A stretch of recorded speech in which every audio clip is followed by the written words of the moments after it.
A man with a pistol stands over a fallen official, demanding to know why he was killed. The assailant, a young man with dark hair, calmly holds a fan. He explains that he killed the insect for the future of the Empire, and declares his intent to crush the Empire and its people in the same manner. This act of rebellion took place within the Gastrai Empire, a nation that has held dominion over the continent for more than 1,000 years. It was on the grand stage of the imperial capital that the appointment ceremony for a new general was being held. During the proceedings, an announcer called for the chief seat, Rizad Igula of the Celestial Palace Defense Ministry. A line of officers stands at attention, pledging their lives in unison. Among them, Emma Donia, the second seat of the Celestial Palace Agricultural Ministry, voices her pledge. The man holding the fourth seat echoes the pledge with a sharp affirmation. Later, in a quiet room lined with books, Emma Donia approaches Rizad Igula. She remarks that it's unexpected to see him there, noting that he skipped the third seat to become chief. She had imagined him to be more boisterous. She sits, assuring him that the third seat is fine. She then confides that she would feel sorry for anyone else in his position, because according to the records, the person in the chief seat has no documented origin. He snaps his book shut. He dismisses her concern, stating that the general's exam is a meritocracy where background is irrelevant. The starting point, he insists, does not matter. Emma watches him, silently questioning his reasoning.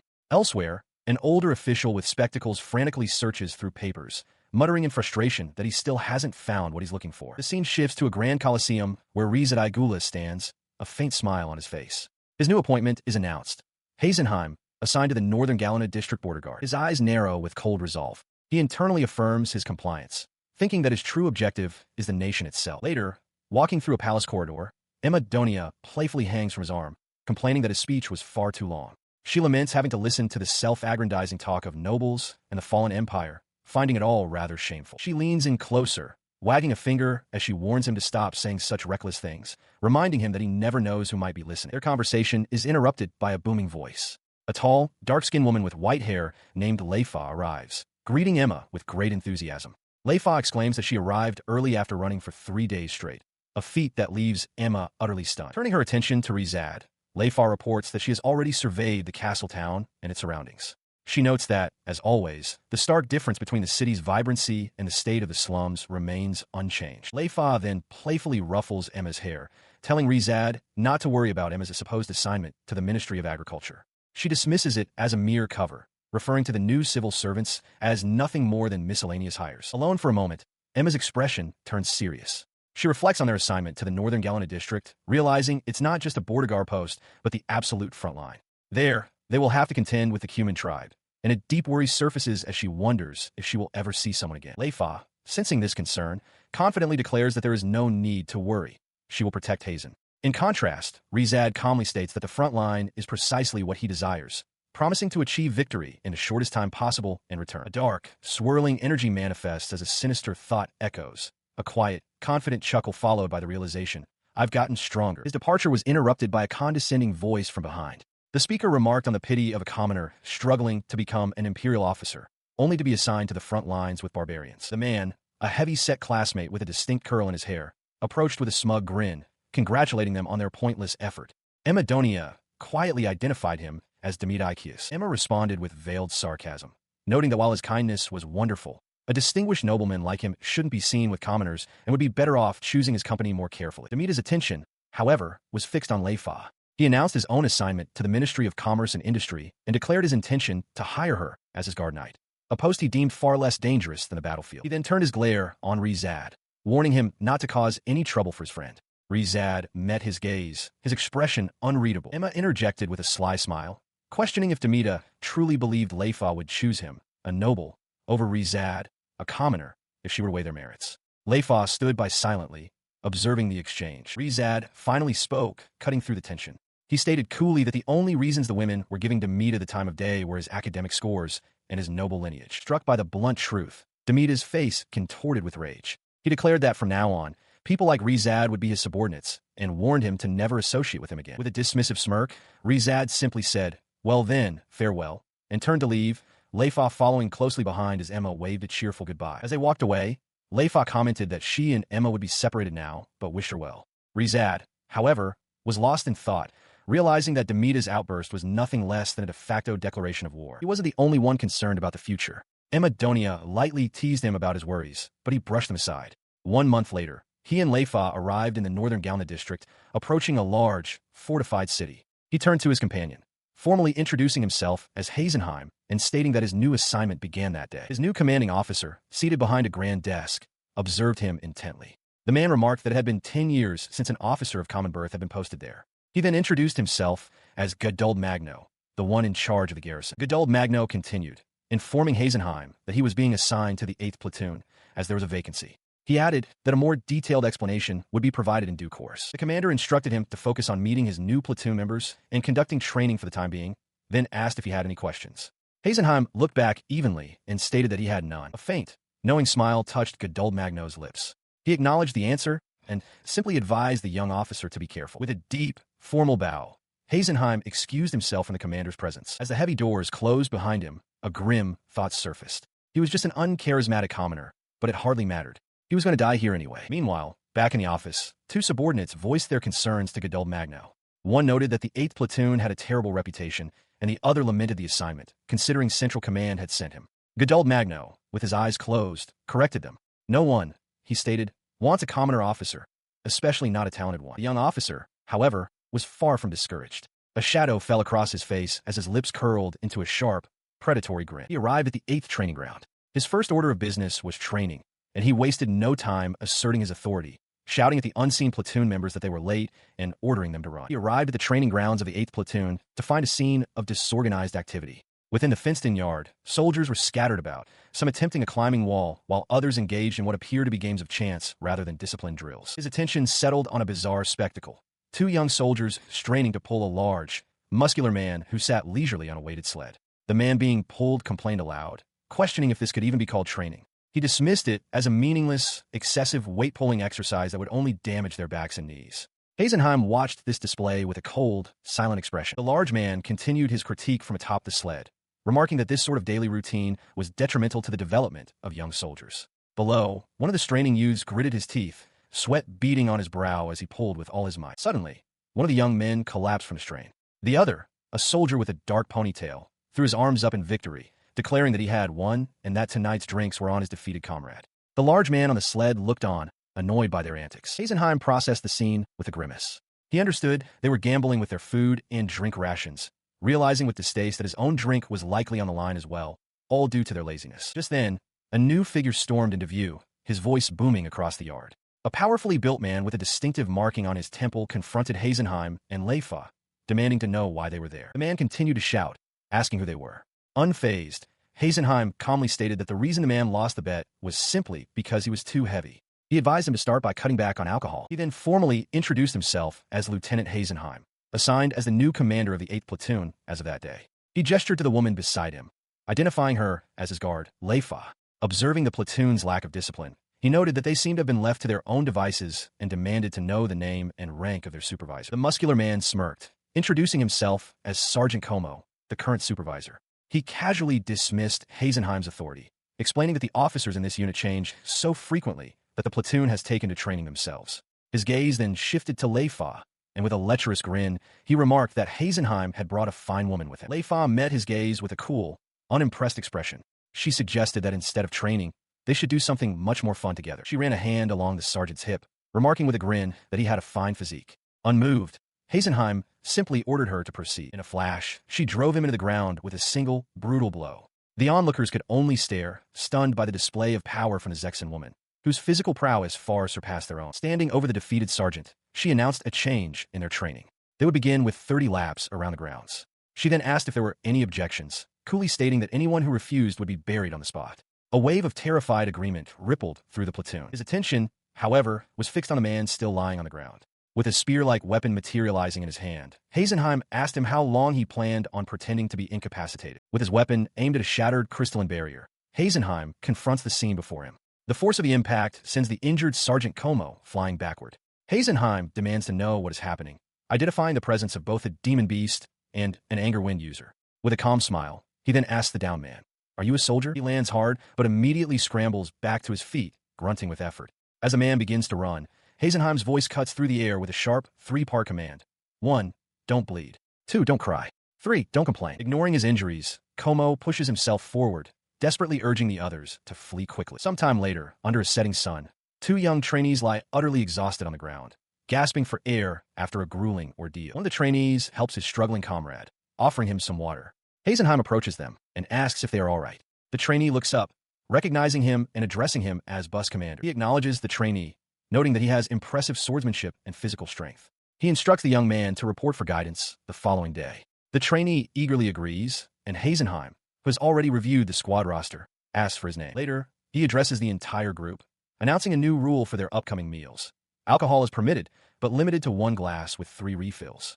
A female trainee raises her hand to ask if this applies to everyone.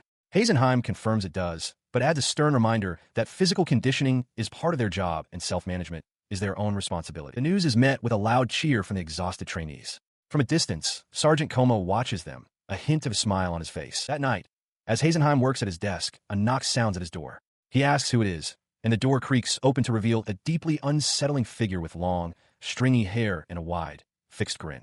The visitor introduces themselves as Dickett, commander of the 8th Squad, and announces that they have prepared a welcome party for Hazenheim's enlistment that he must attend. He coolly replies that he doesn't feel particularly welcomed. Dickett dismisses his concern, insisting they have no intention of being hostile and that there has simply been a mutual misunderstanding.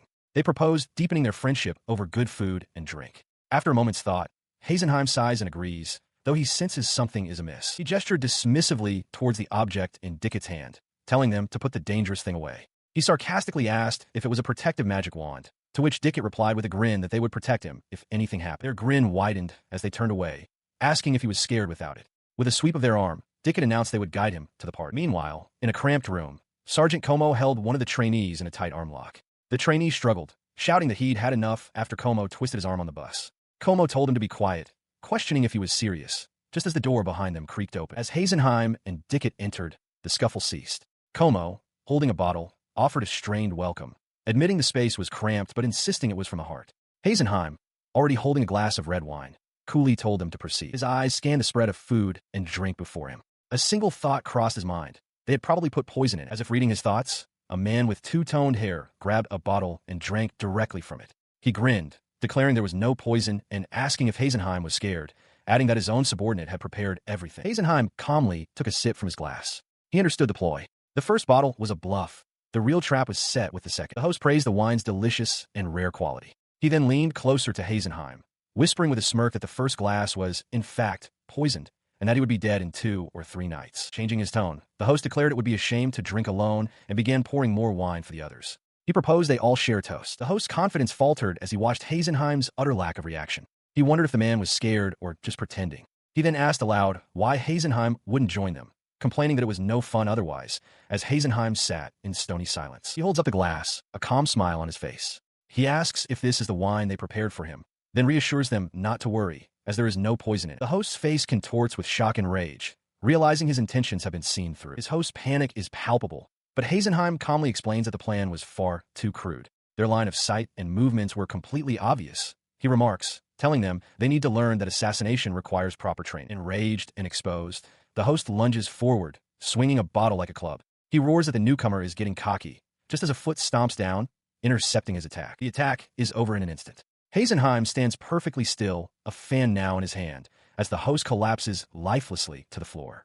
The other trainees can only stare in stunned silence. The spiky-haired trainee stares in horror at the fallen man, sweat beading on his face as he questions if he was just killed. Nearby, Dickett is also frozen in shock. Dickett, trembling on the floor, realizes with dread that he was made to leave his magic staff in his room, leaving him defenseless. He stands over them, extending his fan slightly. He states that a magic staff is not the only tool a magic user has, and that the contents of one's hand are not so easily revealed. His words prompt the 2 remaining conspirators to prostrate themselves. Dickett apologizes, confessing that he was the one who put poison in Sergeant Como's drink. Hazenheim asks what kind of poison it was, clarifying that he isn't punishing them for their pathetic attempt on his life, but for trying to poison an officer with cheap wine. The trainee trembles, his teeth chattering in fear. He realizes with dawning horror that if there had been real poison in the wine meant for Hazenheim, they would all be facing punishment for high treason. Hazenheim holds up a glass of red wine, swirling the liquid as he poses a question to the terrified trainee. He asks if there is poison in this wine. He smiles pleasantly, remarking that it's a good thing the trainee is there,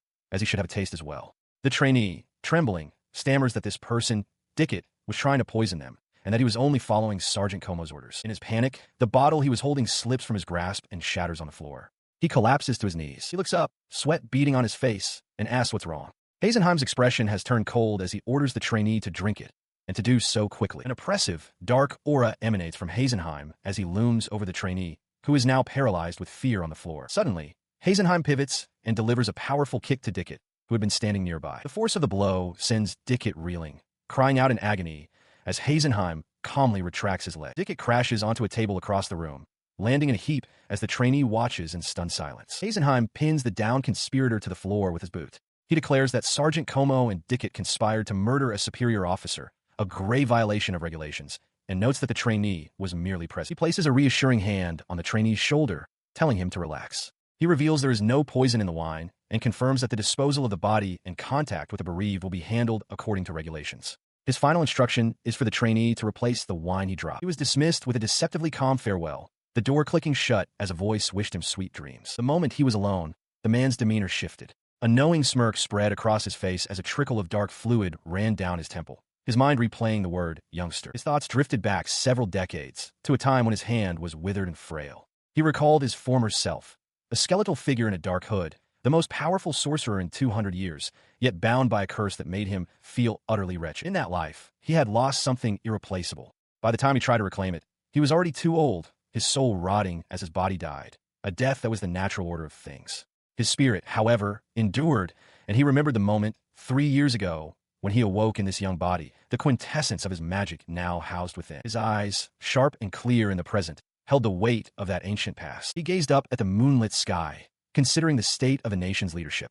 They weren't entirely corrupt, he conceded, but that alone was insufficient for what was to come. Leaning against the balustrade, a grim determination settled over him. This was just the beginning. He resolved to hone this new body, to endure, and to ultimately consume the entire country if that's what it took to finally defeat his foes. With a wide, cheerful grin, Leifa calls out to a group of fleeing trainees. She playfully shouts for them to run, warning that if she catches them, she'll add 3 more laps to their training. Below, several trainees scramble away in panic. One already collapsed on the ground from exhaustion. One of the trainees, catching his breath, remarks to his exhausted comrade that it's been a week since the incident. He laments that Como wasn't there to support them. The memory flashes back to the dark-haired man, Hazenheim, holding a blade to someone's throat, a stark reminder of the recent violence. Meanwhile, in a grand office overlooking a fortified city, a high-ranking officer sits at his desk. With a look of mild surprise, he remarks to an unseen individual, "So you were still alive." In another room, Hazenheim stands before a female officer. She asks if he has submitted his daily report. He confirms that he has, his expression unreadable. The high-ranking officer, Gadol Magno, smirks to himself. He muses that while the 8th Platoon was known for being troublesome, he hadn't expected them to try something so foolish. He then addresses Hazenheim, introducing him to his direct superior, Lieutenant Mosbida. Gadol Magno's tone turns serious as he asks for confirmation. Was Sergeant Como killed on his first day of assignment? Hazenheim affirms this, adding that the details are in his report. Upon hearing this, Lieutenant Mosbida explodes with rage. "What do you mean?" he bellows, jabbing a finger forward.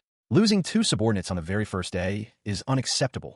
Beside him, Gadol Magno watches the outburst with a cool, calculating gaze. Hazenheim remains perfectly still in the face of the accusation, letting out only a quiet, almost imperceptible sigh. He calmly responds, cutting through the anger with cold facts. He states that according to the records, all 10 of the 8th Platoon's previous commanding officers have met suspicious deaths. He then turns the accusation back on Mosbida, questioning if he truly thinks this is just about work, or if he's implying that Hazenheim, a mere lieutenant, has lost his subordinates within 2 weeks. He continues his logical dissection, asking the officers what they make of the situation. The cause of death for the previous victims remains unknown. He posits that if proper measures had been taken after the first sacrifice, the second could have been prevented. His gaze is sharp as he delivers the final, damning question. "Are you that incompetent?" He met Lieutenant Mosbida's furious glare with a cool, unwavering gaze. The older officer, trembling with rage, accused him of deliberately overlooking his incompetence. Mosbida's voice rose to a shout, demanding an explanation and calling his subordinates' words insubordination. Unfazed, Hazenheim replied that he was merely stating objective facts. He added that if the sergeant's death was so unacceptable, Mosbida was free to request an external investigation. The lieutenant ground his teeth, a wave of panic washing over his anger. He realized that if an external investigation were to happen, his own case would surely be examined as well. Before the situation could escalate further, Gadol Magno intervened, clapping his hands sharply. He declared the matter closed, calmly advising Lieutenant Mosbida not to become overly emotional. Later, another officer reported to Hazenheim with a map. A force of about 100 from the Cuman tribe had been spotted 3 kilometers south of the border. This tribe was known to be hostile to the Diode Empire and frequently raided villages of other ethnic groups in the Northern Territories. Armed with this new information, he approached Gaduld Magno directly. He formally requested to be given the mission of leading the 8th Platoon, framing it as an opportunity to demonstrate his true capabilities. Gaduld Magno considered the bold request as Mosbida sputtered in disbelief. Silencing the lieutenant with a sharp command, the high-ranking officer granted permission. He ordered Hazenheim to proceed with the mission and to defend the nearby village, calling it a test of his skills. The scene shifted to the rugged, hilly terrain near the border. The members of the 8th Platoon had taken up positions, preparing for the operation. From a concealed vantage point within a thicket, Hazenheim and one of the young trainees observed the enemy. The trainee confirmed the presence of the Cuman tribe, noting that they were armed but had not yet begun their attack. Hazenheim then asked if a magic user was among them. The spyglass focused on a tall, imposing figure wearing a large, crystalline crown. The trainee affirmed that this man appeared to be their target. As the chieftain stood ready, Hazenheim coolly assessed the situation. He mused that the ability to use magic is determined by bloodline, a power almost exclusively held by the Empire's nobility. Therefore, he concluded, the man before him must be of a lower-class equivalent. His subordinate, the spiky-haired trainee, grew impatient, asking if they were simply going to wait. Hazenheim explained their strategy. The Cuman tribe was attempting to lure them into a magic battle, but they likely only possessed one magic user. The 8th Platoon would wait for him to exhaust his power, then move in to capture him. The trainee scoffed, unwilling to wait for such a slow approach. With a confident smirk, he decided the time for waiting was over. All right, let's go, he murmured, a glint in his eye. He appeared suddenly in the heart of the Cuman encampment, startling the tribesmen. He offered a curt apology for the intrusion, stating that this was Imperial territory and that their unapproved presence could not be overlooked. The chieftain, recognizing him as a magic user, ordered his warriors back. The chieftain raised his crystalline staff, identifying the weapon as an ice javelin, and acknowledging that this must be his opponent's power. He unleashed a volley of frozen rings that hurtled through the air. Hazenheim slid low to the ground, deftly evading the barrage. The officer continued his fluid evasion, weaving through the storm of ice projectiles without breaking stride. He came to a halt, unimpressed. Not bad, he commented, but it's too simple. The trajectory is slightly off. With a flick of his wrist, he brandished his own slender bat. In response, the chieftain lunged forward, swinging his massive ice staff in a wide arc. Hazenheim ducked beneath the blow with ease, a knowing smile spreading across his face as he realized something crucial at this close distance. His thoughts raced as he analyzed the weapon. The staff's construction and the way it channeled magic were crude. However, the magic jewel at its core was of a size and brilliance that would be considered top class, even by the standards of the Empire's grand arsenal. He continued to evade the chieftain's relentless attacks, a realization dawning on him. For the chieftain to wield his staff so recklessly, it was highly probable that the Cuman tribe possessed a source of magic jewels. A cold resolve settled in his eyes. He wanted that source, and he would do whatever it took to get it. He unleashed his own power, summoning a vortex of dark tendrils. The attack, called Fong Shadow, shot forward, forcing the chieftain to raise his staff in a desperate block as one of the shadowy whips lashed out. The shadow tendril struck true, not against the chieftain, but against the crystal atop his staff, shattering it instantly. The weapon fell from the chieftain's grasp as he tumbled backward, defeated. Hazenheim calmly picked up the broken tip, declaring the contest over. The sight of their defeated leader enraged the other Cuman tribespeople.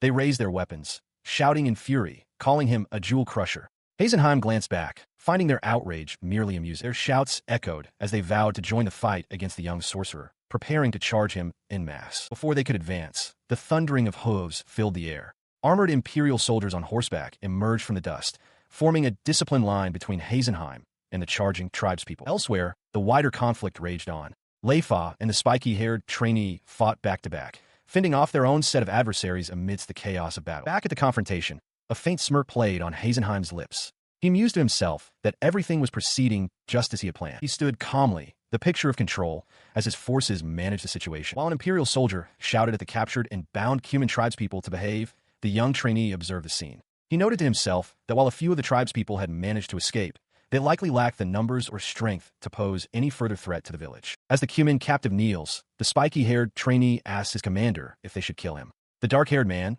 Hazenheim, calmly dismisses the idea, stating that the man should be captured carefully as he could be a useful tool for negotiations. He continues, outlining their next steps, to check the damage in the nearby village. He then asks about a Cuman translator. The trainee apologizes, explaining that they try to find one, but the Cuman's strong sense of solidarity makes it nearly impossible. Unseen by them, a large, single eye watches from the dense foliage. From within the bushes, a small girl emerges with a rustle of leaves. She seems annoyed, muttering to herself about how loud the outsiders are and that the Cuman language is not something to be trifled with. She peeks out from behind a tree trunk, a mischievous look on her face. She thinks that if Hazenheim's group were to spot her, it would spoil her fun. Suddenly, she darts out from her hiding place, rushing towards two other Cuman who are bound together. She exclaims that they are just children and declares that she will fix the painful-looking neck restraints they are wearing. Her abrupt appearance startles the soldiers. The trainee and a fully armored soldier whirl around, demanding to know where she came from and what she was doing. They question if she intends to help the Cumin escape as the armored soldier firmly grabs her arm. The girl struggles fruitlessly against the soldier's grip. Hearing the commotion, Hazenheim walks over, calmly asking what is happening. The soldier reports that a child has appeared. The armored soldier holds the small girl up by her tunic for his commander to see. Hazenheim confirms that she is indeed a child and asks what she was trying to do, noting that she doesn't look like a Cumin. The girl ignores his observation, instead pointing out that the person who tied the prisoner's neck restraints is cruel. He orders his men to fix the restraints. Turning his full attention to the girl, he asks if she understands their language. As he gently takes her hand, a realization dawns on him. This is exactly what he needed. He introduces himself formally, Hazenheim of the Imperial Army. He then asks for her name. The girl replies, Yenlin.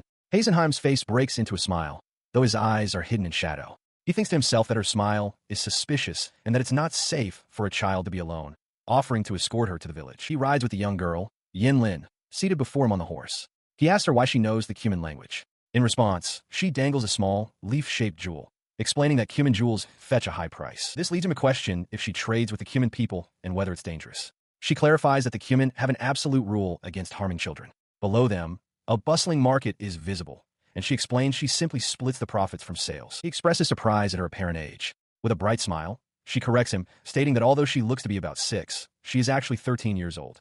He wonders aloud if it could be a developmental disorder and asks for permission to perform a diagnosis, to which she readily agrees. As he raises his gloved hand toward her head, she asks if he is truly capable of such a thing. He quietly affirms that he is. A sudden, immense wave of magical energy radiates from the girl, startling him. He is taken aback by the sheer quantity of power she holds. Her eye widens, and in that moment, a flicker of recognition strikes him. He knows that gaze. The memory flashes through his mind. A dark, hooded figure, a single eye glowing with immense power from within the shadows. The vision leaves him momentarily stunned. Yenlin calls out his name in concern, asking if he is all right. He mutters an apology, his mind still reeling from the realization that her eye is the same as the one from his past. He regains his composure as she asks worriedly if she has some terrible illness. He reassures her that she is not sick, but theorizes that the vast magical power within her is impeding her physical growth. He then directly asks if she is capable of using magic, a question that visibly startles her. She laughs, dismissing the idea as impossible. She explains that magic is something used by those with noble blood, not a commoner like herself. She reveals that she was abandoned at an orphanage and has no knowledge of who her parents were. Their journey leads them to the bustling settlement of Dynasfeld village. She and Hazenheim are met by a young man in armor, who cheerfully reports that there seems to be no harm done. Yenlin looks on, surprised by the greeting. The villager's friendly demeanor vanishes as he questions why so many Imperial soldiers are in his village, and why they've brought Cumin with them. Suddenly, the Cumin chieftain arrives on horseback, his face a mask of fury as he demands to know why his people are there. The villager's mood turns hostile, one man screaming that his brother was killed by the Cumin, while the armored youth roars for them to die. With a sharp click of his tongue, Hazenheim steps forward. He coldly informs the agitated crowd that abusing the Cumin is forbidden. If they continue to inflict harm, he warns, they will be subject to punishment under military law. The armored villager throws up a hand, shouting back defiantly that he is not a soldier and will not be held to military regulations. Hazenheim considers the man's lack of intention to follow the rules. He turns to the Cumin chieftain, calmly suggesting they should just release the villager. A terrifying image flashes in the villager's mind. A light-haired officer in an imperial uniform, smiling cruelly as a village burns behind him, declaring that a sorcerer will not escape. The memory leaves the young man trembling. He then addresses the crowd, stating that the Imperial Army protects the good citizens who abide by the Empire's rules. He implies that if they choose not to follow those rules, the Army's involvement is unnecessary. Enraged, the armored villager confronts him, demanding to know what makes him so important just because he's a soldier. He accuses Hazenheim of failing to help them during a previous incident, a time when they were attacked and nearly wiped out. Hazenheim calmly replies that while they have a right to be protected and the Army has a duty to protect them, that right is not absolute. If they cannot endure being protected, he states, then, that is tantamount to war. He continued his cold lecture, pointing out that for the sake of revenge, the villager had chosen the wrong path. He accused the man of trying to justify the act of throwing a stone at a defenseless person, urging him to think carefully about what he was truly trying to accomplish. The villager, sweating and wide-eyed, could only stammer out a confirmation as the weight of the officer's words settled upon him. Ignoring the man's compliance, he turned his attention to the Cumin girl, telling her to get up as he had no interest in the villager's grudges. The armored man questioned this, noting that the officer had come to assess the damage and for personal reasons. Unfazed, Hazenheim simply told Yenlin it was time to leave. As they prepared to depart, Yenlin thanked the armored man, who in turn apologized for the unpleasantness. Heisenheim cut in, offering to guide the girl to the orphanage where she lived. Confused, Yinlin asked if he was going to see the director, speculating that he couldn't be selling anything since the orphanage was poor.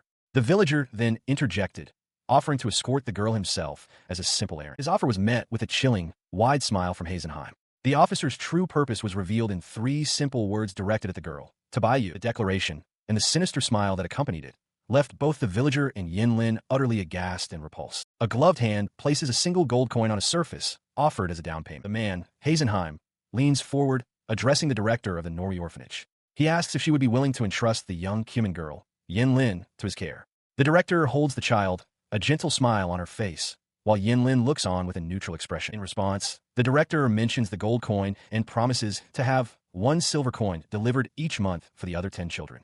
The deal is struck before the weathered facade of the Dynasfeld village orphanage. Later, inside a sparse room, he listens as the director explains her decision.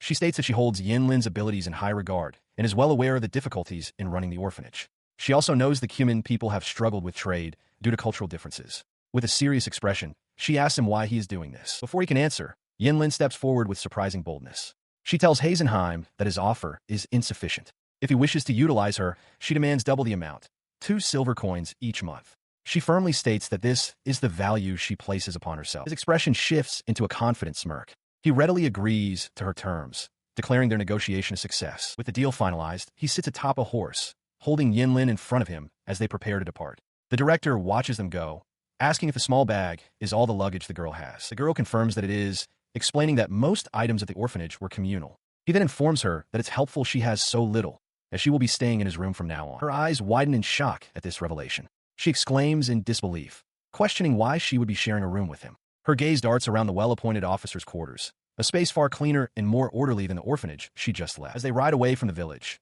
the director chases after them, shouting that while she understands his reasoning, she questions the propriety of his decision. He coolly dismisses her concerns, stating that the matter is settled and her opinion is irrelevant. He explains to the young girl that, as a soldier, he must tell her she possesses both courage and a talent for business. To gain power within the empire, he continues, money is indispensable, and he needs her to procure the necessary funds. She responds with surprising enthusiasm, cheerfully calling him Big Brother. He pauses, considering the title. She then quickly asks if she should call him Hazen-san instead. The word brother hangs in the air between them as she looks up at him with wide, expectant eyes. Aboard a horse now, Yinlin is mortified, telling him not to say such things with a straight face. He calmly replies that she is not at fault, as her words simply reminded him of his own foolish younger brother. He continues, stating that he must teach her magic and that, from this point forward, she is to call him master. Yinlin quietly considers this, then admits that she doesn't believe she has any magic. In fact, she adds, she is the kind of person most would want to avoid. He reiterates what he told her before. The reason her growth has been slow is precisely because she possesses an immense, latent magical power. His explanation continues as an image of her power flaring to life appears. If she doesn't learn to control it by the time it fully awakens, her magic will run rampant, causing catastrophic damage not only to herself, but to everyone and everything around her. He asks if she can trust him. Yinlin meets his gaze and states that she can trust him, but she cannot have faith in him. Her response brings a faint smile to his lips. He compliments her insight, thinking to himself that with proper training, she will surely grow. Her future, he muses, is something to look forward to. She looks back from the horse as they travel, watching her village shrink in the distance. It is the first time she has ever come so far from home. She remained silent for a moment before Heisenheim broke the quiet. He brought up their earlier negotiation, stating that she had severely undervalued herself. Yinlin could only offer a confused huh in response. As they rode on horseback through the mountainous terrain, he elaborated on his point. The proper stipend she should have negotiated for was 5 large gold coins and 3 small silver coins every month. The sheer amount left her utterly shocked. He continued his lesson, laying out the principles of negotiation. One must not be swayed by emotion, but instead assess the other party's breaking point, aiming to secure at least 80% of the desired amount. He then added a chilling caveat. If the other party is unwilling to sell, one can simply force them. The thought of 100 large gold coins echoed in Yinlin's mind. His tone grew colder as he revealed the razor-thin margin of their deal. The difference between his maximum and minimum offer was negligible. Had she pushed beyond his limit, he admitted the result would have been identical. He would have simply taken her by force after punishing her people. The brutal implication of his words struck Yinlin with full force, and she recoiled in horror. The fate of her people hung in the balance. The Cuman, including their chieftain, were bound and held captive. Heisenheim's voice echoed with purpose, explaining that he was entrusting the bridging with the Cuman to her, which meant she would have to sharpen her negotiation skills considerably. A faint, confident smile touched his lips as he looked ahead. He was certain that, at the very least, she would grow under his tutelage. Yinlin's expression hardened with a newfound resolve. She thought of the amount discussed today, promising herself she would earn 100 times that. Her serious demeanor vanished in an instant, replaced by a bright, inquisitive smile as she looked up at him. She asked if he was, perhaps, trying to encourage her. Heisenheim, caught off guard by her sudden shift in mood, could only question if his assessment was wrong. His confusion quickly turned to irritation. "What did you hear?" he demanded, repeatedly poking her on the head. He declared that her negotiation today was utterly pathetic and that from now on, she would have to work 10 times as hard. Suddenly, a tall woman with white hair appeared, effortlessly lifting Yinlin from the horse and into her arms. There, she said, telling Heisenheim not to bully the girl so much. She then introduced herself to the startled Yinlin as Leifa, Heisensgard, and explained that she would be taking care of her.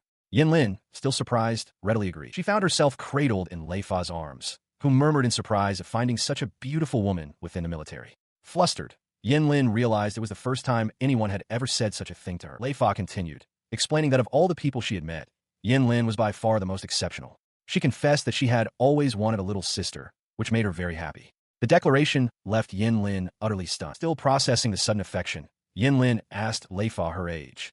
Leifa cheerfully replied that she was 19, but added that among her people, the Zexans, she was considered to have given birth at the age of 14. The moment was shattered by Heisenheim's sharp voice from atop his horse. He ordered Leifa to stop spoiling the girl, remarking with disdain that while she may be 19, her mind was that of a 13-year-old, and her personality was the worst. Hearing this, Yinlin's expression hardened, her fist clenching in anger. Her anger boiled over into a silent declaration. She wanted to go home. She wanted to get away from this man, this kidnapper. Sometime later, from a vantage point overlooking a walled compound, Heisenheim and the armored villager observed troops arrayed before the gates.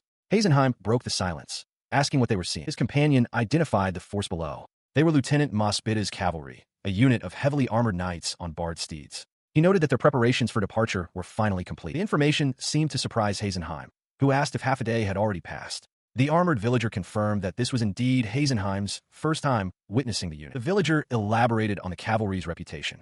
He explained that the unit had virtually no real combat experience. It was standard for them to spend an excessive amount of time on preparations, often only finishing as they were about to deploy. As he spoke, one of the knights below happened to look up, spotting the two observers on the ridge. A cry of disbelief escaped him. He is immediately confronted by the unit's commander, who lifts his visor with a clang. The man shouts, his voice muffled, identifying himself before offering a clumsy apology. He explains that his riding posture and equipment are so unfamiliar that he failed to recognize Heisenheim, whom he addresses with deference. Unmoved, Heisenheim simply wonders who this boisterous officer could be. The commander, seemingly recovering his composure, smirks and asks for Heisenheim's assessment. He boasts that the enemy's vanguard fled and that the 8th platoon was easily dispatched. Heisenheim replies with a flat tone, reporting that he has confirmed the safety of the villages and has returned. He then pointedly declares this a victory for the Cuman. The officer is momentarily silenced by this remark. Ignoring him, Heisenheim turns his gaze toward a group of prisoners being held nearby. Among them are the young villager in armor and 2 Cuman women, all bound. He issues a quiet but firm command. Take the prisoners to the stockade first. The cavalry commander furiously confronts the dark-haired man, demanding to know why his instructions were disregarded. He declares that he made a judgment call, which resulted in the village being unharmed and the Cuman tribe being captured. He continues his tirade, stating that the end result is that he acted alone and achieved his objective. In response, the dark-haired man calmly asks what sort of plan the commander has in mind now, offering to teach him a special one if he is not. At this offer, the commander grits his teeth, sweating. He realizes with frustration that if a magic battle had broken out, his forces would have suffered a great loss. The dark-haired man, however, stands before his own troops with unwavering confidence. He declares that he will not lose and assures his platoon that they will manage somehow, even in an unforeseen situation. Hearing this, the cavalry commander bursts into derisive laughter. He mocks the idea of relying on them, stating that unlike the expensive armor his own men wear, these soldiers are disposable pawns he can use as much as he likes. He continues to laugh as the dark-haired man asks if something is amiss. The commander retorts that of course it is, questioning how he could possibly make use of illiterate trash. The commander gestures dismissively toward the platoon, calling them a rabble of peasants scraped together from the fields and wondering aloud what use they could possibly be. As the armored villager observes the poor state of his unit's equipment, the dark-haired man materializes a thin, needle-like object from swirling dark energy. He states that he doesn't believe ability is determined by birth or literacy, then addresses the commander directly. Lieutenant Mospita, your words are excessive. A menacing aura erupts from him, enveloping the terrified armored villager. The dark-haired man's voice echoes, declaring that the commander's remarks prove he is ignorant, dangerous, and unethical. Therefore, He concludes the commander stands on the same low ground as them, and he would welcome a match someday. The commander, sweating and seething with humiliation, thinks to himself that he's being made a fool of. He furiously shouts at his troops to disperse, questioning if they want to be humiliated by the enemy as well. Within the fortress walls, the armored villager informs the dark-haired man that Colonel Lorenzo is also present that evening, as soldiers stand in formation behind them. He then turns to the dark-haired man, thanking him and addressing him as Lieutenant Hazenheim. With the sun setting behind him, Hazenheim notes that the man has learned some manners before dismissing him, stating that the prisoner escort is complete and they should all rest. The villager agrees enthusiastically and runs off, where he is met by Leifa, who is holding the young Kimin girl, Yenlin. Leifa tells him to go on ahead to his room with the child. Sometime later, Hazenheim enters an office and announces himself. A man with slick-back light hair, Colonel Lorenzo, greets him and says he had been wanting to speak with him. A small, startled creature peeks out from behind the colonel. Before the colonel can elaborate, another officer with spiky hair lunges forward, grabbing him by the uniform and demanding to know why Hazenheim is there. Hazenheim calmly explains that he was guided to the office after reporting on the Kimin matter, which only seems to enrage the other officer further. Colonel Lorenzo, however, remains unperturbed at his desk. He asks the hostile officer if he's on guard duty, then states that regardless, he will be seeking his guidance on the matter at hand. The spiky-haired officer's face twists in fury. He declares that he will be the one to judge whether the report goes any further and commands Hazenheim to leave immediately. In response, Hazenheim simply states that he will take his leave, turning to go. The officer is shocked, sputtering that their conversation hasn't even started. Hazenheim coolly replies that he was instructed by the colonel to leave quickly. His words cause the officer to erupt, pointing an accusing finger. He shouts that he never said such a thing, claiming he was merely pushing Hazenheim to not be so discourteous to the colonel. Hazenheim's expression hardens. He asks if it would be acceptable for him to proceed with his report, reminding the officer that the colonel is also waiting. He then tells the man to do as he pleases, a challenge hanging in the air as the officer's face contorts with suppressed rage. He stands before the officer, who smirks, stating he's already heard about the captured prisoners and the ceasefire agreement with the Cumin. The officer then dismissively asks what more there is to report. The officer's condescension grows as he addresses the dark-haired man as Hazen. He orders him to be quiet, warning him not to meddle in matters of grand strategy, before sarcastically demanding a detailed explanation. Ignoring the taunt, he gestures to a large map spread across the table. He begins his report, pointing out the inferred location of the Cumin tribe and their main base. He explains that their territory is primarily mountainous, giving them little strategic value, and that the Empire's own expansionist policies make a true truce impossible. The map details the political landscape. The Empire's fundamental policy is the unification of the continent, a goal directly opposed by the Cumin. In the northern Galna region, two rival powers, the Gastoro Empire and the Dial Duchy, are locked in a tense stalemate. His eyes narrow as he reveals the crux of his strategy, to launch a concentrated attack on the Dial Duchy. The officer scoffs at the proposal, questioning how this could possibly be considered negotiation. At that moment, the young Cumin girl, Yenlin, steps forward, declaring that she will conduct the negotiations. She explains that as a 6-year-old who can speak their language, she can get them to lower their guard. The officer is stunned by the suggestion of using a child. The air grows heavy with an unspoken threat. The consequences of failure are made clear. If the plan goes wrong, both the girl and her handler will face a grim fate. The officer elaborates on the grim alternative. He states that if the girl survives, but fails, she will be hunted down and killed along with the rest of her tribe. He coldly asks the dark-haired man if he truly believes he can succeed. He meets the officer's gaze without flinching. He clarifies that he is not a volunteer for a suicide mission and has no intention of being killed needlessly. Framing the plan this way, he explains, is simply a more effective appeal. The officer is left silent, processing the cold logic. After a moment of consideration, Colonel Lorenzo gives his verdict. He agrees to the proposal. Having made his decision, Colonel Lorenzo addresses the still fuming officer, stating that if the young man fails, he will consider the officer's opinion. He then turns to Hazen, assuring him that his name will be kept out of it. This is Lorenzo's decision alone. The hostile officer can only seethe, understanding that he has no choice but to accept the responsibility. He inwardly reflects on the situation. It is a foolish, useless plan, but he is surprised that an officer like this is even on the front lines. His original intention had been to build connections with promising local officers to eventually gain influence in the central command. His thoughts are interrupted by Colonel Lorenzo, who continues speaking. The colonel notes that if a truce with the Cumin is achieved, it will be a considerable accomplishment for Major Hazen, perhaps even earning him a special grand merit. The mention of a special grand merit strikes the hostile officer with the force of a physical blow. He whirls back to face the colonel, demanding to know if that means Hazen will receive the honor. Colonel Lorenzo confirms it without hesitation. The officer's composure shatters. He points an accusing finger at Hazen, loudly protesting that since Colonel Lorenzo approved this reckless plan, any success should be attributed to the colonel's own greatness, not to Hazen's personal achievement. He continues his furious rant, declaring that a mere major doesn't know his place. He points out that the last special grand merit was awarded to Lieutenant General Mazur, one of the 4 current imperial marshals, back when he was a lieutenant colonel. The officer insists that a council should have been called with the lieutenant general. His tirade culminates in a declaration of his own perceived worth. He, Lieutenant Mospita, is the one who truly deserves such a merit, having dedicated his entire life to the Empire. He considers himself far more deserving than a major who has held the rank for less than a month. In response to this outburst, Hazen simply offers a calm apology. He states that he will focus solely on ensuring the success of the truce agreement, leaving Lieutenant Mospita flustered and speechless. He found himself in conversation with Colonel Lorenzo, who remarked that it was unusual to have a chance to speak with someone of his rank. With a calm smile, Hazen agreed, suggesting they chat for a bit. The colonel then brought up the name Julsa Zura, a military commander he had heard of from history. He recalled that Julsa Zura was a hero from a time when the Empire was still just a small country. He continued, explaining one of Julsa Zura's theories, which involved classifying people into 4 distinct types of soldiers. The first type he elaborated were the commander types, those who were both motivated and capable, best suited for the front lines. The second were the strategist types, capable but unmotivated, who should be placed in the rear. Next came the pawn types, who were motivated but lack ability. Lorenzo explained with a chuckle that these individuals must be forced to fight on the front lines to be of any use. His expression then turned sly as he mentioned the final category, those who possess neither motivation nor ability. He looked directly at Hazen, ready to reveal what the historical text said about this last group. This is what he wrote. The colonel began. Before he could finish, Hazen looked up and stated the conclusion himself.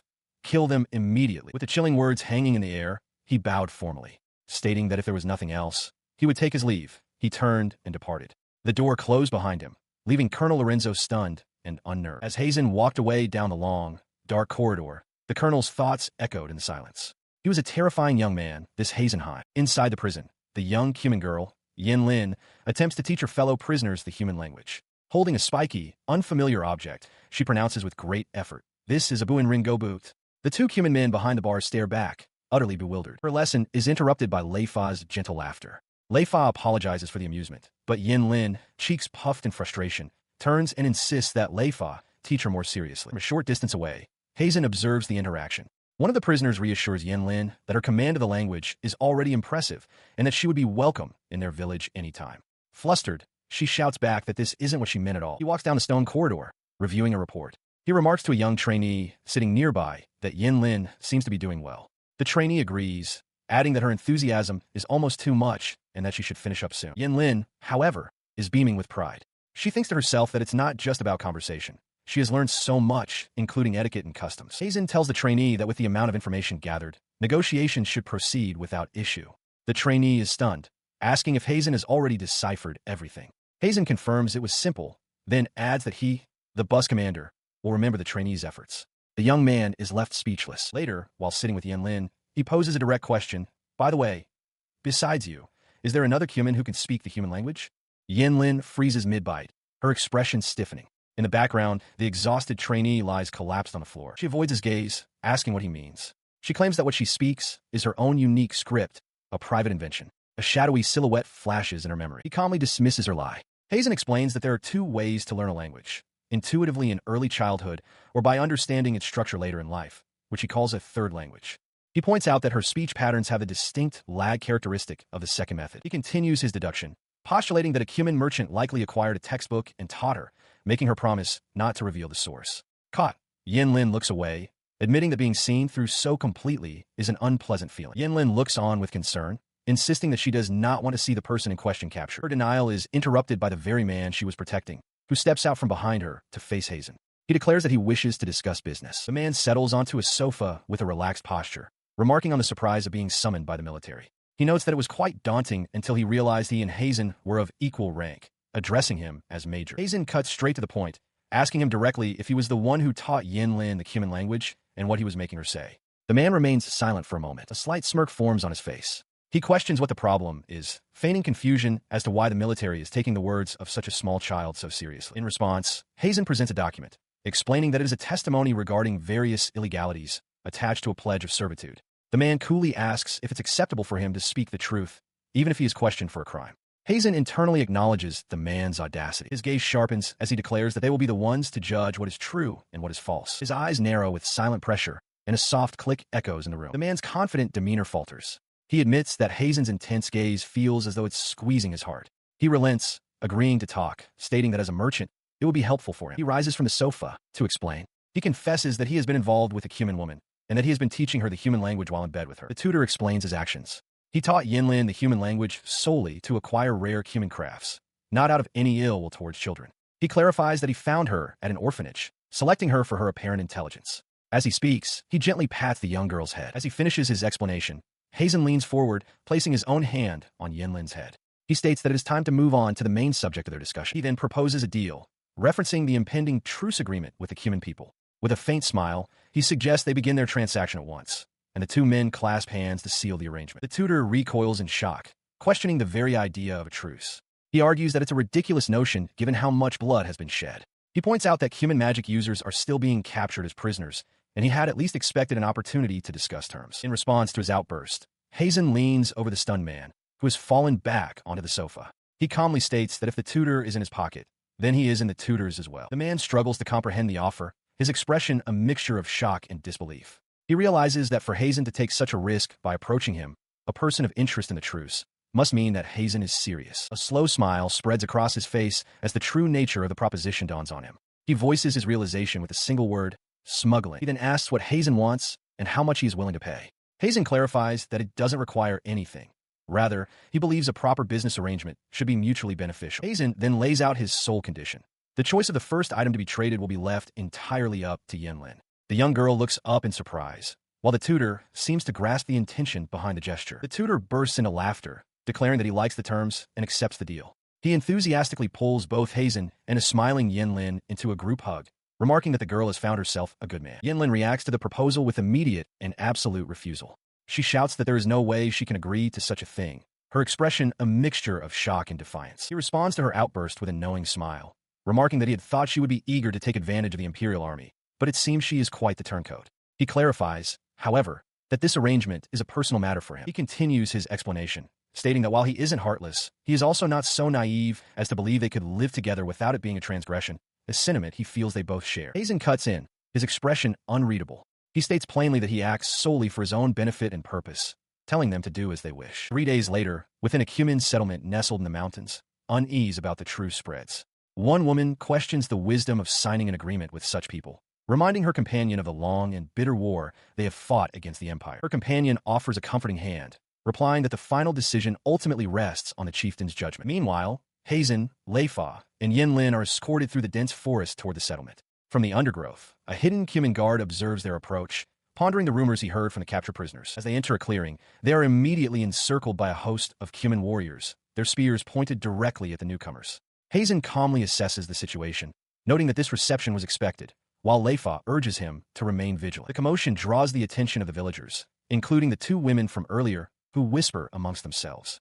The human chieftain's expression hardens as he observes the tense standoff. One of the women remarks that such a hostile welcome is to be expected. Standing beside Hazen, Leifa feels the oppressive weight of the crowd's animosity, muttering that their intense stares are almost physically painful. He remains seated and composed amidst the tension, introducing himself as Ensign Hazen of the Imperial Army. He acknowledges that their presence has been arranged, implying that this meeting is part of the truce negotiations. From his position, he addresses the figure at the far end of the Grand Hall, formally thanking the human chieftain for the audience. The leader on the throne is revealed to be a woman of imposing authority, Barcia, the Blue Queen. She regards the Imperial delegation with a cool, appraising gaze, acknowledging their surprising words. She questions their sincerity, finding it hard to believe that the Empire would come to discuss a truce. She asks if they truly expect the human to let them leave alive. At her words, the surrounding warriors tense once more, their weapons raised and ready, the threat of violence hanging heavy in the air. Unfazed by the renewed threat, Hazen meets the Queen's gaze with a confident, unsettling smile. She offers him a choice of execution, impalement, beheading, or being drawn and quartered, asking which he would prefer. Beside him, Yinlin's composure breaks. Her eyes dart around nervously as she realizes the gravity of their situation, her mind racing to find an escape route. A human warrior lunges forward, the tip of his spear halting just before Major Hazen, who shields the young girl, Yinlin. The warrior bellows for them not to move. Yinlin cries out in fear, while Queen Barcia watches, her gaze fixed on the child. The warrior repeats his command, warning Hazen not to point a blade at him. He remains unfazed, holding the child close and stating that he doesn't mind the threat. Yinlin, however, cries out that it's not okay. Hazen then calmly questions if this hostile reception is the very reason the human face such persecution. Queen Barcia scoffs, dismissing his words as a high-minded lecture. She declares that her people are a warrior tribe who live alongside their pride. Hazen agrees, stating that is precisely the point. He reminds her of the Empire's past atrocities, the slaughter of women, children, and the elderly, and warns that the military will use any means necessary to seize this land if they perceive any benefit in doing so. He continues his explanation, revealing that they have analyzed the magic staff of a human user named Kosaku. The queen remains silent, her expression unreadable as she processes this information. He elaborates, explaining that the only reason the Empire has not yet annihilated the Cumin is because they believe this mountainous region has no strategic value. However, he warns her, the existence of a powerful source in the area is becoming apparent, and it is only a matter of time before others discover it. In response, she points a finger at him, challenging his logic. She questions why, if such a source truly exists, the Empire has not already invaded to claim it. If his claims were true, she argues, this land would already be a war zone, coveted by all the neighboring nations. His expression hardens as he gives his stark, direct answer. He declares with fierce determination that it is because he intends to monopolize that treasure for himself. The queen is visibly stunned by his brazen admission. Her eyes widen in disbelief as she lets out a sharp gasp. She recovers slightly, flustered, admitting that she had been on the verge of killing him. Unperturbed, he kneels and presents a dark, ornate staff, telling her that if she intends to end his life, she should at least inspect this item first. The queen, intrigued, holds up a hand and tells him to wait. Now seated, she examines the offered weapon, acknowledging its fine craftsmanship. She can tell it is a powerful magic staff just by sight and asks what he intends with it. The kneeling warrior beside her confirms that it appears to be free of any tricks or traps. She pointed the offered staff toward the small delegation, her voice echoing in the vast hall. She questioned how a mere soldier could have created such a thing, reminding him that the Empire's exclusive contract system, a system she herself had established 2 years prior, should have made it impossible. He explained that he had been honing his skills, but the Magic Staff Guild had too many restrictions. Furthermore, the jewels required for practice were far too expensive to be consumed for simple training. He continued, revealing that he had already secured a safe trade route. He proposed a deal. If they signed a ceasefire agreement while keeping the information about their source of power secret, he could supply them with the jewels they needed. He asserted that the Cumin desired magic staves, which was to say, they desired power. She listened, a look of understanding dawning on her face. She realized the truth. His magic staff could not be sold within the Empire. The proposed arrangement was a simple, closed loop. He would create and sell magic staves to her people, and in return, they would sell their jewels exclusively to him. She conceded that the deal was indeed mutually beneficial, but a crucial question remained. She asked him if, as an imperial soldier, he was prepared to betray his own country. He replied with a confident smirk, clarifying his position. While he was a soldier for now, this venture was purely for his own personal objectives. He declared he had no intention of ever returning to the Empire. Her expression shifted slightly as she considered his words. She found him to be an interesting man. She turned and began to ascend the grand staircase, her voice echoing through the hall. She agreed with his assessment. Without power, they would be exploited and unable to protect what was theirs. With the Empire and the Principality advancing daily, her isolated tribe could no longer afford to remain unchanged. As she reached the top of the stairs, she turned back to him. He was now kneeling, asking if this meant she accepted his proposal. With a small smile, she told him not to be so hasty. She smiles, her eyes glinting with a challenge. Her people, she declares, are a warrior tribe. They do not place their trust in the weak. To prove his worth, she turns and calls out a name. Alibis. A powerful Cumin warrior immediately snaps to attention in response. The warrior, Alibis, the second strongest in the entire Cumin tribe, fixes Hazen with an intense glare. He asks if the major truly understands what is about to happen. With a confident smirk, Hazen simply agrees to the challenge. His acceptance leads them to a grand arena, where the two men face each other before a roaring crowd. A duel is declared. From the stands, Leifa expresses her concern, recalling that Alibis has defeated Imperial soldiers many times before. The Cumin crowd roars with excitement, urging their champion to crush the outsider. With a gesture, Queen Barcia's signal for the fight to begin, a battle to the opponent's collapse. As the duel commences, Alibis summons a massive, crystalline dragon made of ice.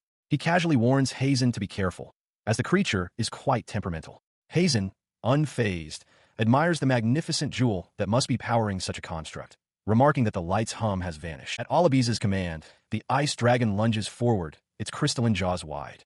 The warrior shouts for it not to disappoint Queen Barcia. The creature's head smashes into the ground, sending Hazen tumbling through the air. He lands gracefully, observing the shattered ice and his distant opponent, and calmly concludes that this is not a fight he can win. But his assessment seems to be a prelude to something else entirely. Glowing rings of intricate symbols materialize around his body, pulsing with immense power. Alibis stares in disbelief, his confidence shattered, demanding to know what Hazen is and what kind of power he is wielding. The Cumin champion, Alibis, stares in disbelief, demanding to know what his opponent has just done. Surrounded by a glowing circle of ethereal weapons, Hazen gestures casually, asking if he means this particular display. He explains with a smirk that he simply couldn't afford to lose using only a Sasuke. His knowledge is a secret. He is one who has lived on 2 continents and understands 2 distinct systems of magic. He recalls the difference between them. The magic of the Western continent, represented by a hooded figure conjuring a complex seal, requires many steps and takes time to activate, though it allows for a wide variety of spells. In contrast, the magic of the Eastern continent, which he now wields, uses a magic staff to replace the need for chants and seals. This allows for much faster activation, but each staff is limited to only one type of magic. He understood that knowing of both continents was a near impossibility for most. Thus, when choosing between the 3 magic systems, he had selected the path of the magic staff without a moment's hesitation. Returning to the present, he declares that it makes no difference what some small fry attempts, even from fresh start. As he leaps back, Allaby summons a colossal dragon made of pure ice, which lunges forward with a roar. In response, a heavy shield materializes before Hazen. The ice dragon unleashes its frigid breath, and Hazen braces behind his earth shield as the ground erupts in jagged pillars of ice. When the assault subsides, he stands completely unharmed. Allabies can only stare, aghast, questioning how he could have possibly blocked the dragon's breath. Hazen smirks, explaining that by widening the attack's range, its power diminishes, making a lower-grade earth shield more than sufficient. He announces it's his turn to counterattack.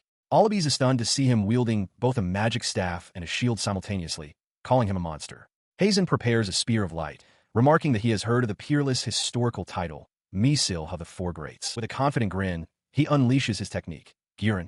A blindingly fast beam of energy, like a crimson lotus, hurtles across the arena. The beam strikes the ice dragon, shattering it into a million crystalline fragments. Allabies watches, his face a mask of pure shock, unable to comprehend how his creation was so ridiculously destroyed. He watched, stunned, as his creation was obliterated. Across the arena, Hazen stood calmly, his magic staff, Giran, glowing with residual power. This particular staff possessed a unique trait. Its might could be amplified to its absolute peak once per day. Having demonstrated the power of one weapon, Hazen then calmly raised his other staff, preparing his next move. The champion, still reeling, could only watch in confusion, which quickly turned to alarm as he braced himself for whatever was coming next. His opponent's confidence suddenly returned. Believing it was all a bluff, the champion declared that the time for magical displays was over. He boasted that his own power was inexhaustible and that the ice dragon could be revived any number of times. As he spoke, a new, dark, jagged staff began to materialize from shadow-like energy on the ground before Hazen. Before the champion could react to the new weapon, shadowy tendrils erupted from it, instantly binding his arms and legs. He cried out in shock, protesting that this was supposed to be a one-on-one duel. Hazen calmly clarified that someone was operating the magic for him from a distance, using a staff known as distant. He struggled against the magical restraints as the memory of a past event flashed in his mind. He grit his teeth, finally understanding the tactic being used against him. As the champion processed this, Hazen closed the distance between them.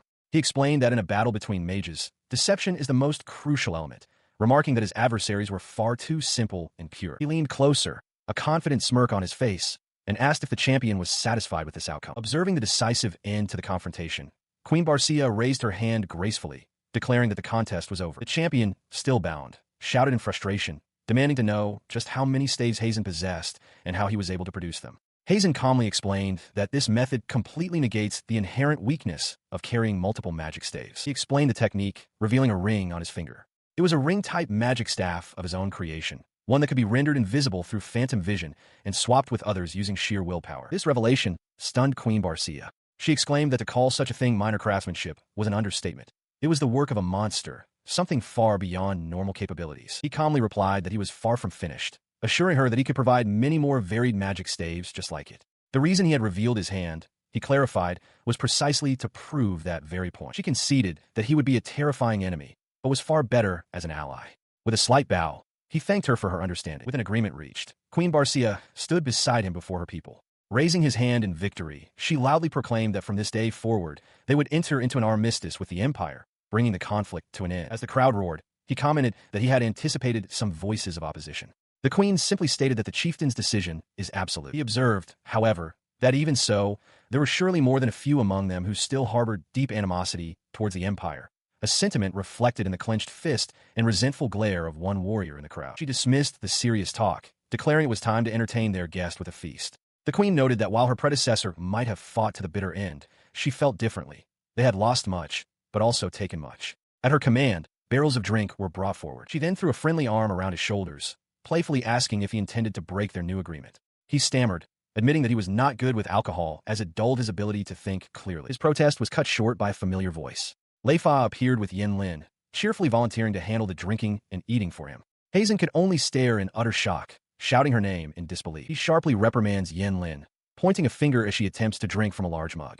He declares that alcohol is absolutely forbidden for children and tells her to stop fooling around, insisting there is no time for such antics. His outburst catches the attention of Queen Barcia, who finds the situation amusing. She asks if the interesting child is Hazen's daughter. He clarifies that she is not, explaining that he recognized her talent and took her in. He adds that he plans to introduce her to a merchant named Nandao and requests that the queen be strict with her to provide valuable trading experience. Upon hearing this, Yinlin bursts into tears and clings to Queen Barcia, pleading for help. The queen looks down, remarking on Hazen bringing such a small child with him. Yinlin continues to cry, complaining that Barcia's eyes are frightening and that Hazen is using a small, weak child for his own ends. The girl's dramatic outburst sends Queen Barcia into a fit of hearty laughter. Still clinging to the queen, Yinlin shouts that Hazen has a truly terrible personality. With great amusement, Barcia reveals that, despite her appearance, the girl is actually 13 years old. Still smiling, the queen remarks that it has been a long time since she has laughed so much, declaring it a truly wonderful day. She raises her mug to Hazen, proposing they walk a good path together.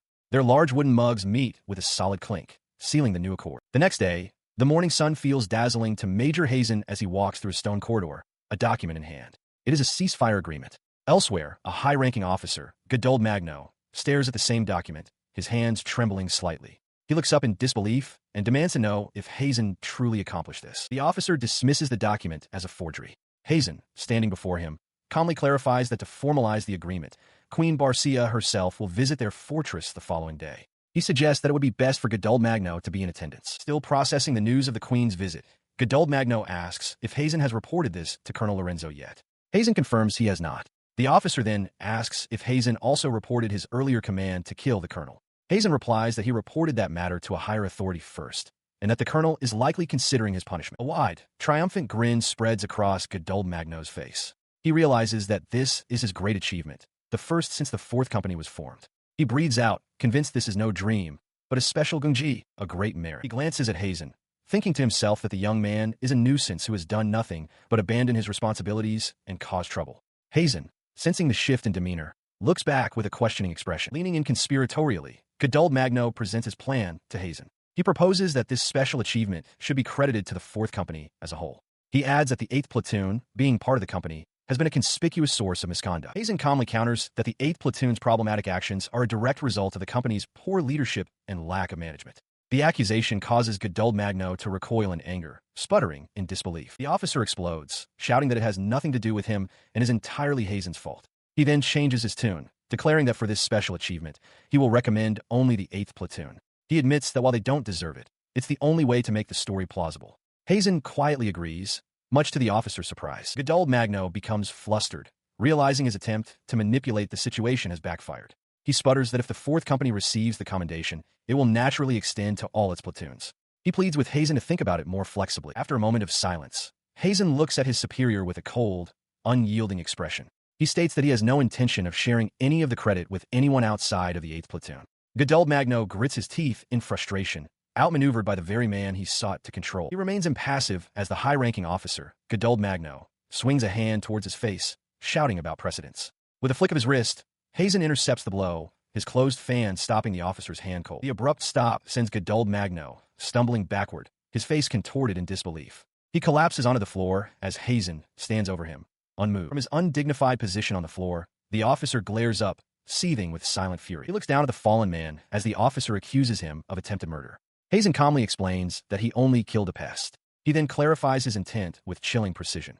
For the sake of the Empire's future, he will eliminate any such pest that seeks to consume it. His threat hangs in the air, leaving Goduld Magno sputtering in disbelief, questioning if Hazen truly won't recommend him. Hazen confirms this, and, changing the subject, urges him to proceed, reminding him that Colonel Lorenzo is waiting. Rising to his feet, the officer's indignation returns. He points accusingly, demanding to know if Hazen intends to report this alone, reminding him that he was the one instructed by the colonel. He turns to face the furious officer, who challenges him to state what he plans to report if he has any credibility. Hazen calmly states his intention to report the same thing he told the lieutenant general, that the special grand merit should be awarded to the Fourth Company. His response only enrages the officer further. who yells that this is not what Hazen said before. Hazen, however, maintains his composure, clarifying that he was instructed by the Lieutenant General to state that the fourth company should receive the merit, and that is precisely what he will say. Utterly flustered, Godald Magno begins stomping his foot, demanding that Hazen rehearse the report and refusing to let him leave until he does. He trails off, mentioning the colonel. He dismisses the waiting colonel, declaring he'll make him wait as long as necessary. Just as he calls the situation troublesome, a voice from the doorway interrupts, asking who has arrived at such an hour. He touches his head in disbelief, his ears ringing from the confrontation. The newcomer's identity shocks him to his core as he exclaims the name, Colonel Lorenzo. He thought his ears were playing tricks on him. From his position on the floor, Godald Magno looks up at the composed Colonel Lorenzo, who stands beside Major Hazen. Godald Magno stammers, accusing Lorenzo of trying to twist the facts for a report to their superiors and demanding to know how long he had been present. Lorenzo calmly replies that he has been there from the very beginning. He explains that he came upon hearing of Major Hazen's return, but was instructed by Lieutenant Mosbita to wait outside, supposedly out of consideration for the relationship between Hazen and Godald Magno. The implication of being spied upon sends Godald Magno into a rage. He lunges towards Hazen, roaring his name in fury. Hazen, however, remains perfectly still. He inwardly reflects that while he was certain only one or two of his missteps would be reported to the higher-ups, he had not anticipated the situation escalating to this degree. Colonel Lorenzo turns his attention to the other men in the room. He sharply tells Lieutenant Mosbita to know his place when admonishing someone. Then, addressing Godald Magno, Lorenzo suggests that since he entrusted a lieutenant with such a task, he should also propose a demotion and transfer for the man. His calm demeanor cracks into a wide, menacing grin. Is that acceptable, Colonel Lorenzo? He asks rhetorically, his voice laced with threat. He declares his intent to thoroughly crush any pests that gnaw at the Empire, causing Godald Magno to stumble backward in terror. At Lorenzo's unspoken command, Lieutenant Mosbita violently shoves Godald Magno to the floor. The high-ranking officer can only cry out in fear as he is physically overpowered. Looming over him, Mosbita declares this a provisional measure. He orders Godald Magno to relinquish the authority equivalent to a lieutenant general until a formal notice is issued. Hazen calmly accepts the turn of events. He remarks that the colonel is a gentleman who simply dislikes those who feign weakness. With the power dynamic completely shifted, he makes a single request to have the former lieutenant assigned to his fourth company. Godald Magno can only watch in horror. He stands impassively as Lieutenant Mosbita, face contorted with rage, declares that Hazen's former subordinate has committed an act of gross insubordination. Mosbita seethes, stating that if the man were under his command, he would be subject to immediate execution. In response to the outburst, Hazen calmly agrees, advising the lieutenant to avoid excessive retribution. With a faint, knowing smile, he adds that it's better to thoroughly crush such a rotten nature.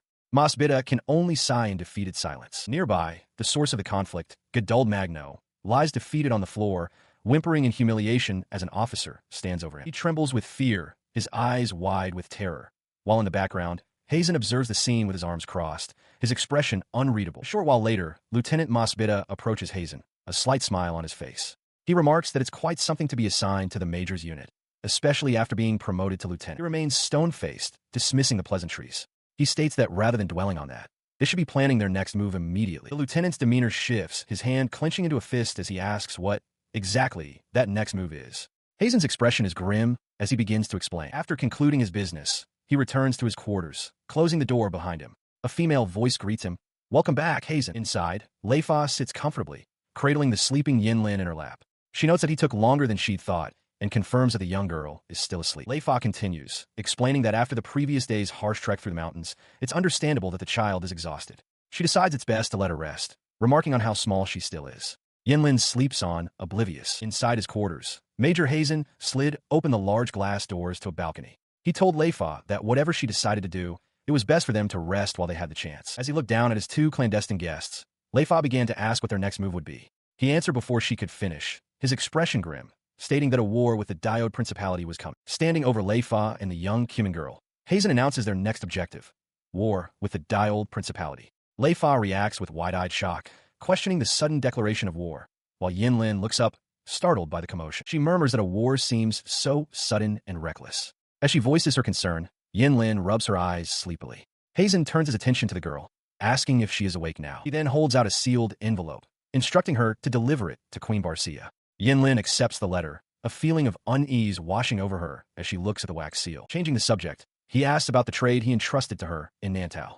She confirms that preparations are complete, with a large quantity of jewels already sold, and that she will now retrieve the higher quality gems. Hazen considers his strategy, planning to hide the jewels among flowing stones.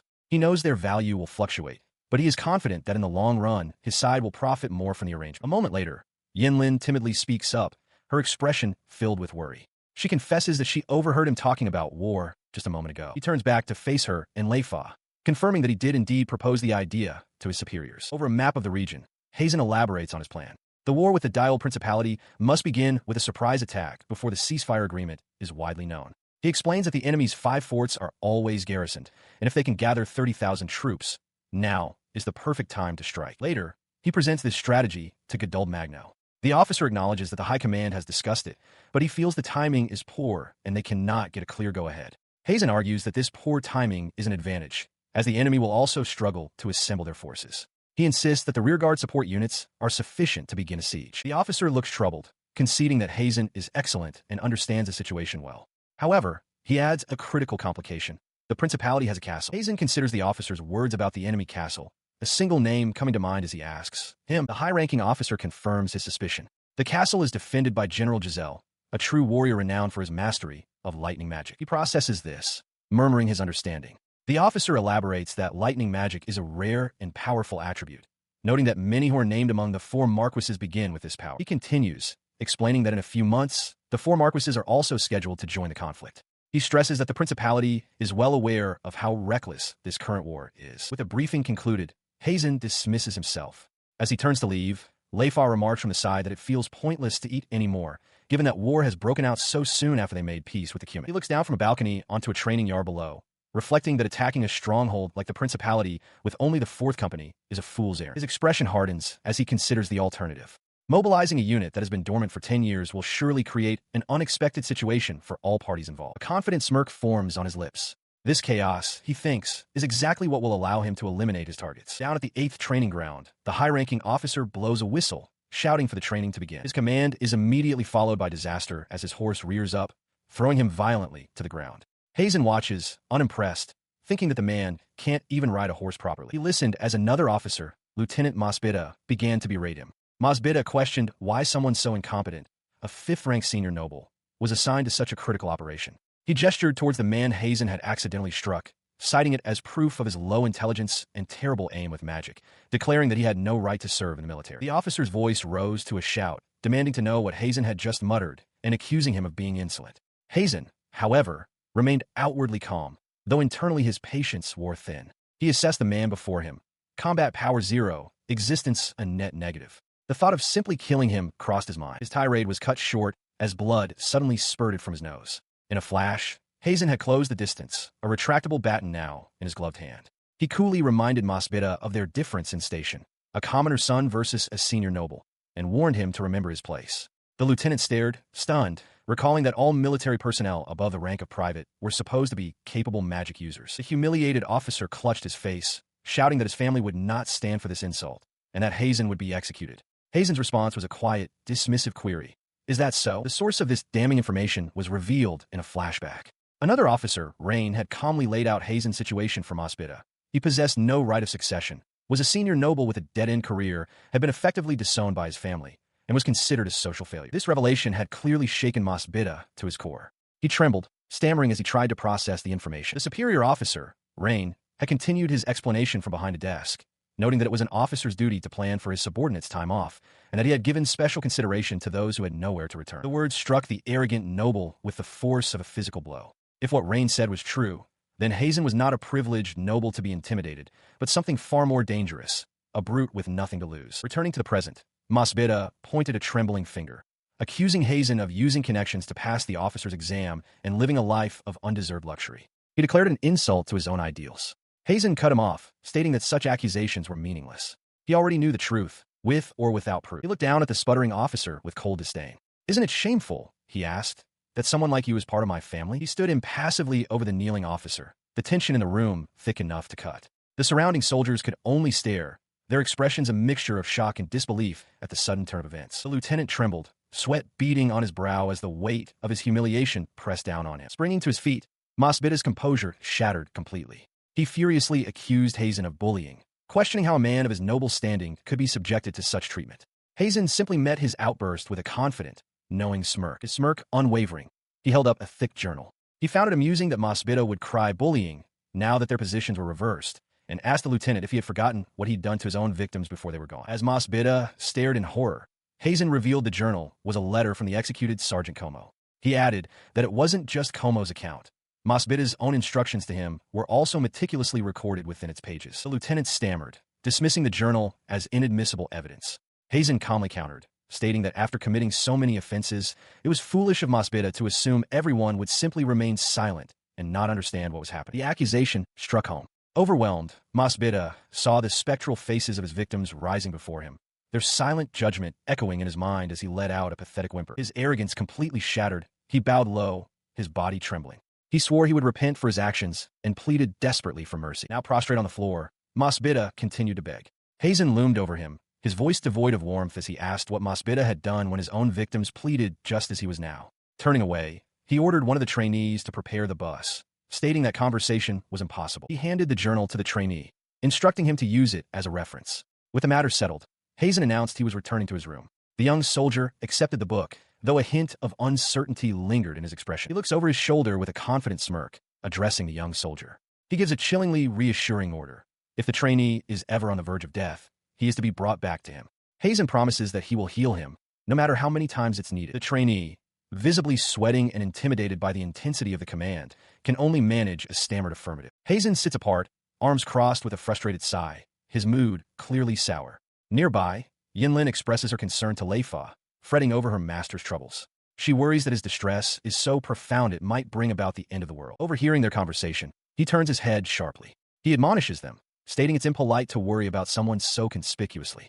Leifa seems taken aback by his directness. She recovers quickly, launching into a spirited explanation.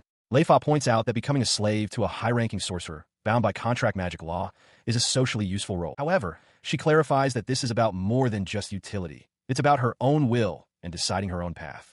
A gentle smile spreads across Hazen's face. He agrees, affirming that it's only natural for a friend to feel that way, and tells her there's no need for thanks. Leifa is visibly surprised by his response. A moment later, her surprise gives way to simple pleasure as she enjoys a sweet pastry. Leifa, a woman from a martial tribe, is known for her straightforward and kind nature. Her simple demeanor belies a complex past. A vision surfaces of her standing before a grand, ornate gate, flanked by two imposing masked figures. It is a world where magic is paramount, and to navigate the swirling currents of the Empire's strategies, a deep understanding of its principles is essential. Returning to the present, Yinlin observes Hazen's placid expression. She silently notes that he wears the face of someone who is deliberately keeping quiet about something important. Leifa, however, misinterprets his silence. She dismisses his worldly knowledge, declaring that as a first-year member of society, it's only natural he wouldn't understand certain things.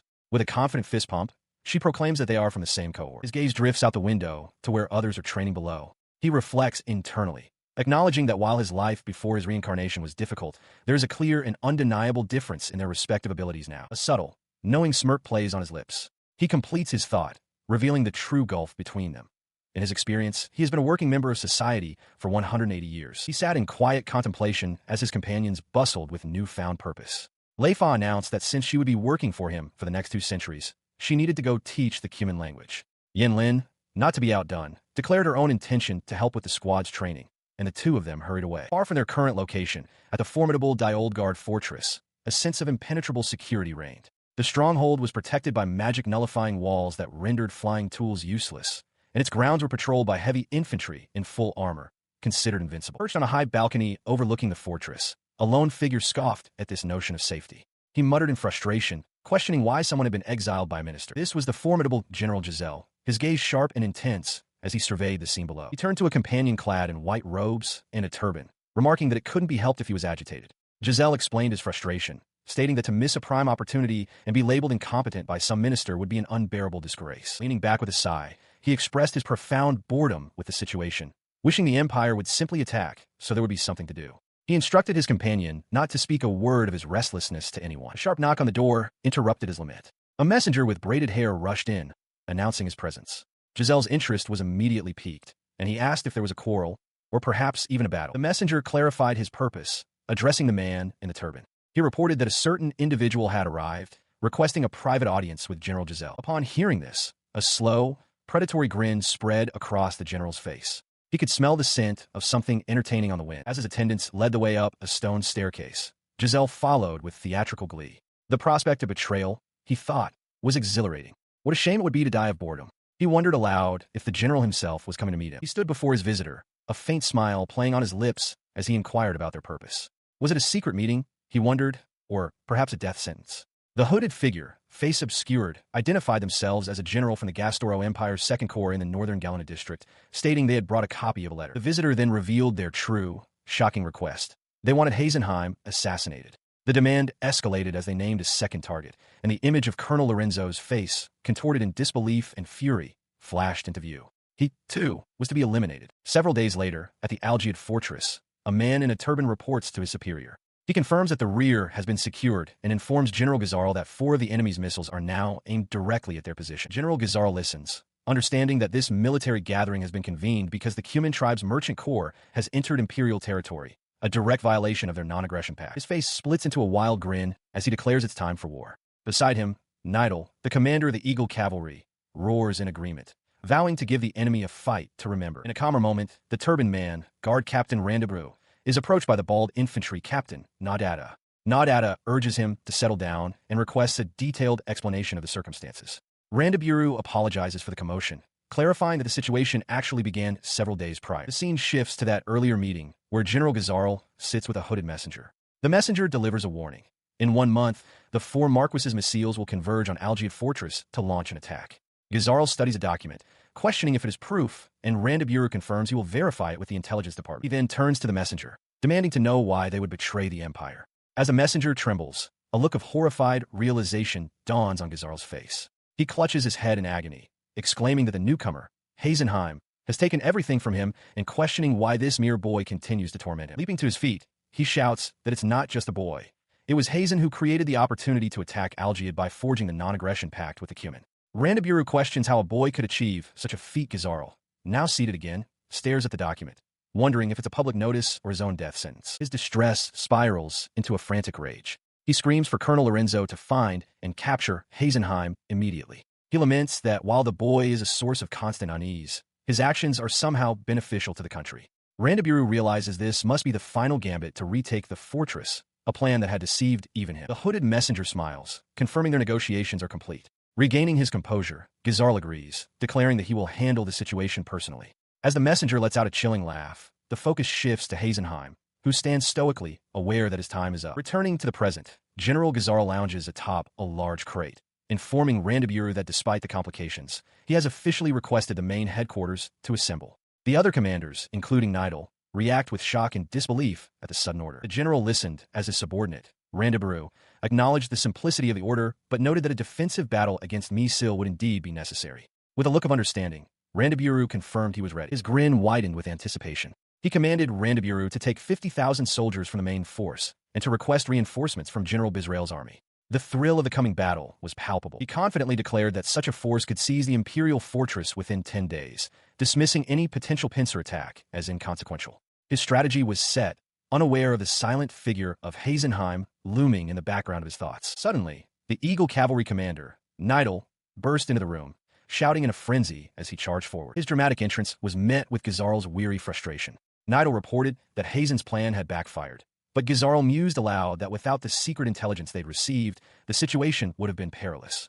He found the idea of capturing Hazen and hearing his side of the story rather amusing. He leaned back with a cynical smile, questioning the very notion of betraying allies and breaking promises. With a sharp glint in his eye, he specifically brought up the promise made to annihilate Mosbida. At the northern Karuna fortress, Major Hazen and Colonel Lorenzo rush through a stone corridor. General Gazarl's army is advancing on their position, and Hazen observes that the intelligence has arrived too late. Lorenzo curses, frustrated that the high command is divided and unable to reach a decision. Hazen wonders if they are merely discussing defensive strategies, realizing with alarm that the enemy is already at their gates. He continues, explaining that Lieutenant Barisag's unit has already withdrawn, aiming to capitalize on Major Gadul's anticipated failure. With this development, Lorenzo concludes grimly that there is no longer any chance of victory. Hazen, however, remains resolute. He points out that with the withdrawal of Barisag's unit, the second strongest force at the fortress, their numbers will be halved. The only option remaining, he insists, is to rely on Lorenzo's proposed strategy. Reaching their destination, Lorenzo throws open a set of large double doors, announcing their presence with authority. He declares that Colonel Lorenzo and Lieutenant Hazen are entering. They step into a grand chamber where 3 senior officers are seated at a large, curved table. The man in the center, Major Gadul Magno, watches them approach, his expression unreadable. A massive, ornate crest adorns the wall behind him. The Major, looking weary and rubbing his temple, addresses Lorenzo first, asking what brings him here now of all times. Before Lorenzo can answer, Hazen steps forward, requesting that the Major hear his plan. He begins with a confident smile, stating that Lieutenant Barisag's withdrawal is actually good news. He suggests that the crime of desertion can be dealt with later. Major Goduld Magno's eye twitches with irritation. He grips the table, his knuckles white, and demands that Hazen stop the pleasantries and speak plainly. Hazen places a gloved hand over his heart and makes a stunning declaration. He will personally defeat General Gazar's army. Without the general's forces, he explains, the Duke's army will surely collapse. The Major slams his hand down, his face contorted with disbelief and rage. He questions what nonsense Hazen is spouting, then turns his fury on Lorenzo, demanding to know why he brought such a fool into his presence. His subordinate, Colonel Lorenzo, attempts to reason with him, questioning if they should believe in the young Major.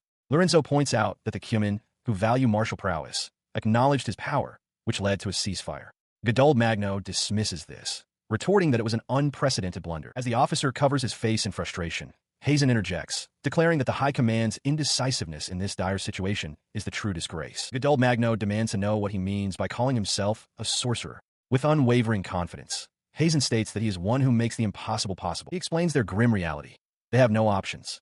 They cannot fight, and fleeing means being branded as cowards, never to return to the capital. He resolves to stake his life defending the fortress with what little forces remain. Hazen's face falls into shadow as he counters that their army exists to achieve military merit. If they cannot seize victory from any enemy, he argues, then they have no value. His gloved hands come together as he continues, stating that he is offering to grant them their wish. An unsettling, predatory grin spreads across his face as he leans forward, promising to fulfill their deepest desire. The offer leaves Goduld Magno utterly stunned, his eyes wide with shock and disbelief. He erupts in fury, shouting at Hazen for his insolence and dismissing the absurd vow of a 22-year-old. As Lorenzo tries to intervene, Hazen calmly asks if the Major has a better plan, mentioning a major assignment and revealing that he has already investigated the facts. He stands confidently, assuring them that they are fortunate. He asks them to entrust the battle to him, promising to show them a great reversal of fortune that no one could possibly imagine. He listens as Colonel Lorenzo, with a hand on his own shoulder, declares that he will personally grant Lieutenant Hazen the great authority he seeks. The colonel's gaze hardens as he reflects on his reasoning. He had little interest in merely defending his post, but with the outbreak of war, the situation has changed. He recalls Lieutenant Hazen's arrival at this very fortress, a storm on the horizon. His thoughts drift to a figure of serene power, a woman who spoke of achieving what no one else could in a short time. She had sown discord, exposing the incompetence of the High Command with a cruel storm. That storm had brought with it many ugly sights, faces twisted in anger and despair flashing through his memory. Back in the command room, Goduld Magno slams his fist on the table, his voice booming. He admonishes Lorenzo, stating he has no right to cede his position to someone young enough to be his son. His face contorts with rage. He declares that failure is unforgivable. If they are defeated, he vows he will ensure they face the death penalty. Unfazed, Colonel Lorenzo stands beside Hazen, placing a hand over his heart in a solemn gesture. He accepts the terms, stating that if they win, they will be promoted, but if they lose, they will never set foot on this land again. With the stakes now clear, Goduld Magno leans forward, his expression grim. He issues the command directly to Colonel Lorenzo, transfer the great authority to Lieutenant Hazen. The colonel turns to face the young officer. With a faint smile, he confirms the order has been given and that he is now officially ceding his authority to Lieutenant Hazen. Then, in a stunning display of humility, Colonel Lorenzo bows deeply before his subordinate. He makes a simple, desperate plea. Save this fortress. He stood over the bowing colonel, his expression unreadable but firm. With the full weight of command now settled upon his shoulders, he gave his solemn reply, accepting the charge. Over a table bearing a strategic map with scattered pieces, Colonel Lorenzo addresses the seated Major Hazen. He asks what his orders are, now that he is under Hazen's command. Hazen, looking up with a steady gaze, replies that he wants Lorenzo to continue acting as a decoy for the Lorenzo faction. The colonel chuckles, finding the situation amusing. He questions if it's truly acceptable for Hazen to be so direct, noting that he's only ever been told to use honorifics. Hazen listens, his expression unreadable, as Lorenzo seems to doubt the sincerity of his new commander's instructions. In response, he concedes that he was indeed strict with Lieutenant Masbida about using honorifics, but clarifies that this situation is different. With a formal tone, Hazen asks for permission to continue addressing Lorenzo with due respect, causing the colonel to react with visible surprise. Lorenzo is taken aback by the offer. He stammers, questioning the idea of hearing respectful language from Hazen's mouth, and then pleads with him not to tease him. With the personal matters seemingly settled, Hazen's attention returns to the map. His gloved hand moves a piece as he begins to lay out the troop deployments. The enemy, he explains, numbers 50,000, while their own forces are only 15,000. It is a siege, a solid but difficult strategy to endure. He continues, identifying the opposing commander as General Gazarl, who is accompanied by a formidable royal guard. With a sudden intensity in his eyes, Hazen declares that he will defeat General Gazarl himself before the guard can become a factor. Lorenzo understands immediately, agreeing with the assessment. He notes that the high command would be reluctant to fight Gazarl directly, so Hazen's proposal would surely be approved. Hazen confirms this is precisely why he is acting now, formally requesting that Lorenzo take command of the forces in his absence. Standing over the map, he clarifies his own role in the plan. He is a sorcerer, he states, and he will use his abilities to cause a disturbance while the enemy's attention is focused on the rocky terrain. Lorenzo's expression hardens as he asks what Hazen is truly planning, sensing that he is not being fully trusted. He recognizes this caution as one of Colonel Lorenzo's excellent traits, an unwillingness to make a misjudgment. Hazen, for his part, seems to decide to elaborate further. His gloved finger taps the central keep on the map.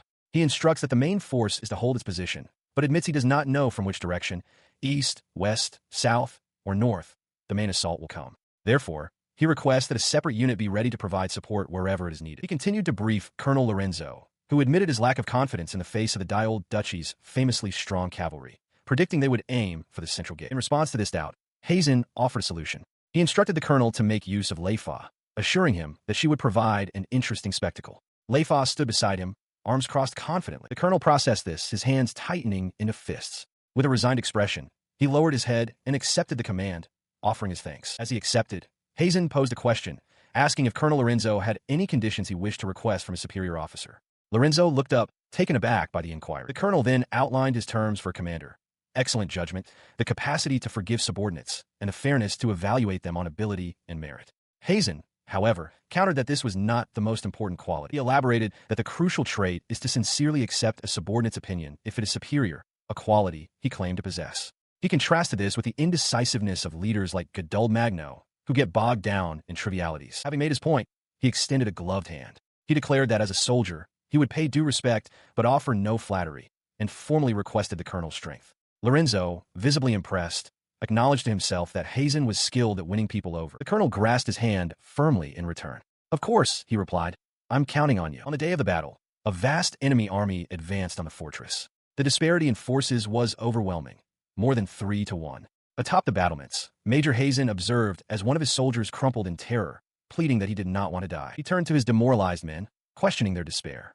He sharply ordered them to check their equipment and make haste, then demanded to know if they had a sufficient number of arrows. A soldier quickly confirmed that they did. He is approached on the battlements by a soldier in gleaming plate armor. The soldier, a young man with spiky, light-colored hair, greets Major Hazen with a cheerful salute, noting his hard work. The soldier stands beside him, looking out at the approaching enemy. He assures Hazen that the soldiers have not despaired and that he, the lieutenant, will be with him. In response to this confidence, Hazen calmly points out the overwhelming odds, reminding the lieutenant that they're facing an army of 50,000. The soldier, undeterred, shouts back that it is not a problem. He continues his assessment, specifying that their enemy is the renowned General Gazarl's army. The lieutenant, with a confident smile, simply declares that with a major present, they will win. The lieutenant places a hand over his heart, speaking for all the soldiers behind him. He proclaims that they are all prepared, and that if they must die, they would rather do so under the major's command than be killed for desertion. Hazen listens, a shadow falling over his face as he thinks to himself that he cannot let them all survive. His expression hardens, his resolve solidifying in silence. Then, a faint smile touches his lips as he produces a small, triangular device. He remarks that being a soldier is a difficult thing indeed, as he activates the small, pyramid-shaped object in his gloved hand. His amplified voice suddenly echoes across the ramparts, asking the Imperial soldiers if they can hear him. The armored men look around in confusion. The sound carries to the enemy commanders. General Gadul Magno demands to know what the voice is, while Colonel Lorenzo notes with a smirk that it seems to be coming from a magic staff, audible to all. From his position on the wall, Hazen's voice booms across the valley. He announces that the battle will be decided in 3 days, that retreat is a capital offense, and that before them stands the fearsome army of the thunderclap general, Gazarl, 50,000 strong.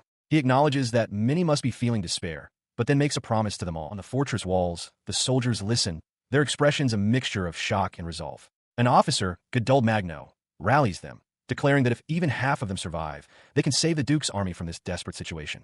He commands them to trust their training, endure a 3-day siege, and believe in the comrades fighting beside them. Building on this momentum, Major Hazen projects his voice across the entire army, giving a final, thunderous command for all troops to raise their voices in a war cry. He then deactivates the small amplification device, the sudden silence punctuated by a quiet click. From nearby, Leifa watches him, remarking to herself how unusual his behavior is. She muses that for Hazen to give such a rousing speech, morale must be dangerously low. She reaffirms her own loyalties, thinking that she cannot trust any superior officer besides Colonel Lorenzo. Hazen acknowledges internally that his actions were indeed out of character. He understands, however, that there are many among the soldiers who do not wish to die. With his speech concluded, he abruptly turns and begins to run along the top of the wall. Leifa, startled by his sudden movement, calls out to him. He glances back, telling her that he isn't being straightforward, but that she should trust him. She watches him depart, her confusion growing as she calls out, demanding to know where he is going. In a fluid motion, he leaps from the rampart and lands squarely on a horse waiting below. As he takes the reins, he declares that with morale this low, even a poor commander could hold out for a day. He vows to do his job until then, confident he can perform it even better than Colonel Lorenzo. From the wall, Leifa sighs as she watches him ride away. With a weary fondness, she remarks that he's gone, and finds herself sympathizing with the colonel for having to deal with such a man. Elsewhere, a contingent of messengers stands in formation, clad in white uniforms with their faces partially obscured by head wraps. They await their orders, one among them singled out by an unseen commander. One of the messengers arrives before a formidable figure, identified as General Gazarl, whose sharp gaze surveys the horizon with a confident smirk. On a vast plain before a distant fortress, a massive army stands assembled in perfect, disciplined ranks. A report rings out across the field, confirming that the entire force's deployment is complete, the sound thundering in anticipation of the battle to come. At the head of this formidable force, General Gazarl stands beside Randabiru. A confident smirk plays on Gazarl's lips as he declares their strategy. They will push forward and break through the center. He turns to his troops, who roar in approval. His voice booms with conviction as he proclaims that this will be a great war, the moment to make the Empire pay for the hardships they have endured. The time for retribution, he shouts, has finally arrived. As he prepares to give the order to charge, a tremendous rumbling fills the air. A massive gate slams down, sealing the fortress entrance. Gazarl's confident expression dissolves into shock, his command cut short. He recoils, demanding to know the source of the deafening roar. He observes that despite his army having a 3-to-1 advantage, the enemy's morale seems unnaturally high. Meanwhile, atop the fortress walls, Major Hazen looks down upon the invading force. He speaks to an unseen subordinate, confirming that this defensive measure is indeed his own handiwork. Back on the battlefield, Randabiru turns to Gazarl, asking if they should now change their plans to a long-term siege. Gazarl firmly rejects the idea, stating that it will be a short battle. They will attack with their full strength from the very beginning. He explains his reasoning with grim certainty. Their opponents are waiting for the 4 idols of Misur. Without the support of that divine army, he believes the enemy's current inferiority is assured, making a swift, overwhelming assault the correct course of action. Within the fortress, the Imperial soldiers stand ready. They understand that if their opponents perceive even a chance of victory, a half-hearted attack will be counterproductive. They must show overwhelming resolve. With a resounding clang of metal, the shield wall locks into place. Behind them, rows of archers draw their bows in unison. They intend to meet the enemy with their full, united strength and crush them completely. The assault began. Gazarl's forces surged forward, a wave of soldiers on foot and horseback charging towards the fortress walls. In response, the Imperial defenders answered from the ramparts. A storm of arrows rained down upon the advancing army, forcing the soldiers to raise their shields against the onslaught. Watching from above, Major Hazen observed that the battle had started. He mused that the enemy was already resorting to whittling down their own numbers with arrows, a painful but necessary tactic. He thought to himself that if it were him, he could do the same. He was unaware of an infiltrator already hidden at the base of the wall. The young man noted that in the chaos of battle, distinguishing friend from foe by uniform and flag alone was difficult, and that he would embrace this turmoil. Lying low amidst the fallen, he took a moment to observe the Imperial defenses, conceding that their equipment was not bad. Elsewhere on the wall, the Archer Corps commander, Kanahawan, rallied his men. He ordered them not to panic, to maintain their firing rhythm, and to hold their position with composure, as they had plenty of arrows in reserve. His authoritative commands, however, drew the attention of the infiltrator, who now crept closer. The young man knew that if he could just deal with these men, the battle line could be maintained. With sudden, lethal speed, he lunged from the shadows. His mission was clear: subdue and disrupt the head of the Archer Corps. Commander Kanahawan fell, his life cut short in an instant. His sudden death sent a shockwave through the nearby soldiers. They cried out his title in disbelief, turning to see the cause. An assassin was in their midst. He paid them no mind, already running to his next objective. He called out to his comrades, telling them not to get distracted. Their next task, he ordered, was to set a fire somewhere behind the lines. That would be enough. Inside the Imperial command post, an officer burst through the door, his expression urgent. He reports to Colonel Lorenzo that the archers' offensive has suddenly weakened, leaving the colonel stunned and speechless. He quickly regains his composure, a look of grim determination on his face. Clenching his fist, Lorenzo declares that this is their chance, and orders his subordinate to press the attack until sunset. The officer crisply acknowledges the command. On the fortress walls, the battle rages. An armored lieutenant rallies his troops amidst a hail of arrows, shouting for them to hold their position and redeploy to the western flank. Meanwhile, far from the front lines, General Gazarl observes the engagement through a spyglass held steady by Leifa. He remarks that the situation appears to be a stalemate. Leifa asks if it is time to send in the corps commander. He tells her to wait, explaining that while their sorcerers are at a disadvantage, trying to turn the tide with a single blow is fraught with uncertainty. He notes a conspicuous magic user on the field. Leifa, aiming her massive weapon, counters that the soldiers near Colonel Lorenzo are formidable, but they are not sorcerers. A massive explosion tears through the Imperial ranks. Gazarl watches with a smirk, commenting on the impressive power and the quality of the soldiers. Beside him, the turbaned man, Randebrew, cautions that the damage is extensive and warns him not to get carried away. As he watches the chaos, his attention is snapped away by a messenger on horseback galloping towards them, shouting his name. Gazarl turns, his expression shifting to one of concern, wondering about the urgent news. The rider delivers his report with grave urgency. The Archer Corps commander is dead, assassinated. He continues, explaining that by the time anyone looked back, the commander's head had already fallen. Randebrew murmurs that it makes sense. The Archer commander had no resistance to magic, and that vulnerability was exploited. Gazarl's eyes narrow as he connects the events. He realizes this must be the work of that man, Hazen, and wonders if this means his adversary is an assassination-type sorcerer. Having identified his true foe, the general issues a new command. He declares it a good time to act and orders a full withdrawal for the day. As a soldier acknowledges the order, Gazarl observes that the enemy commander is an excellent assassin, which means he watches the sun dip below the mountains, recognizing that the tide of battle is turning with the end of the day. The general concludes that his opponent is not suited for large-scale engagements. By pulling back to regroup and heighten their vigilance, he believes they can prevent another such assassination attempt. With his strategy set, he turns to the waiting cavalry commander, Nidal. A confident smirk plays on Gazarl's lips as he promises to let him run wild on the morrow. Eager for the command, Nidal assures his general to leave it to him, declaring he has been waiting for this moment. Major Hazen enters an office where his superior, Rain, is waiting. Rain greets him, immediately addressing the elephant in the room. Hazen assassinated the commander of the Bao Corps. Hazen confirms the act, explaining that the soldiers' morale was dangerously high and they were being lured into a trap. He acted to prevent a massacre. His superior sighs, acknowledging the grim reality. To make such a decision while surrounded by the enemy, he concedes, was a terrifyingly difficult move. The conversation continues as Hazen reports that the front line will advance tomorrow, with General Gazarl joining them. He confirms the general was not present for today's events. Rain asks if Hazen intends to confront the general, but Hazen clarifies that his own role is merely to act as a diversion. Rain reacts with shock, shouting in disbelief at the idea of Hazen being a mere diversion. He quickly composes himself, stating that he understands and will handle the situation. He instructs Hazen to leave tomorrow's battle to him and get some rest. With a slight smile, Hazen excuses himself and departs. He enters a large, torchlit chamber serving as a makeshift infirmary. Dozens of wounded soldiers lie upon the stone floor. Hazen surveys the scene, noting internally that while the number of casualties is less than he'd feared, it is still a grim sight. As he observes the wounded, an armored soldier with his hair in a ponytail approaches, addressing him as Major Hazen. The soldier asks if these are all of the injured. Hazen confirms and asks the soldier to gather everyone in this location. The soldier agrees, though a hint of confusion and concern crosses his face as he begins to question the major's intentions. In response, Hazen raises a gloved hand, revealing a metallic, serpentine artifact with a single, glowing eye. He declares his intent plainly. He will heal them all, because he needs as many soldiers as possible for what is to come. The armored soldier protests, shocked. He argues that the major's magic is for tactical purposes, something he heard from Yin Lin, and that using it for healing will exhaust his reserves. But as he speaks, Hazen is already kneeling, and circles of brilliant light begin to manifest over the bodies of the wounded. He looks up at his subordinate and explains his philosophy. As a superior officer, he has a greater duty and responsibility than those under his command to exert his power to its fullest. The armored soldier is left speechless, realizing he has never heard such word from a commander before. He continues his explanation while observing the magical artifact in his hand.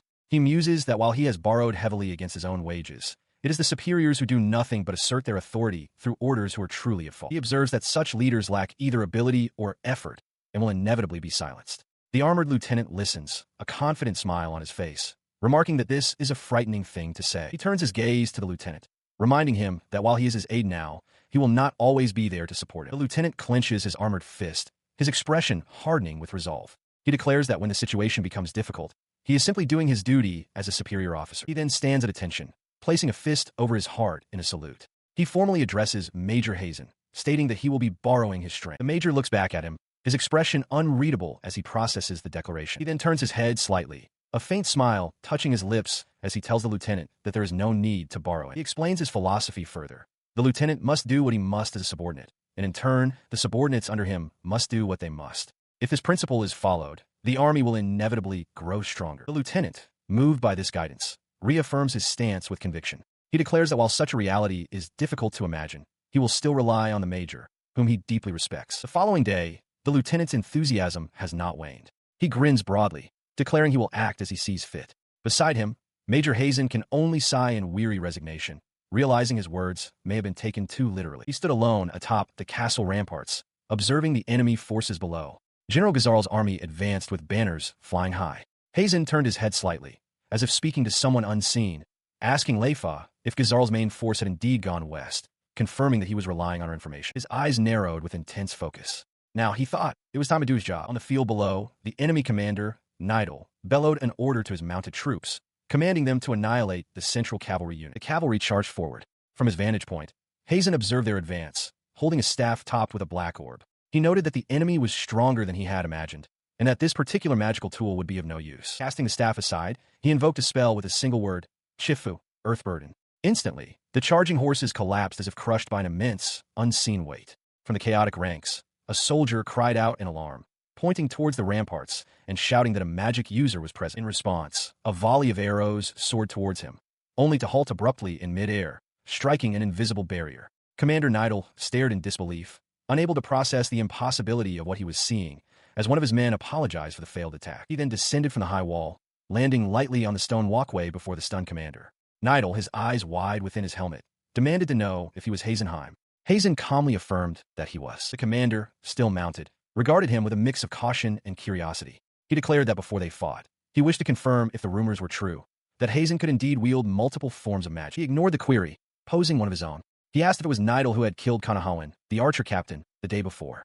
Hazen then answered for him, stating that the archers had been excellent, but their disruption of the battle lines was a nuisance, so he had them killed. The commander's face contorted in shock, a single, sharp gasp escaping his lips. The commander absorbs the chilling confession, his posture stiffening. He reveals that the slain archer was a close friend of his voice low and heavy with implication. Opposite him, Major Hazen remains silent, his expression unreadable against the backdrop of the castle wall. His face contorts into a mask of pure fury, teeth gritting behind his helmet's faceplate. He snarls that Hazen has just provided another, more personal reason for him to be killed. With a guttural roar, he raises his ornate mace. The head of the weapon begins to glow with a faint, stellar light as he prepares to charge forward. On a barren, rocky landscape, Major Hazen stands his ground with a staff, startled as a veritable storm of swords materializes in the air, all points aimed directly at him. Observing the assault from horseback, Commander Nidal remarks on the wonderful quantity of blades, identifying them as a superior exchange from the Nidal infantry captain. He notes that the Nokta infantry captain,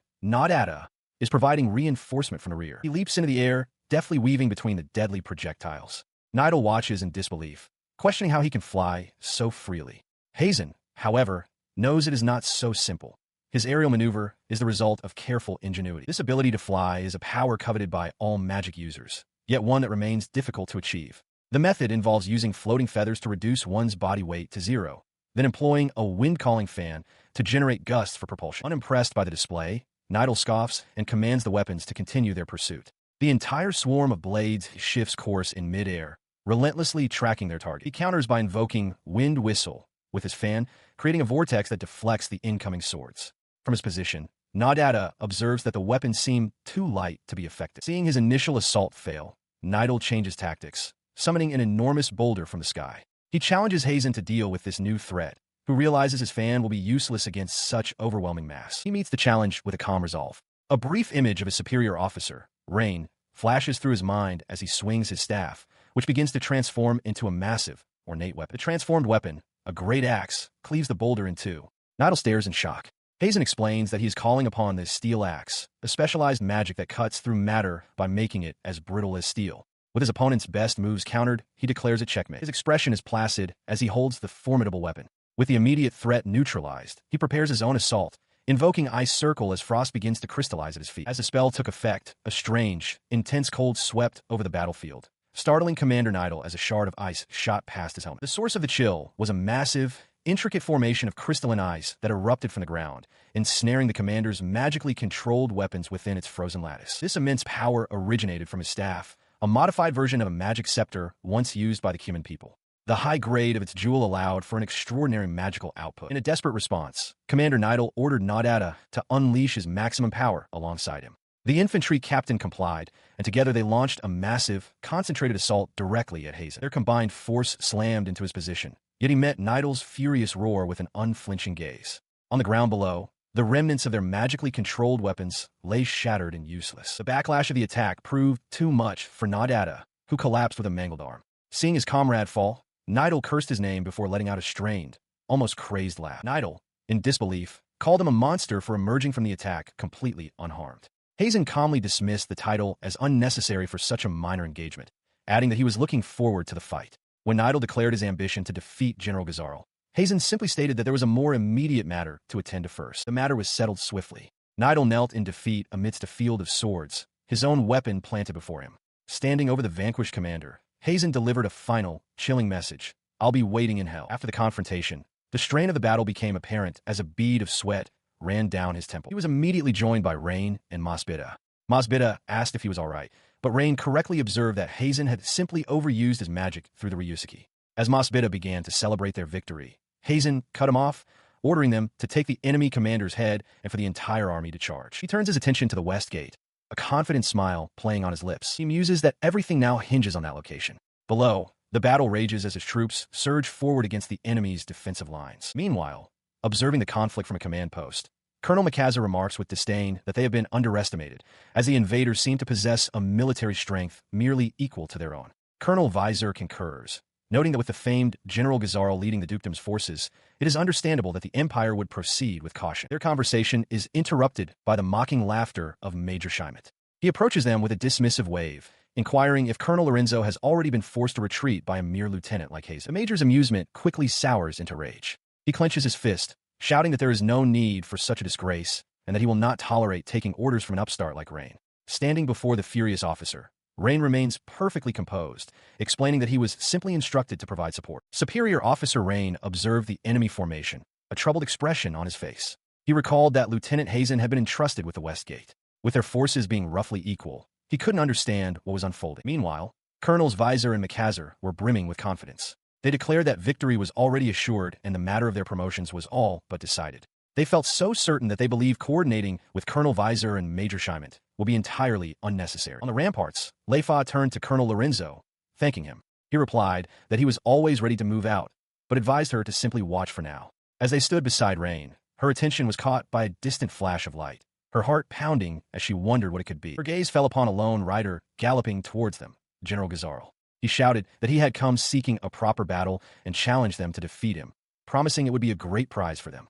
Pointing towards the walls, he noted the Empire had many mages and demanded they entertain him. Below, Colonel Makazer glared, his teeth clenched in irritation. His brazen challenge sent a shockwave of fury through the Imperial officers. Major Scheimet exploded with rage, roaring about the enemy's gall and calling them cowards, an insult he deemed worthy of death.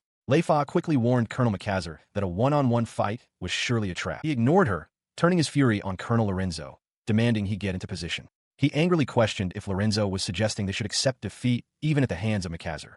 Lorenzo simply replied with a hesitant no. Before the argument could escalate, Colonel Visor intervened, calmly telling them to proceed. He declared that they should at least go and witness the Empire's victory over Gazarl.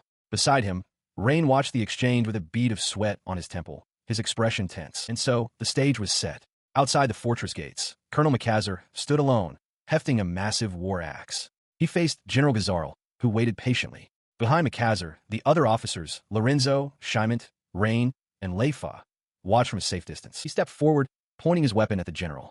After a curt greeting, he introduced himself as Makazer and challenged him to a duel. Gazarl met the challenge with a confident smirk, accepting. He presented his own weapon, a finely decorated rod, naming it the Raikiri Kaju, the lightning-cutting peacock, and told Makazer to burn its image into his memory. As the general named his weapon, a grim realization dawned on Rain.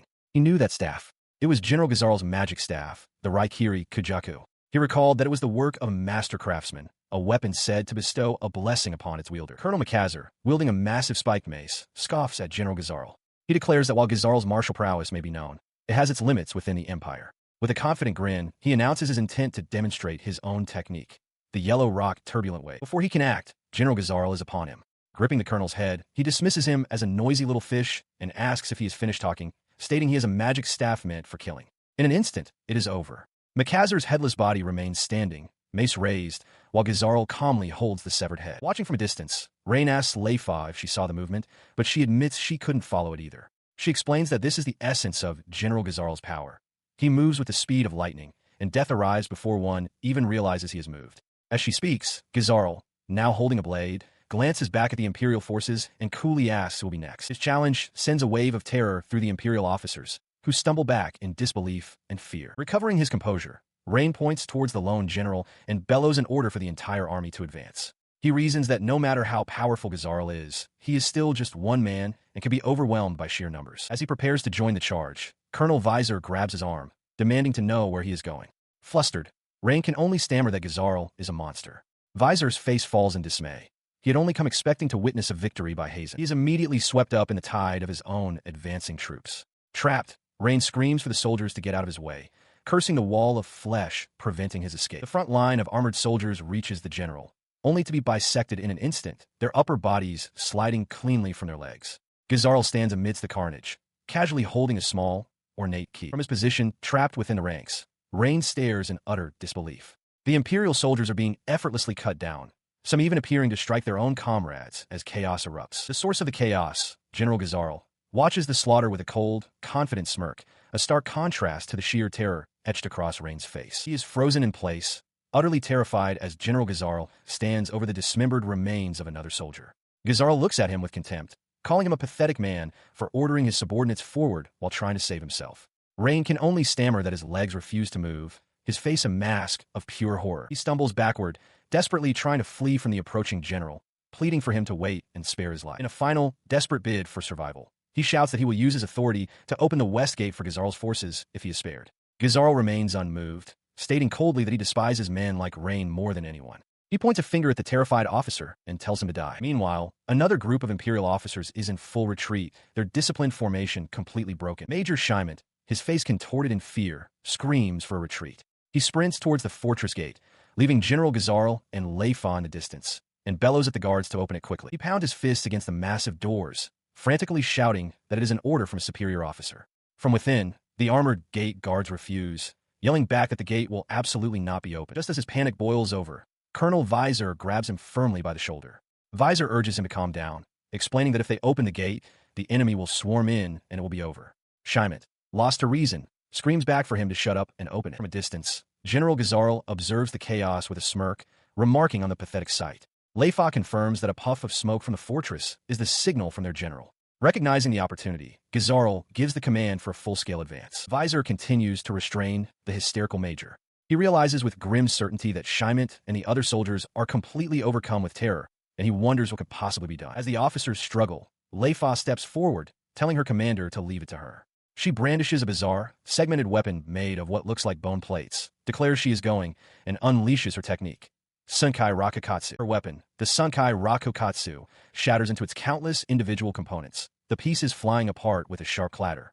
As she watches the segments disperse, General Gazarl stands behind her, his own weapon held firm, observing the unfolding technique. The scattered pieces then converge with incredible speed, reassembling not into a weapon, but into a colossal suit of earthen armor. The segments lock together around Leifa, encasing her within a massive, powerful golem that cracks the very ground beneath its feet. On the battlefield, General Gazarl stares in disbelief as a colossal, bandaged golem carve a path of destruction through the enemy ranks. He grits his teeth, wondering what kind of magic staff could possibly create such a monster. Amidst the chaos, a turbaned soldier laughs with wild abandon, boasting that he will be the first to strike the creature as he charges forward. His boast is cut short as the golem's massive fist smashes him and his comrades aside with contemptuous ease.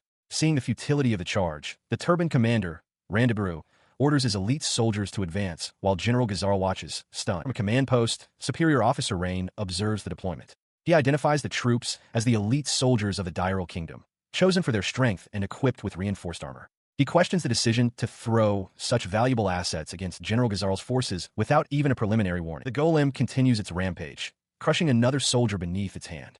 General Gazarl's expression hardens as he wonders what kind of power Hazenheim has unleashed upon his subordinates. It hefts its weapon, a colossal, blocky greatsword seemingly carved from the same material as its body, and prepares to meet the next wave of soldiers. With a single, devastating swing, the construct cleaves through the charging elite guard, scattering them like toys. Its single eye glows ominously, Watching from the command post, Colonel Makazer is taken aback, remarking on the sheer brutality of its fighting style. Beside him, Major Scheimet is ecstatic. He pumps his fist, shouting that this is incredible and praising Lieutenant Hazen for possessing such a hidden trump card. He declares that they will fight on until their lives are spent. Superior Officer Rain grabs Scheimet, telling him to get a hold of himself. Colonel Makazer dismisses the outburst, stating that this is his chance to defeat Gazarl and that the Western Gate's forces are now his alone. As Makazer grabs him, Scheimet's excitement turns to pure rage. He screams for Makazer to be silent, roaring at him for daring to defy him. From a distance, Colonel Makazer watched the carnage with a grimace. The sheer, nauseating power of the golem was one thing, but he began to suspect a deeper plot. Perhaps Major Hazen's plan all along was to have General Gazarl and his men be killed in the fray. The golem, meanwhile, continued its relentless assault, swatting another soldier aside with a contemptuous click of its jaw. It seemed to be running out of opponents to crush. Its rampage, however, was brought to an abrupt halt. General Gazarl appeared in a flash, catching the golem's bladed arm in his bare hand. He scoffed at its durability, questioning if this was all it had before declaring his own attack. Shunrai. The raw power of the impact did nothing to deter him. Instead, a bead of sweat trickled down his temple as a wide, predatory grin spread across his face. This, he thought, was finally getting interesting. Outside a fortified gate, General Gazarl faces off against the hulking wooden golem, his sword drawn and ready for battle. Watching from a distance, Colonel Makazer laughs heartily, dismissing the concerns of Superior Officer Rain. He boasts that General Gazarl is more than enough to handle the situation and that the fight is already over. The general lunges forward, acknowledging to himself that this confrontation will consume a great deal of his energy. The golem turns its head sharply, locking onto its approaching target. In response, it unleashes a devastating technique, the dancing peacock formation. A brilliant, fan-like array of energy erupts from its body, bathing the area in blinding light as the creature itself seems to cry out in exertion. Having evaded the blast, Gazarl lands gracefully, a predatory grin on his face. He declares that the immobilized golem will move no more, and turns his attention toward the now vulnerable West Gate. The golem suddenly detonates in a massive explosion. From his observation post, Colonel Makazer throws his head back and laughs, celebrating the power of the Empire's weaponry and vowing to annihilate the ducal forces. With the gate breached, General Gazarl's expression hardens. He gives the order for his troops to withdraw as a female commander at his side looks on in silence. His force is gone. Superior Officer Rain speaks to a much larger, more intricate armored figure. He tells Leifa that it's all right now, confirming that the ducal army has retreated. His calm vanishes as he screams a warning to Lieutenant Hazen to get back. Hazen, weapon in hand, leaps away just as the armored figure's massive fist smashes into the stone ground where he had been standing. Inside the construct, Leifa's hair flows free, her face bruised and bloodied. Her eyes are open in a blank stare as a single word echoes: release. She lay limp in his arms, the colossal golem gone, leaving her battered and unconscious. Hazen held her close, the chaos of the battle fading into a sharp point of concern. Her eyelids fluttered open, revealing eyes struggling to focus. A weak, questioning sound escaped her lips as she recognized the face above her.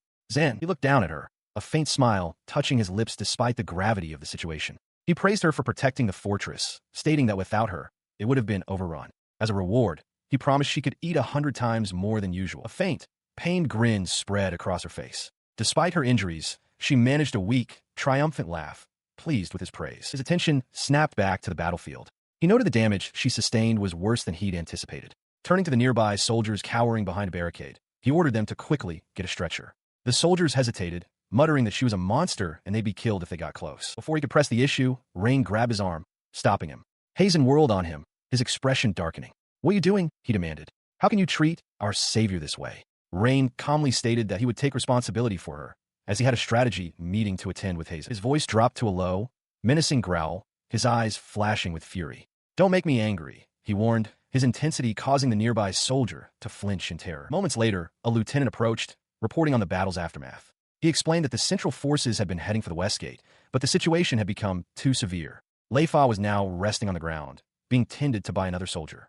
Hazen listened, his anger subsiding into grim acceptance. Rain apologized, explaining that seeing the enemy's fighting style had made them all afraid. Hazen turned to him, a new question forming. "Are you afraid?" The memory of the battle was still fresh.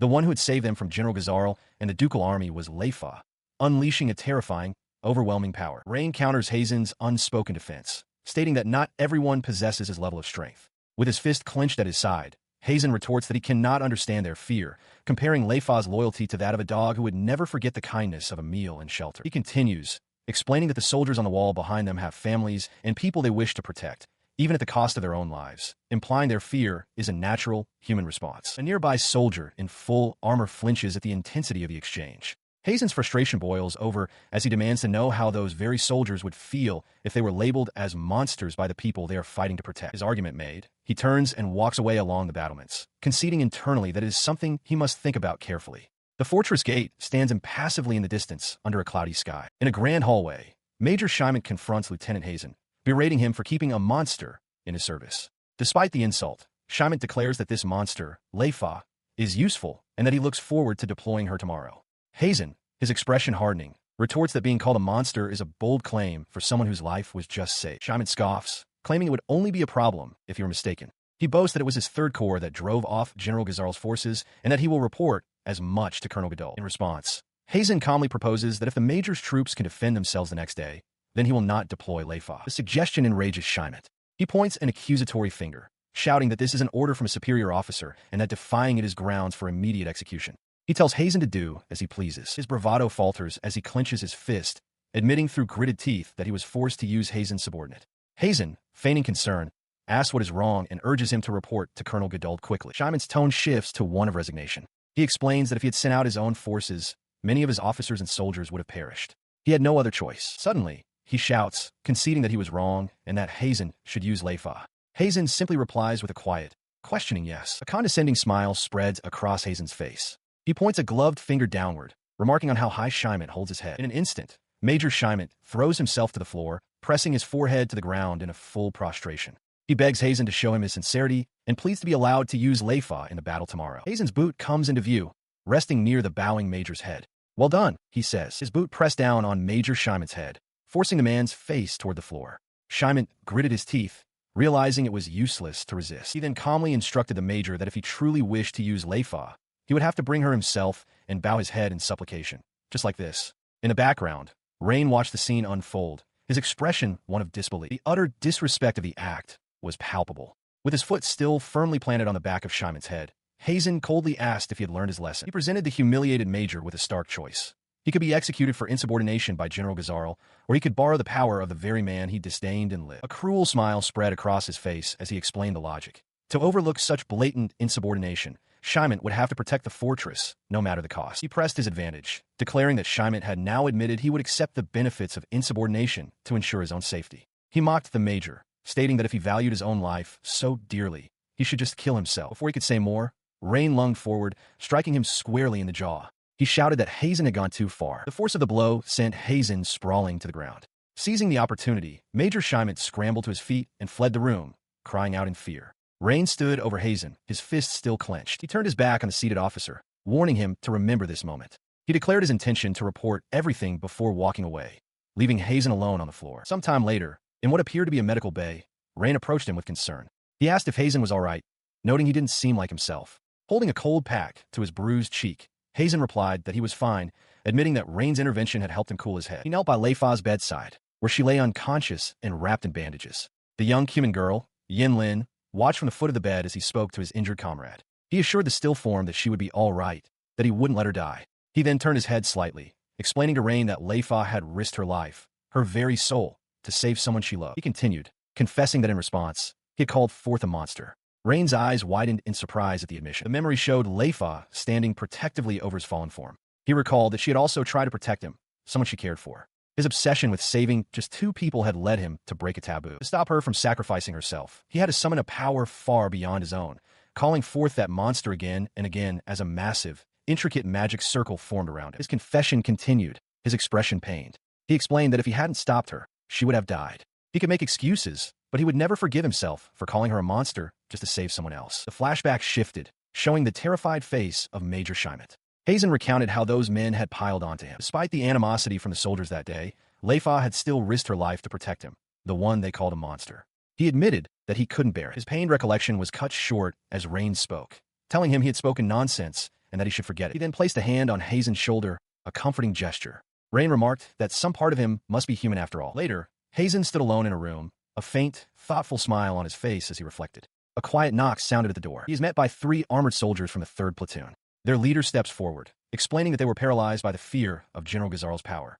He confesses that despite Hazen saving them, They feel they have committed a great failure. Hazen's expression remains stern. He invokes his command authority, ordering them to return to their posts to eat and rest. As the lead soldier begins to protest, Hazen turns his back on them, stating firmly that there is nothing more they can do there. His face darkens with intensity as he declares that there is no one left to fight in their stead. An image of the heavily bandaged, unmoving Leifa flashes through his mind, a stark reminder that she is unable to move. The soldiers understand his meaning.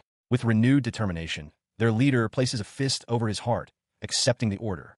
Another adds that tomorrow, it will be their turn to fight, as showing their gratitude is the only way they can repay her. As he walks away, Hazen clarifies that he isn't saying this for their benefit. He tells them that Leifa would be happy to know they survived, and suggests they bring her some food if they manage to get any. The lead soldier, surprised but moved, readily agrees. Later, Hazen stands alone in a quiet, moonlit corridor, gazing into a room where Leifa and the young human girl, Yin Lin, are sleeping soundly together. Rain appears beside him, remarking with a wry smile that being a soldier isn't something one can simply cast aside. Hazen, looking away, replies that it is better than letting morale fall. He turns his gaze back toward the room, his expression softening as he watches over them. Under the night sky, his resolve hardens into a silent vow.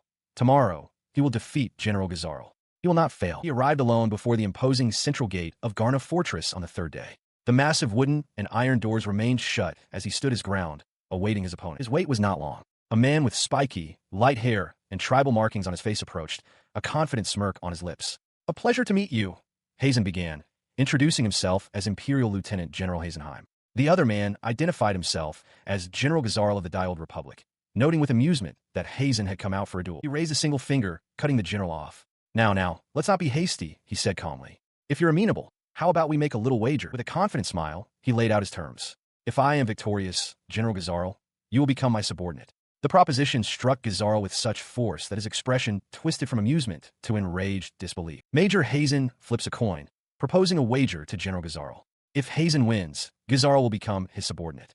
Gazarl, with a confident grin, asks if that means he will become Hazen's subordinate should he be the victor. Noting Hazen's immense confidence, he accepts the terms. He clarifies that what he possesses is not mere confidence. The two men lock eyes as the coin tumbles through the air between them. As it spins, he declares that it is, in fact, conviction. The duel begins in a flash. Gazarl lunges forward, sword raised high, while Hazen meets the attack with a bladed fan, the impact ringing out with a sharp clang. The force of the impact sends Gazarl reeling back through the air. Hazen remarks that he had heard stories, and they appear to be true. As Gazarl lands, he is met with a shimmering, X-shaped barrier that effortlessly blocks his follow-up strike. He explains that wielding multiple magic wands provides a distinct advantage. He mentions having broken through Leifa's diamond body before and compliments Gazarl's thunderclap as a magnificent magic wand. Gazarl states that he wants it, and that is why he must win. He then declares with absolute certainty that with just a single magic wand, he will overwhelm Gazarl with his speed. Gazarl's expression hardens. He accepts the terms, telling Hazen to properly witness the difference in their true power. He drops into a low, ready stance, noting that Hazen's aura has changed. He warns that if Hazen is simply a nuisance, he will behead him, but agrees to hear about his magic wand. Hazen, now holding a long staff, reveals its name is Jirai, clarifying that it is no mere trinket. He declared with a confident smirk that his magic wand was the very thing that would defeat General Gazarl's thunderclap. In response, General Gazarl roared and lunged forward, his own weapon leading the charge. But in an instant, his target vanished, leaving him to stare at empty space in confusion. He paused, analyzing the situation. The ability of his thunderclap was to move at extreme speed toward target, simultaneously reinforcing the body to withstand the velocity. What Hazen was doing seemed to defy that principle. The general's lunge had been met not with a counterattack, but with evasion. Hazen had leaped backward, planting his staff into the ground, which then erupted in a blinding flash of light. His frustration mounting, Gazarl demanded to know what his opponent was doing. The question was answered by a tap on his head from behind. Hazen had appeared there in an instant, condescendingly asking if Gazarl understood, yet that he was simply too slow. Before Gazarl could react, his opponent was gone again. He spun around to see Hazen standing back in his original position, calmly stating that by the time Gazarl had even perceived his presence, he had already completed his movement. The general processed this, a grim realization dawning on him. He was not inferior in terms of raw movement speed, but in the vast difference between their magic activation and thought processing speeds. From his original position, Hazen acknowledged the correct answer, then coolly asked if Gazarl was ready to admit defeat. He refused. Gazarl conceded the difference in their abilities, but declared that on the battlefield, the last one standing is the winner.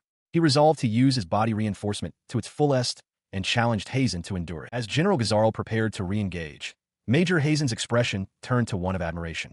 He complimented the general's specialized vision and high degree of tactical flexibility, finding it quite to his liking. With his staff held ready, he declared his intent to show his opponent the full power of his destruction light. He then revealed the secret to his speed. His destruction lightning was a technique of mutual attraction and repulsion between positive and negative polarities. By marking points in advance, he could move between them at extreme speeds, a movement that could not be restricted. Gazarl, crouched and listening, understood that he could not stop it even for a moment. Furthermore, he had already marked the entire battlefield, predicting the flow of their engagement. It was a strategy that took full advantage of his home ground. From his position on the ground, battered and sweating, Gazarl could only stare up in disbelief, unable to counter. Suddenly, Gazarl lost sight of him, frantically searching the area. He spotted the major high atop a castle wall, realizing that all of his opponent's movements had been horizontal until this point. Hazen confirmed this limitation, explaining that he could only place his markings on the ground. As a new marking appeared directly behind him, Gazarl shouted in alarm and threw himself forward. In that same instant, Hazen materialized at the mark, his staff swinging through the empty air where the general had just been. The general landed hard on the dusty ground. Before he could recover, Hazen was already standing over him, his staff held ready. Pinned and outmaneuvered, he gritted his teeth in frustration, the dust clinging to his face. He was forced to wonder if this was his defeat. Both combatants lay exhausted on the ground, their weapons discarded nearby. Propping himself up slightly, Hazen declared that this was the end of their duel. He looked over at the defeated general, a faint smile on his face. He stated that with this outcome, General Gazarl was now his. The general, blood trickling from his lip, met his gaze. After a moment, he acknowledged the truth in the statement, admitting his complete and utter defeat. He lay sprawled on the rocky ground, utterly defeated. From somewhere nearby, a voice acknowledged his effort, remarking that it had been a splendid display. On the ground, defeated, but his spirit unbroken, General Gazarl grits his teeth. He declares that the Duke's advance will not be stopped, and that despite the early hour, his own morale has not waned. From his seated position nearby, Hazen smirks. No, he says coolly, it will be stopped. Watching the scene unfold from a distance, the turbaned man and his braided messenger are stunned. They cannot believe that General Gazarl's forces could possibly have been defeated. He quickly composes himself, ordering his troops to prepare for an advance even with the general's loss. At that moment, a rider appears, shouting an urgent report. The messenger frantically explains that something terrible has happened, urging them to return to the fortress at once. Behind him, the massive stone walls of the fortress begin to crack and shatter. Atop the crumbling battlements stands Queen Barcia of the Cumin, flanked by her champion, Alibis. She announces that the Cumin have invaded, remarking with boredom how fragile it all is. Her gaze locks onto a target within a corridor below. With a flick of her sharp, dark nails, she unleashes a wave of power, causing the stone around her quarry to violently erupt. Inside, a young officer is thrown back by the blast, which transforms the stone into sharp ice crystals. He cries out in disbelief, questioning how this can be when the Cumin had a ceasefire agreement with the Empire. Outside, the turbaned man wheels his horse around, his face a mask of fury as he realizes they were lured into a trap. Queen Barcia looks down at him with a condescending smile, stating that they simply attacked the fortress because it became a convenient target. As she speaks, a colossal ice dragon manifests, wrapping itself around the fortress tower. An imperial messenger approaches with a white flag. Queen Barcia addresses him, delivering a message for the Dial Duchy. Surrender, and she might consider helping those trapped in the ice. From a nearby fortification, soldiers watch as the Duke's army withdraws from the fortress, now completely encased in ice. One wonders aloud if the battle is truly over.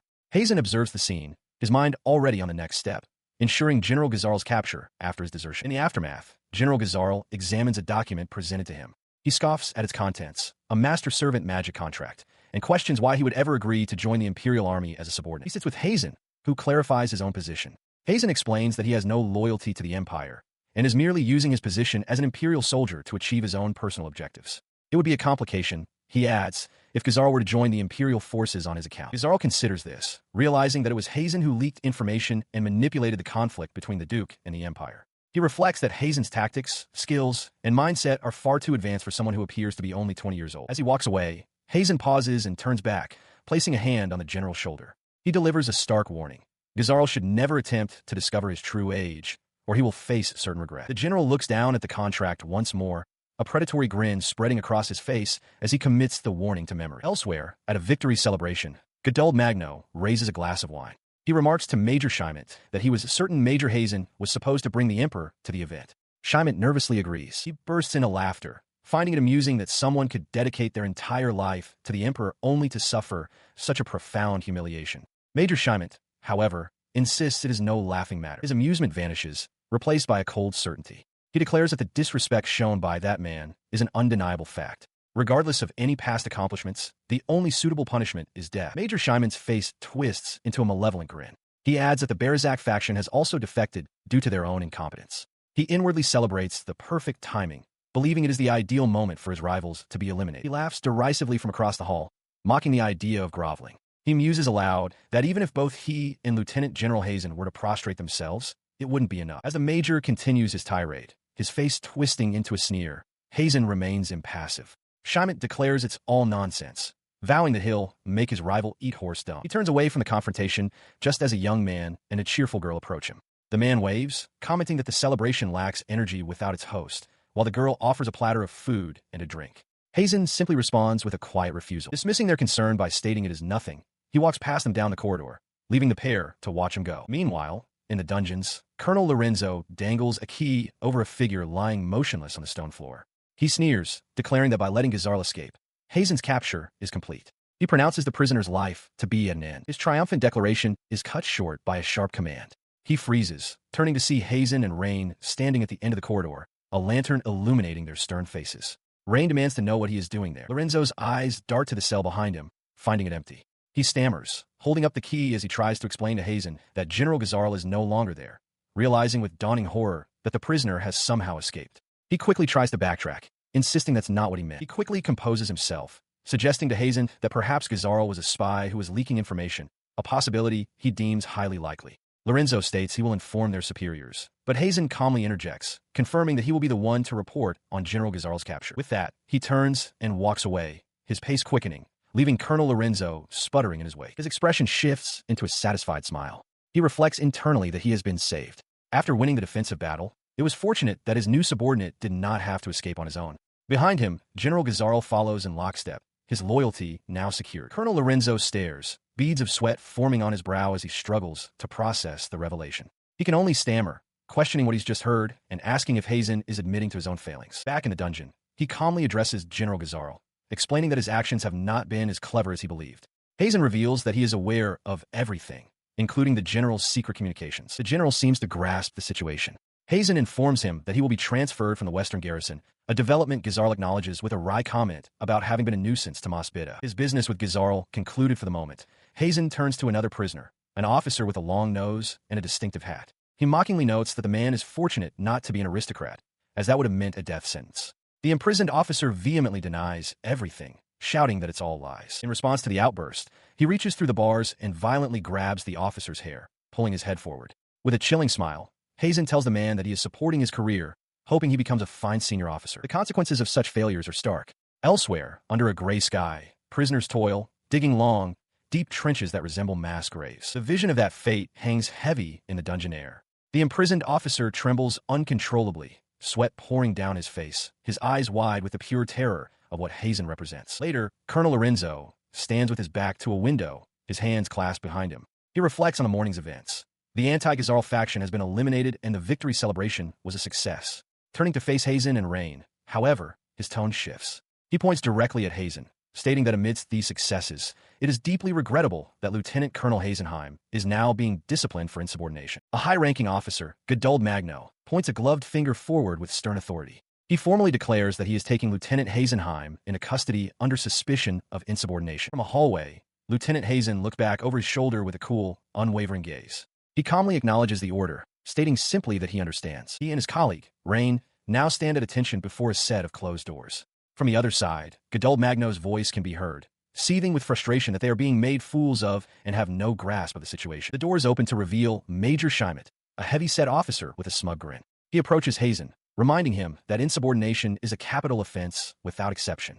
He then taunts the lieutenant, asking if he'd be willing to eat horse dung for a party. Leaning in uncomfortably close, his face contorted in a jeer, Scheimet whispers, asking if Hazen is angry. After a brief silence, Hazen quietly responds that he is not. The major stands back, laughing condescendingly at the group of officers. He sarcastically asks if there is anything else he can do for them, as one of his men bows deeply. He continues his mockery, waving a hand dismissively. In response, Hazen, standing perfectly still, states that there is just one thing. He then raises a gloved hand to his mouth, feigning disgust. He calmly informs Major Scheimet that his breath is overwhelmingly foul and requests that they speak from a distance. The major's face twists in shock and rage. Scheimet explodes, pointing an accusing finger and shouting that Hazen shows no respect for Gaduld Taisa. From the side, Gaduld Magno sighs, telling Scheimet that's enough and to let the matter go. In response to the order, Hazen turns and gives a formal bow to Gaduld Magno, apologizing for his rudeness as Rain looks on. The senior officer stands with his arms crossed, accepting the gesture. As he was led away, Major Shyman's voice echoed from behind, cruelly declaring that he looked forward to seeing Hazen weep at the execution block. The Major sneered, promising that their next encounter would be far less pleasant. Meanwhile, in an office elsewhere, the officer Rain reported on Colonel Lorenzo's situation. He stated that while a demotion would typically be the punishment, Lorenzo's past merits would earn him a pardon this time, concluding with a formal thank you. He delivered this report to Godald Magno, who was studying a large map. The senior officer impatiently tapped the table, demanding to know when the Misiliku would arrive. He insisted they must press their advantage and attack the fortress immediately. Rain calmly replied that such an attack was no longer necessary. He delivered the stunning news. The Algiad fortress had already fallen to the Cuman tribe. The news sent Godald Magno into a rage. He slammed his fist down, demanding to know how the barbarian dogs of the Cuman could have succeeded while his own forces were engaged with the dukedom, attributing the failure to the Cuman surprise assault. Major Shyman, who was now present, snarled that the circumstances were irrelevant and vowed to retake the fortress. Rain countered coolly, stating that such an action was impossible. The Empire was currently in truce negotiations with the Cuman, and breaking the agreement now would severely damage the Empire's credibility and honor. His argument dismantled, Shyman's frustration erupted. He kicked out violently, cursing and blaming the absent Hazen for the predicament. As the Major fumed, Godald Magno's anger subsided into cold calculation.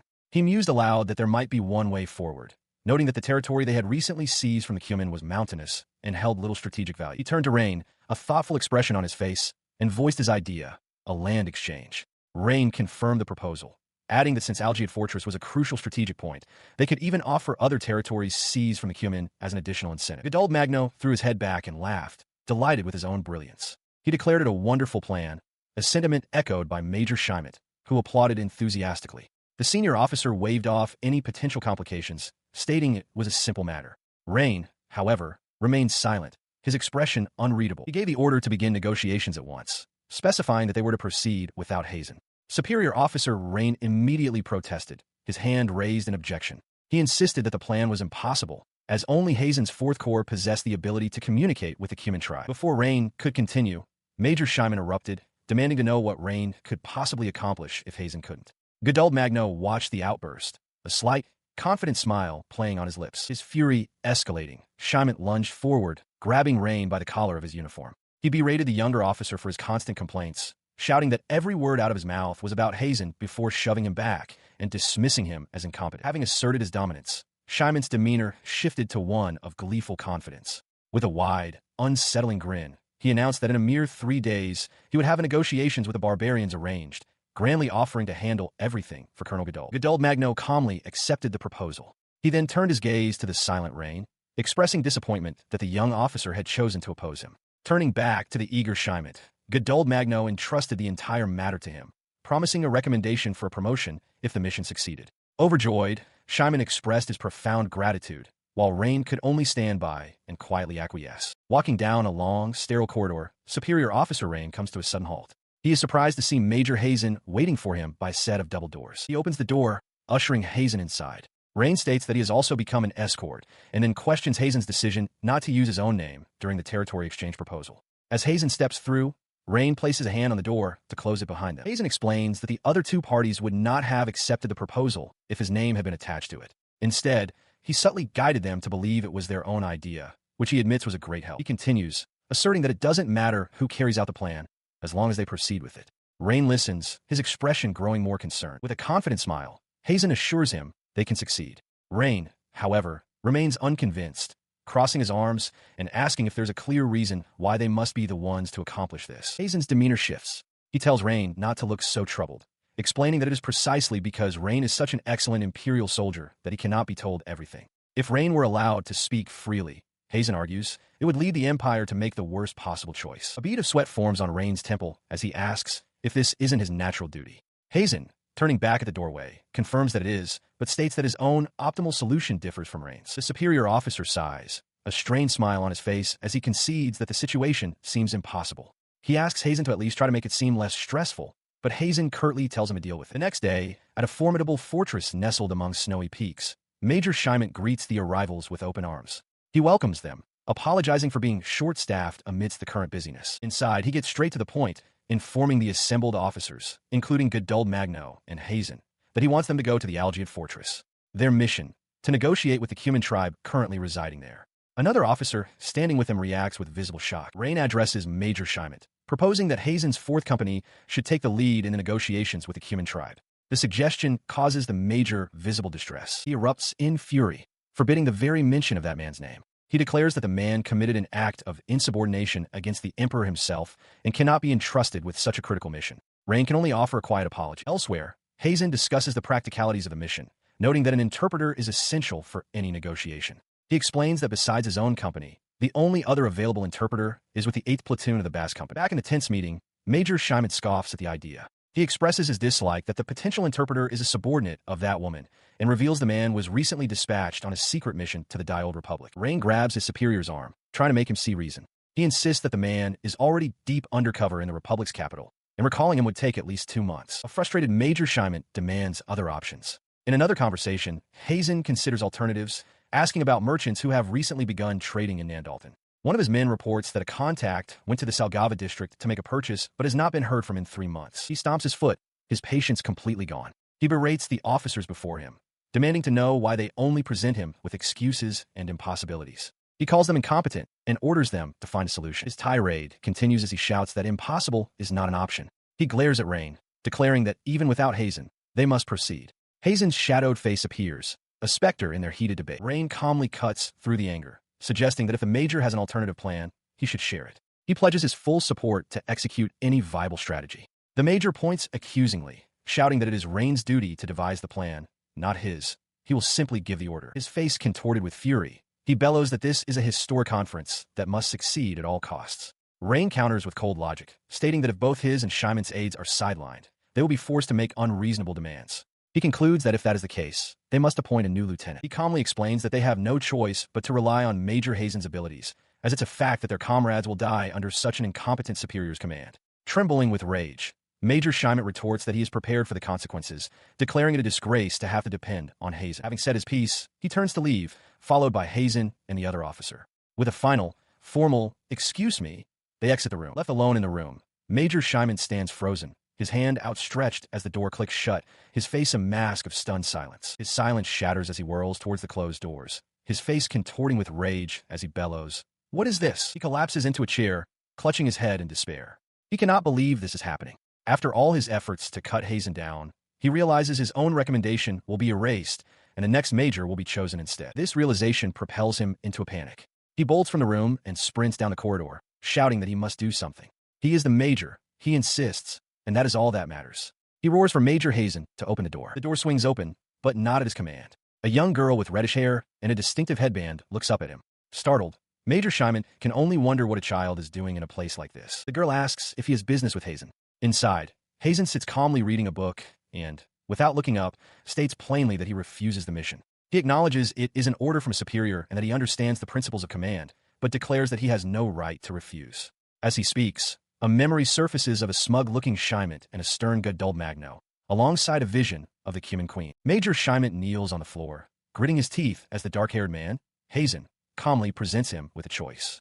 Hazen explains that following the order will result in punishment, while disobeying it means execution. He coolly adds that trying to curry favor with a junior officer is a pointless exercise of authority. Leaning back in his chair, he clarifies that this request is for the future of the Empire. He then commands Shimet to apologize for his previous rudeness. His tone softens slightly as he tells the major to lift his head. As Shimet begins to comply, Hazen's expression hardens, his eyes narrow. In a swift, brutal motion, he kicks Shimet directly in the face. Hazen then admonishes him, stating that if he's going to grovel, he shouldn't do it half-heartedly. He claims Shimet's words have severely damaged his own future prospects and demands to know how he will take responsibility. The major, clutching his bruised face, hastily apologizes and swears he will do anything. Hazen looks down at him, his expression unreadable, and questions if he truly means anything. A wide, almost gleeful smile spreads across his face. If that's the case, he begins, "Bring me some horse dung." The sudden, bizarre command leaves the red-haired girl watching nearby completely stunned. She turns to Hazen, aghast, asking if he's actually telling the major to eat horse dung. Hazen confirms it without hesitation. The girl cries out, questioning how he could suggest something so pitiful. He calmly responds, asking what's so pitiful about it. He explains that it was Major Shimet who tried to force such an act upon him, and that he is merely making the man experience what it's like to have one's weakness exploited. The girl protests, flustered, arguing that he can't make a superior officer do such a thing. Hazen, however, remains unmoved, stating that whether Scheimet is capable of doing it or not is not the issue. He calmly explains his personal code. Before he is wronged, he will retaliate first. He perceives the other's malice as clear and obvious, regardless of their actual intent. He declares that he will show no mercy to those who raise a blade against him, promising to be thorough in his response. To enforce this, he presses his boot firmly onto Major Scheimet's head, grinding his face toward the dirt. He coldly asks if the Major finds this unpleasant, adding that it's a waste of time and he should get on with it so they can all leave. The Major seethes with internal rage and humiliation, questioning why he must suffer such an indignity. The grim reality sets in. If he doesn't eat it, he faces demotion. As Scheimet's body trembles with indecision, Hazen watches with a faint smile. He offers a twisted bargain, stating that if the Major has the resolve to go through with it, he will lend him his power. Suddenly, the red-haired girl rushes forward, grabbing his leg and pleading desperately. She shouts for him to stop, to show some mercy. She turns away from Hazen, declaring to the Major that she can't bear this any longer and will take over the human interpretation herself. With tears welling in his eyes, Scheimet looks up at her and pleads for her help. Before she can continue, Hazen interrupts by sharply tapping the top of her head with his staff. He states flatly that he will not permit it and warns her not to interfere with Hazenheim's affairs. He leans closer, his voice low and firm, reminding her that this is a matter of his contract with the Major. He warns her that, as an outsider, she has no right to intervene. She looks back at him, her expression shifting as she considers his words.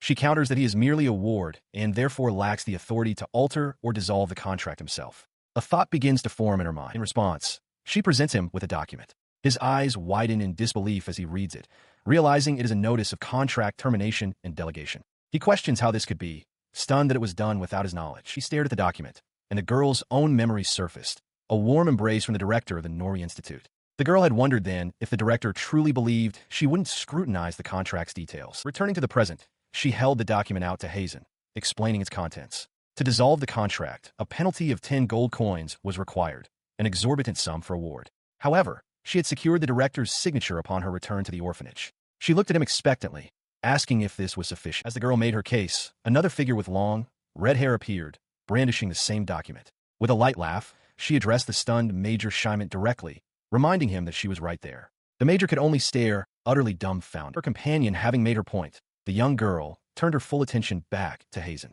She thrust the document forward, her expression determined as she made a new, audacious proposal, a contract with her, for the price of 10 gold coins. Major Scheimet kneels in defeat as Hazen reviews a document. Hazen notes the signature of the Norway Institute's director, confirming the contract's terms. He states that the penalty for breach is 10 gold coins, a sum he finds unbelievable that Scheimet would pay. With a cool gaze, Hazen adds that if he has Scheimet's consent, he can dissolve their contract. The red-haired girl beside them looks toward Hazen, surprised, and quietly asks if he intends to pay it. Hearing this, Scheimet's face contorts with rage. He snarls that Hazen is actually saying he'll pay, calling his character disgusting. Hazen calmly retorts that this is merely a verbal agreement for now. He explains that he will create a formal contract after confirming and organizing his assets, a process he estimates would take Scheimet at least half a year to complete given his abilities. The girl brightly interjects, offering to handle the entire process in a single day. Scheimet looks on in disbelief, while Hazen appears genuinely surprised, asking if she can truly accomplish such a feat. Scheimet erupts in laughter, pointing a finger at Hazen. He declares that he's never seen such a desperate look on his face and claims the girl is his Achilles heel. He mocks Hazen for being captivated by such an abnormal person, prompting the girl to ask what he is talking about. Hazen's expression hardens. He cuts Scheimet off, stating that this constitutes a legal breach of contract and that he has no desire to hear any more of his unpleasant voice. He coldly instructs him to finalize the contract quickly. Seizing the moment, the girl grabs Hazen's arm and pulls him away. She tells him to prepare the contract and bring his luggage to her room, to which he meekly agrees. As he walks away, Scheimet's demeanor shifts entirely. He pumps his fist into the air, a wide, triumphant grin spreading across his face as he laughs and declares that he has won. Once they are alone, the girl asks Hazen if their plan is working. With a confident smirk, he confirms that it was quite a convincing performance. She holds up the document, identifying it as the new contract with Scheimet. She points out a critical detail.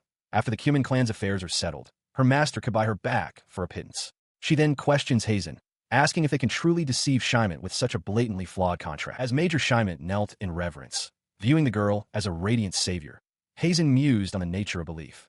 People, he observed, will always believe what they want to. For Scheimet, at this moment, there was no doubt that the girl was his salvation. With the Major dealt with, he turned his attention to Leifa, who was playfully holding Yen Lin. He instructed her to accompany Yen Lin, noting that since she was the master's bodyguard, she wouldn't be sent away. Leifa cheerfully agreed. Hazen added that this was a prime opportunity to observe how the Imperial High Command was studying them. Later, Leifa offered the red-haired girl some advice.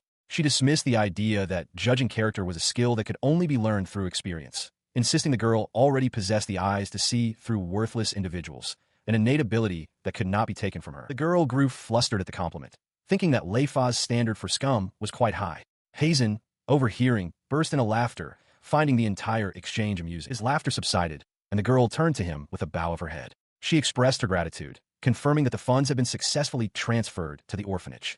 With a calm smile, Hazen simply told her to manage the situation skillfully. Now walking with Leifa across a stone bridge, the girl puffed out her cheeks with determination.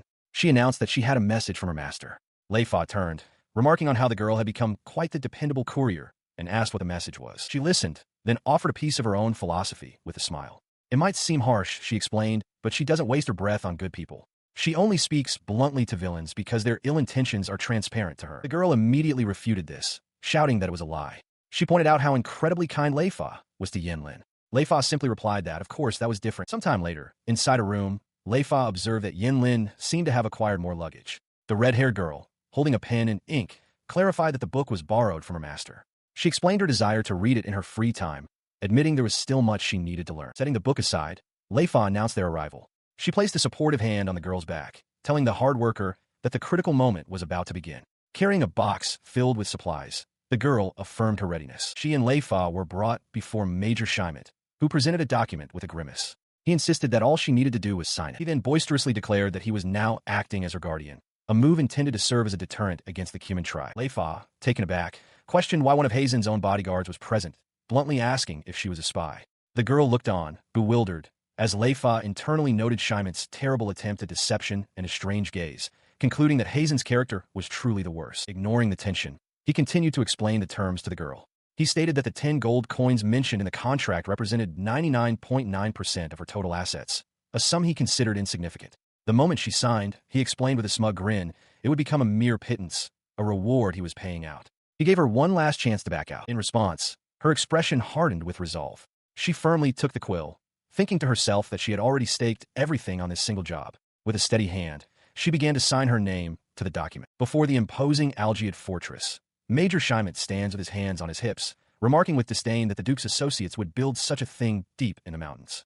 Beside him, the red-haired girl and Queen Barcia look on, the former admitting she already has a bad feeling about this place. Suddenly, a Cuman man named Yin runs towards them, calling out.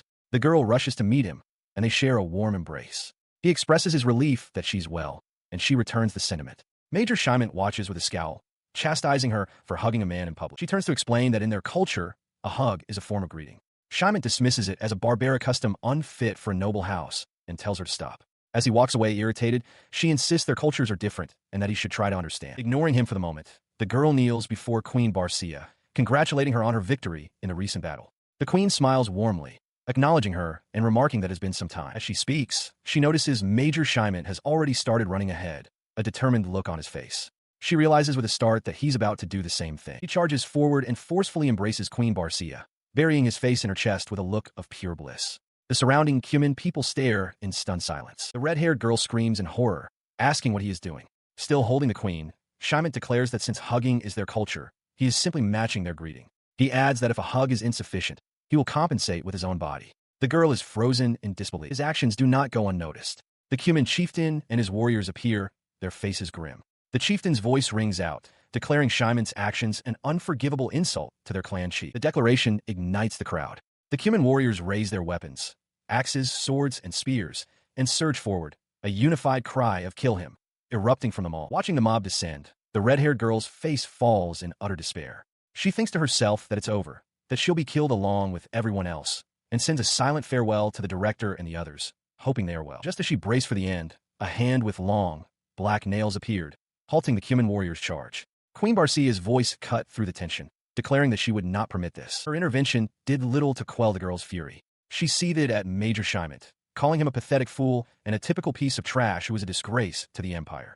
As she trembled with rage, Queen Barcia held the stunned Major back, a faint, knowing smile on her face. With the immediate danger averted, Queen Barcia calmly stated that the greetings were sufficient and it was time to move on to the main topic. She gestured towards a large map spread across the table as the red-haired girl stepped forward to present the Empire's proposal for a territorial exchange with the Cuman. She was quickly interrupted by the Queen, who asked if the Empire had truly predicted this outcome. Queen Barcia questioned why the Empire would desire a land of no use to them. a place where only mountain folk could reside, stating firmly that they had no intention of selling it cheaply. Major Shimon scoffed loudly at this, remarking that even the savage Cuman tribe had its share of cunning dogs and greedy misers. He complained about the tediousness of having to translate every little thing. In the background, Queen Barcia turned to the Cuman man beside her and quietly asked, "Yin, who is he?" The girl, however, was struck by the queen's words. She smiled, thinking to herself that the queen possessed wonderful insight. She realized that there was no way to convey the nuances of their culture through mere words. She would have to bet on the queen's ability to understand. Her thoughts were cut short as Queen Barcia addressed her directly, acknowledging her good intentions. The queen then asked if it was truly necessary to use phrases like savage dogs, cunning dogs, and greedy misers to express the major's character. She leaned in close, gently holding the girl's face in her hand. The queen warned her to apologize honestly next time. If she failed, she was told, Yin would be the one to pay the price on his coming-of-age day. The terrified girl could only stammer her assent. He, meanwhile, remained completely oblivious. The major chuckled to himself, believing the worst-case scenario was that Barcia had mastered the imperial language. He smugly concluded that she was a reasonable woman and that once negotiations were over, he might even give her a hug. He turned to the girl, whose eyes were now covered by a blindfold, and laughed heartily. "Be careful what you say," he said condescendingly. "The queen understands our language." He lets out a derisive laugh, dismissing the very idea. He scoffs that there's no way a vulgar female dog like her could possibly understand the noble imperial language, while Queen Barcia stands silently before him. Queen Barcia maintains a serene, closed-eyed smile, a sight that draws disbelief from her imperial counterparts. Major Shimon internally fumes, finding her composure shameless after his tirade. The young red-haired girl, however, perceives the truth, thinking that anyone can see it's a strained, forced smile. She turns to her aide, Yin, instructing him to proceed with the discussion, as she does not wish to linger. Yin expresses his gratitude for the queen's generosity. As he speaks, the queen gestures towards a map, indicating the 5 territories in question: Koryoot, Naesfu, Maniata, Rahakart, and Gordia. Major Shimon reflects grimly on the cost of their campaign.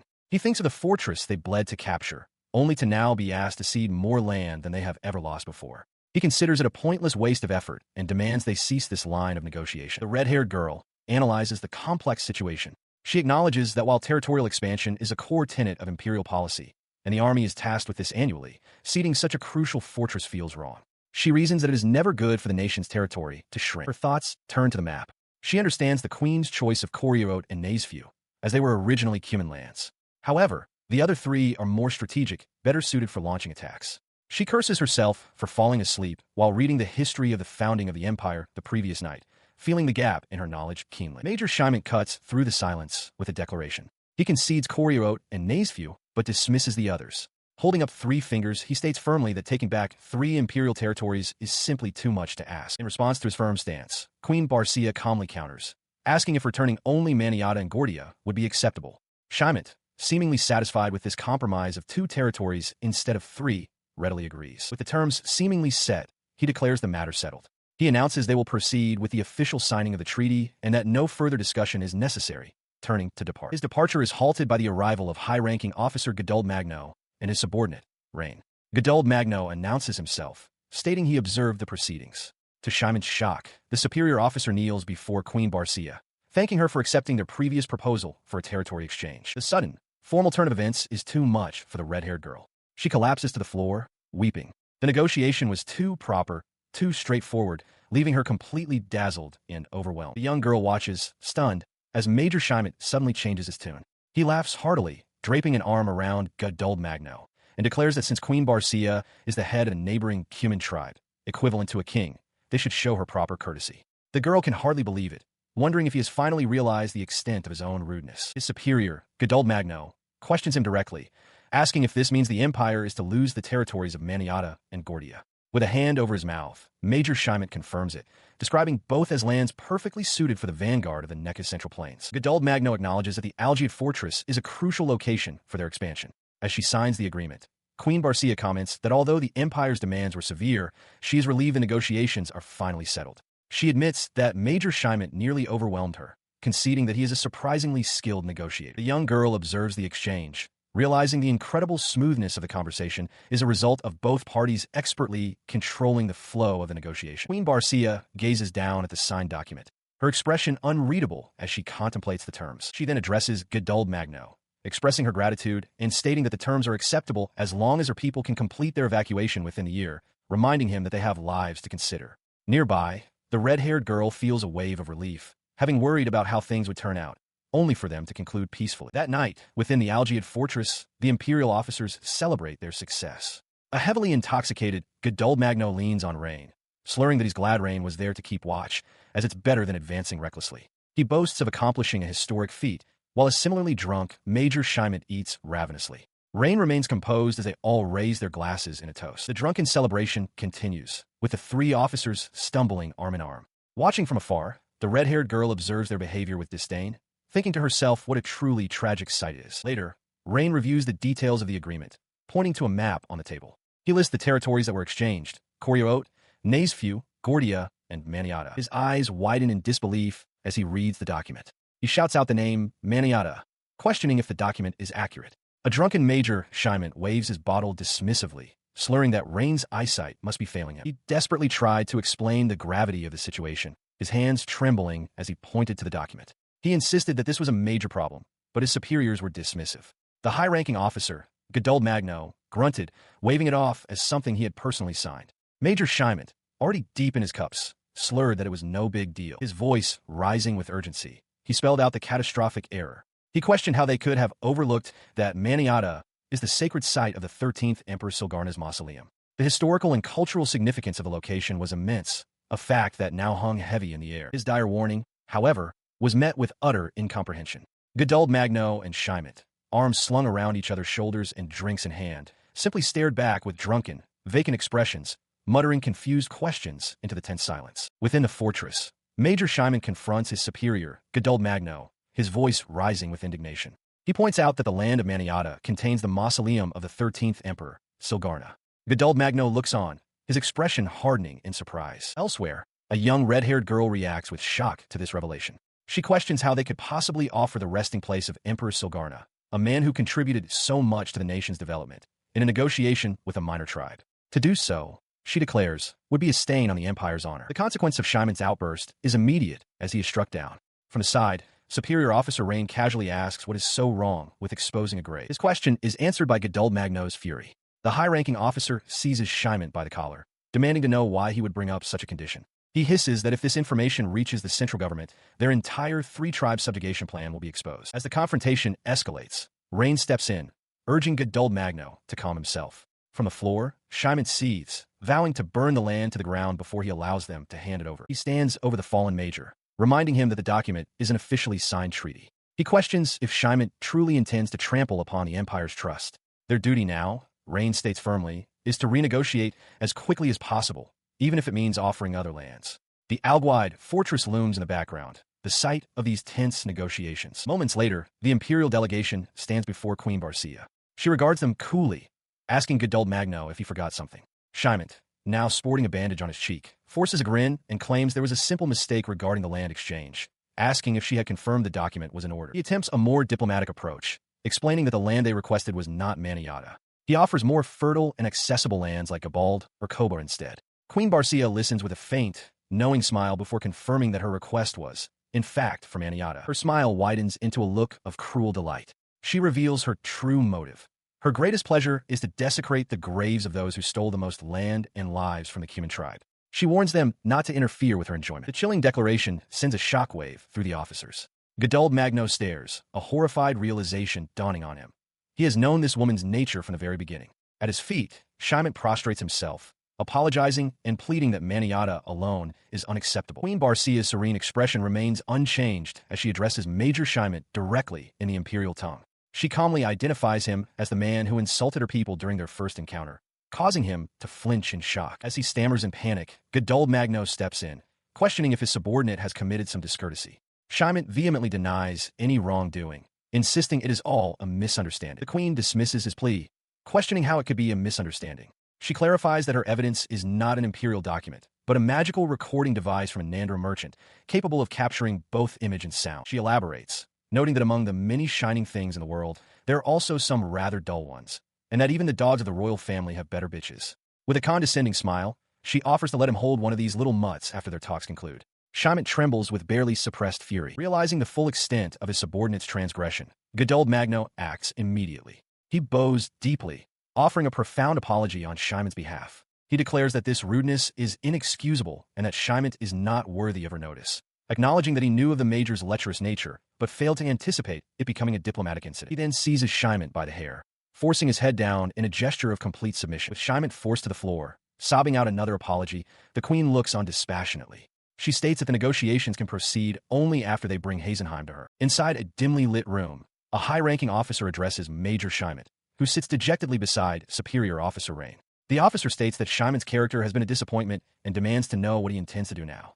A young girl with a distinctive headband stands silently nearby. Agitated, Major Shimon protests that he cannot be expected to negotiate with Hazen. Before he can finish, the high-ranking officer's gloved hand clamps over his mouth, forcefully silencing him. He calls Shimon a slow-witted fool. Still restraining the major, the officer, Lorenzo Taisa, insists that Shimon is the only one he can rely on. He apologizes to Rain, admitting he can't be of any help, then turns back to Shimon, urging him to have more confidence as a superior. He releases his grip, his expression hardening. Lorenzo Taisa clarifies that it is not about his own convenience. Rather, everyone would be pleased if they could accommodate their wishes. As this tense exchange unfolds, Hazen speaks quietly to Rain.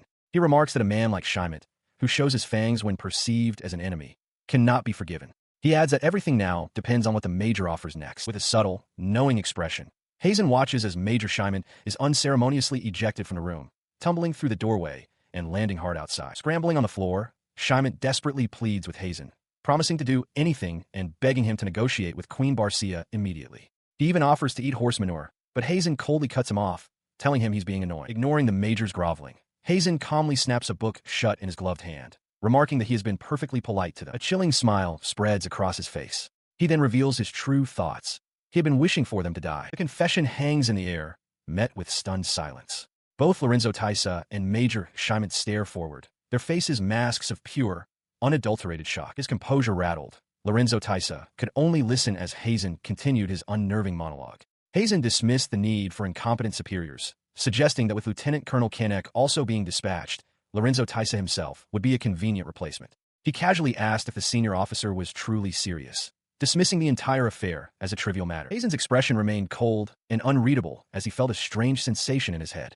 Lorenzo Taisa, his face a mask of disbelief and anger, demanded to know what he was talking about. In a sudden explosion of fury, Lorenzo Taisa spun around and kicked the still kneeling Major Shimon. He roared that it was Shimon whose head was clearly addled. As the officer vented his rage, Hazen turned his back to them. He stated calmly that if they wished to escape the three-clan punishment, any negotiations would have to begin with him. The threat struck Lorenzo Taisa dumb. He stammered, mentioning that Colonel Gadul's daughter was getting married soon and would have children. Hazen was unmoved, retorting that due to Lorenzo Taisa's incompetence, they would all be put to death under the clan extermination law regardless. He continued to stare coolly as Lorenzo Taisa, sweating and aghast, finally erupted. The senior officer bellowed that there were limits to insolence and ordered him to watch his mouth. Hazen simply asked, "Are you speaking to me?" His composure cracking, Lorenzo Taisa demanded an answer.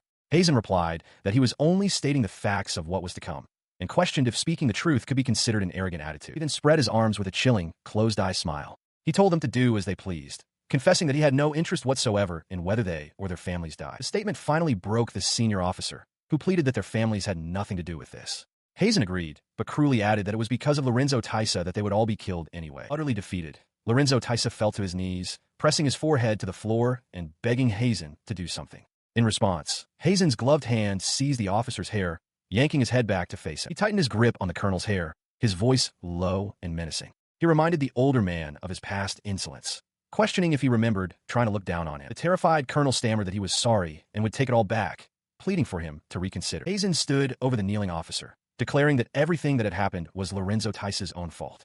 However, he clarified that he was not a sadist and was prepared to offer a negotiation that would benefit the colonel. Lorenzo Taisa looked up, his expression a mixture of hope and disbelief, asking if the offer was genuine. He then proposed a condition, that Major Shimon be promoted in his place. From the floor, a stunned Shimon could only utter the colonel's title. Hazen considered the proposal, noting that while he wasn't officially a major himself yet, promoting Shimon to the third rank was not an unrealistic request. He assured the colonel that if that was his wish, he had nothing to worry about. Filled with a sudden resolve, Lorenzo Taisa declared that he would ensure Hazen was promoted to major in the upcoming battle. Hazen's expression darkened as he questioned why the colonel believed he was in any position to decide who gets promoted. He violently grabbed the colonel's hair again, yanking his head back. He demanded to know whose military achievement Lorenzo Taisa was referring to, sneering that the colonel had done nothing but cower in the corner. The very idea he added, was displeasing. His eyes cold, Hazen gave a direct command. Lorenzo Taisa was to resign. He explained the plan. If the colonel steps down, Shimon's promotion will appear to be based on merit, and Lorenzo Taisa himself will be demoted to lieutenant colonel for his supposed achievements. The colonel protested, arguing that there was no precedent for such an action. Hazen waved his hand dismissively, stating that it didn't matter. He reminded the officer that the alternative was death for him and his entire clan. Completely broken, Lorenzo Taisa shouted his agreement, vowing to do as commanded and begging Hazen to wait. Having secured his victory, Hazen turned and began to walk away. Major Shimon slams his hand down, his voice ringing with indignation. He demands to know what Hazen is thinking, declaring that he has no intention of advancing his career in such a manner. Hazen calmly meets his gaze, asking if he plans to run away yet again. A memory surfaces of Shimon on the floor beside another official. The man laments that they are witnessing the corruption of the Empire's upper echelons firsthand, comparing it to a great, ancient tree that has begun to rot. He insists that they must be the ones to prune the decaying branches. Back in the present, he lowers his head, muttering that such a method is simply too extreme. The memory continues, the official now clinging desperately to Shimon's leg. He acknowledges Shimon's stubbornness, but begs him to accept Lieutenant Hazen's proposal, pleading that his entire family will be killed if he doesn't. Hazen places a reassuring hand on his shoulder, reminding him that Colonel Lorenzo is also aware of the situation. He states firmly that the future of the Empire cannot be left to a mere bystander. He continues his persuasion, arguing that if Shimon refuses, he will be ordered to the Duke's territory. With General Gazarl also absent, the army is shorthanded and the risk of the Empire losing Shimon is too great. Therefore, Hazen concludes he will remain as Shimon's overseer. Shimon turns to face him, his expression strained. He insists that he would never resort to such tactics himself and will not approve of them. Hazen calmly agrees, acknowledging his point. He explains that while he doesn't like this approach either, it has become a necessary evil. It is precisely because Shimon feels disgust towards this promotion, Hazen argues, that he can be entrusted with the responsibility. Changing the subject, Hazen places a hand on the shoulder of a nearby red-haired girl, causing Major Shimon to start in surprise. Hazen announces that before they depart for the fortress, he wishes to buy back yen. Shimon's demeanor shifts instantly to one of greedy excitement. He eagerly offers to sell her for 10 gold coins. Hazen, however, holds up a document and clarifies that 10 gold coins is the value of the contract he's shouldering. The actual buyout price is only 3. He stood with arms crossed, unimpressed by Major Shimon's sputtering disbelief. When a major demanded to know the price, he coolly suggested 5 small gold coins, as if the matter were trivial. His opponent's frustration mounted, complaining that the price was only decreasing. Unmoved, he declared that it couldn't be helped, then lowered the offer to a single small gold coin. The absurdly low offer stunned Shimon into silence. Nearby, the young Cuman girl at the center of their negotiation watched the exchange without a word. The girl's expression tightened with humiliation. She understood with dawning horror that every word Shimon spoke in protest only served to diminish her own value. Her humiliation culminated in Shimon's capitulation. Sweating and defeated, he agreed to sell her for 3 large silver coins. With the deal struck, the dark-haired officer's demeanor changed completely. He turned to the girl with a gentle smile, welcoming her back and calling her by name.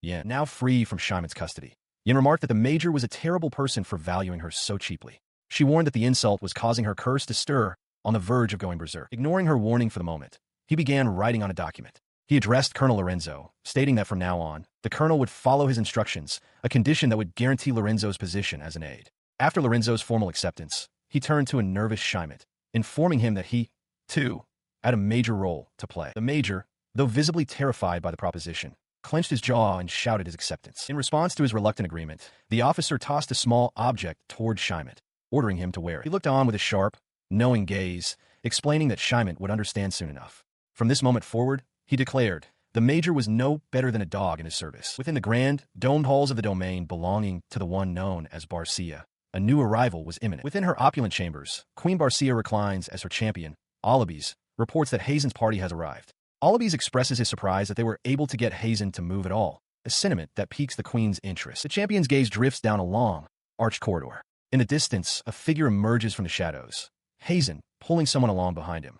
Alibis watches the approach in silence. The sight causes Queen Barcia to jolt upright, her eyes wide with utter disbelief. Her shock is justified. Hazen stands before her throne, a smug grin on his face as he holds a heavy chain. Bound and gagged at the other end is Major Shimon. Hazen offers a pleasant greeting to Queen Barcia, presenting the captive as a gift to commemorate their meeting and to apologize for his previous discourtesy. He cheerfully admits it's a strange offering. Queen Barcia, her expression one of pure disgust, flatly states that she has no use for him. With a dismissive wave, she adds that Hazen doesn't need him either. This provokes a muffled shout from Shimon, who protests that this wasn't their deal and that he was promised a great promotion. Unmoved, Queen Barcia simply orders him thrown in the dungeon. Hazen watches the exchange without a word. As Shyman is dealt with, Hazen makes a dismissive gesture. He remarks what a shame it is, musing that if Shyman had died there, he would have received a 2-rank promotion. His attention turned from a scene of Shyman being dragged away by 2 cumin guards, screaming that he doesn't want to die. Hazen announces that with the extra taken care of, they can now discuss the matter of the 4 locations of the Kalhik Maknasunzi. Queen Barcia, now composed, remarks on Hazen's audacity. She admits she had been trying to figure out how far she could push him, but his actions have rendered her plans useless. She then turns to the red-haired girl, Yin, and instructs her to prepare the contract for the Quirce. Yin eagerly agrees. She dismisses Hazen with a wave, telling him to hold a banquet until the preparations are complete. The young girl, Yin, panics, exclaiming that it will take 2 full days and her liver can't take it. As Hazen grabs her, she quickly changes her tune, agreeing to the task and pleading for him not to restrain her. With the arrangements settled, the queen turns her full attention to Hazen. She remarks that his gift was quite a spectacle, but the benefits he offers are far too great to be believable, even more so than when they first discussed an alliance. She correctly deduces that he has no intention of returning to the Empire. He meets her gaze, his own expression hardening. He cuts straight to the heart of the matter, demanding to know her true objective and her real identity. With cold formality, he introduces himself, Hazenheim. A young man with dark hair introduces himself as Hazenheim. With a steady gaze, he asks for the identity of the person before him, but clarifies that he cannot say much more at the present time. In response, the regal woman makes a request. She wishes to borrow his power for a short time, just 1 year, and asks that until then, he lend his strength to the Cumin tribe in the mountain region. She agrees without hesitation. He questions why she doesn't ask for his reasons, to which she calmly replies that she knows he wouldn't answer even if she did. She thanks him, and he remarks that he has taken too much from her. The queen clarifies that she interpreted his refusal to speak as a sign of his sincerity, and assures him that the Cumin will not forget the favor they have received. Her thoughts drift to a memory of her people living a simple life. She reflects that they were once unable to achieve such peace without shame or having to retreat. Returning to the present, under the light of a full moon, he observes that their current situation is merely a momentary peace. From her seat on the balcony railing, she agrees, stating that there is no such thing as eternal tranquility. Her expression hardens with resolve as she declares that all they can do is continue to move forward, however they can. He listens to her words in silence, his own expression unreadable. Sometime later, a young girl named Yin proudly presents Hazen with a stack of papers, announcing that she has completed the contract by working through the night. He acknowledges her effort and asks how her extracurricular lesson went. The girl is taken aback, asking when her master and the queen began communicating. Queen Barcia appears, clarifying that they haven't been. She reveals that her last contact with Hazen was 2 months ago, a revelation that leaves Yin utterly stunned. She listened as Hazen began to explain, telling her that her thinking was naive. From the very beginning, he had to consider every possible option. He recounts a past conversation with Lorenzo Taisa, where he questioned at what point his superiors had rejected his proposal. Yin is taken aback, questioning why he would go to such lengths just to provoke Colonel Gadol. He calmly clarifies that if a territory exchange was inevitable, then its effect should be maximized. Furthermore, this strategy was not limited to just the Empire. Hazen continues, recalling Lorenzo Taisa's assessment of the situation. Lorenzo had noted that while Major Shyman was a fool, he wasn't so reckless as to be unaware of the risks of his independent actions. He was, however, completely oblivious to the numerous traps that had been laid for him. The revelation startles Yin, who realizes some trickery was involved. She admits that if she had properly read the history of the Empire's founding, she might have understood, but she kept falling asleep.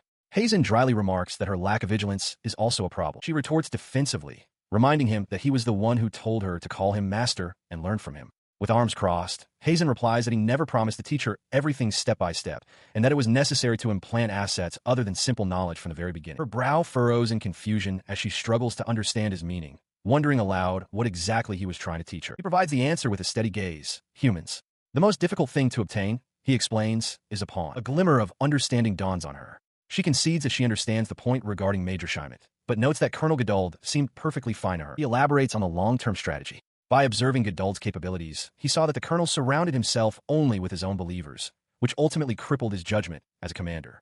The entire operation was designed to render his faction dysfunctional, a plan that took many long months to bring to fruition. He tells Yin to remember that fools like Shyman are easy to understand. The truly great villains, he explains, often were the face of a good person, and she must learn to develop the skill to see through that deception. As he speaks, Queen Barcia appears, holding the hand of a small child and walking with a cheerful gait. Yin watches her approach with a flat, unimpressed expression. The queen immediately embraces Yin, declaring that it seems children favor her. She playfully demands that Hazen by her, prompting an exasperated sigh from the major, who tells her to stop her antics. A short while later, As Yin walks between two officers, she observes that the Northern Army will be in a state of chaos from this point forward. The scene shifts to an earlier time, inside a building where Colonel Gaduld Magno addresses Hazen, whom he calls Lieutenant Lorenzo. The colonel remarks that they seem well suited for each other, dismisses whatever Hazen has said as nonsense, and tells him to simply accept his proposition. He then curtly orders Hazen to leave. With a sharp salute, Hazen confirms the order. In a tense meeting, Hazen reports to Colonel Gaduld that the deserting Connect dispatch troops are now returning as planned, confirming that all actions were carried out exactly as instructed. As an aide hastily departs, Hazen assures the colonel that he will refrain from making any rash judgments or comments. The colonel reflects on the past, telling Hazen that he'd heard the man in question was once a brave soldier, adding that not everyone is old. A memory surfaces of Gaduld and Major Scheimet, a time when they only paid attention to their immediate circle, growing accustomed to an easy life, a habit as addictive as any drug. Returning to the present, Colonel Gaduld looks at Hazen, stating that he is counting on him not to fall into the same trap. Hazen meets his gaze and promises to take the lesson to heart. He stood at attention, simply affirming yes. In response, Colonel Gaduld began to outline the first assignment following the promotion, stating he would now issue Lieutenant Hazen his orders. The colonel explained that his new post would be in the Dokuteran territory, a support area situated far from the Rieldo front line. Gaduld acknowledged that Hazen would likely surpass him soon, but for the time being, he instructed him to observe and cultivate his moral sense from a subordinate position. With a faint, knowing smile, the colonel elaborated, stating that if Hazen remained by his side any longer, his own vices might become a poor influence. He expressed confidence that Hazen would find a way to be useful regardless, and that he expected great things from him in his new role as a civil official.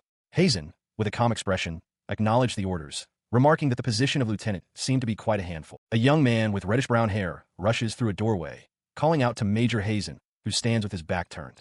The man urgently asks if it's true that an order for Hazen's departure has been issued. As the young man, Baz, bows deeply, the high-ranking officer Lorenzo remarks that while he doesn't mind, such an entrance is improper.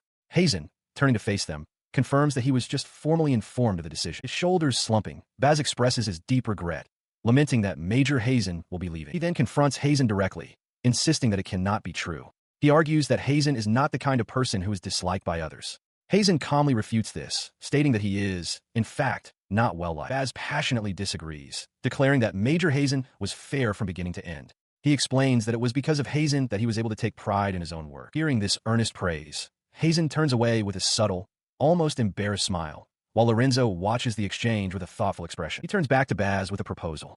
He speaks of a 3-year period, promising that if Baz continues to improve and becomes a valuable asset, he will personally see to his promotion from the lower ranks. Lorenzo interjects, acknowledging that Baz is indeed excellent, but he questions the legality of such a promise. Hazen coolly replies that he will simply have a law or 2 changed to make it possible. The sheer audacity of this statement leaves both Lorenzo and Baz momentarily stunned into silence. After a beat, the tension breaks, and both men erupt in laughter. Lorenzo concedes that someone like Hazen would indeed be capable of such a feat, and Baz heartily agrees. He cheerfully asks Major Hazen why he's laughing, but the Major dismisses it as nothing. Baz then offers to help with the packing, a sentiment echoed by Colonel Lorenzo. Hazen, however, declines the offer, reminding Baz that it isn't necessary as he should be in the middle of training. Later, inside an office overlooking the training grounds, Hazen stands by the window holding some papers. At a desk nearby, a young girl named Yin looks up at him, a quill in her hand. She addresses him tentatively, calling him master.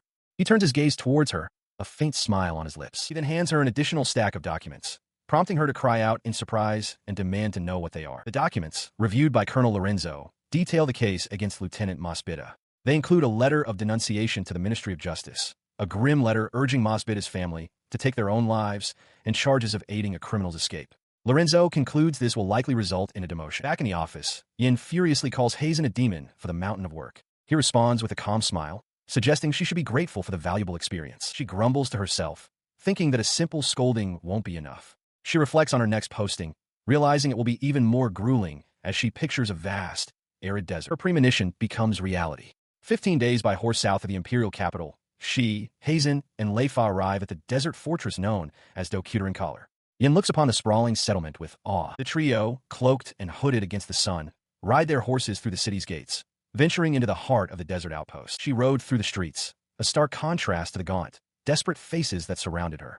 The people of Dokuteran Collar, thin and ragged, reached out with trembling hands, their cries filling the air. Without stopping, she and Major Hazen continued on their path, leaving the clamor of the starving populace behind them as they rode deeper into the fortress city. The memory of one boy's anguished face lingered as they entered a lavishly appointed courtyard. Hazen surveyed the opulent architecture, noting the stark contrast between this luxury and the miserable state of the city. He grimly acknowledged that this would be his new post. He was met by an official who explained the fortress's history. Dokuterin Collar had once been a strategic key point on the border with the Republic, but now served as a rear support base. The official elaborated that the territory was now governed by the nobility, and while the war didn't directly impact the citizens' lives, their safety was far from guaranteed. Hazen formally introduced himself as Hazenheim. The official continued, identifying the acting governor as a man named Bigar Thiganath, who had apparently been expecting him and had already prepared an office. He informed Hazen of his new assignment, mid-level internal affairs officer for the Dokuterin Collar. He processed the information, looking over an organizational chart that laid out the command structure. He noted the hierarchy of the Northern Galna Rock above his new post, and confirmed to himself that the acting governor was a military officer holding the rank of colonel. A young man with large, round spectacles and a distinctive top knot stands rigidly at attention in an office. He introduces himself as Gilmund Winoa, the new aide and secretary to the Intermediate Cabinet, and formally requests to begin his duties. Seated at a desk, Major Hazen acknowledges him with a simple, "All right." Winoa, eager to begin, informs him that he wants to get to work quickly. He proposes a tour to greet the other officials, starting with the acting executive secretary, Yuko-sama, and then the cabinet chief, Dagal-sama. Hazen immediately protests, asking Winoa to wait. He questions why he must also greet the senior cabinet officer, Moldad-sama. Winoa insists it's a matter of course, explaining that making these greetings is fundamental. If they don't show their faces, he argues, they won't be invited to dinner parties.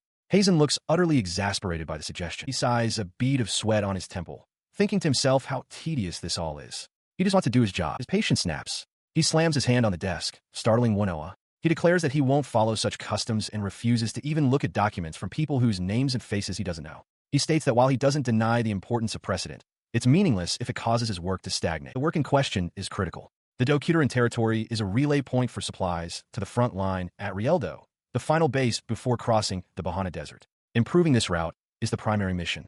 However, reports from the territory are dire. The people are suffering, crying out that there isn't enough food or water. Back in the office, Hazen looks at Winoa with a newfound respect. He acknowledges that Winoa has certainly done his research and reported it well, concluding that he is a good secretary. Winoa is taken aback by the sudden praise. He stammers, asking why Hazen is saying this so unexpectedly. He explains that he was only able to do his job because his superior officer took a liking to him. He didn't curry favor, but simply reported the facts. Hazen hands him a document. He tells Winoa that he did a good job, not by flattering him, but by doing his own work without being useless. Winoa takes the paper, which details a proposal for optimizing the supply route to the Rieldo front line to support the populace. As Hazen walks away, Winoa hurries after him, calling out for Major Hazen to wait. He confirms that the data is perfect, but he hasn't approved it yet. He explains that it would be a breach of etiquette to discuss work and greetings at the same time. Hazen, looking over his shoulder, remarks with annoyance how troublesome civil servants are. He smirks with determination, deciding he will simply do what needs to be done. He reminds himself that he is his subordinate's superior officer, and as such, he will bear the responsibility for their work as well. With his mind made up, he arrives at an office door, announcing himself as Hazenheim, the newly assigned mid-level civil officer, and excuses his intrusion. Inside, the high-ranking civil officer, Nyotai Gonmori, sits comfortably between two female aides, one of whom is Amadonia.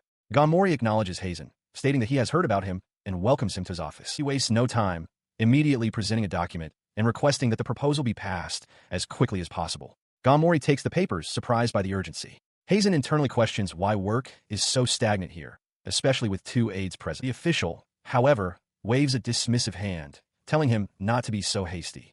Without even glancing at the proposal, he suggests they have a leisurely chat first, expressing a desire to get to know Hazen better. His superior smirks, noting that while Hazen is certainly passionate about his work, he is more curious about what Hazen wants from him. Maintaining his composure, Hazen replies that this is within his expected duties and asks if it's acceptable to proceed with business. The official's eyes widen as a grin spreads across his face. He leans forward with a sudden, greedy understanding, concluding that Hazen means to conduct their business at a restaurant. In response to this assumption, Hazen clarifies that they will conduct business while dining.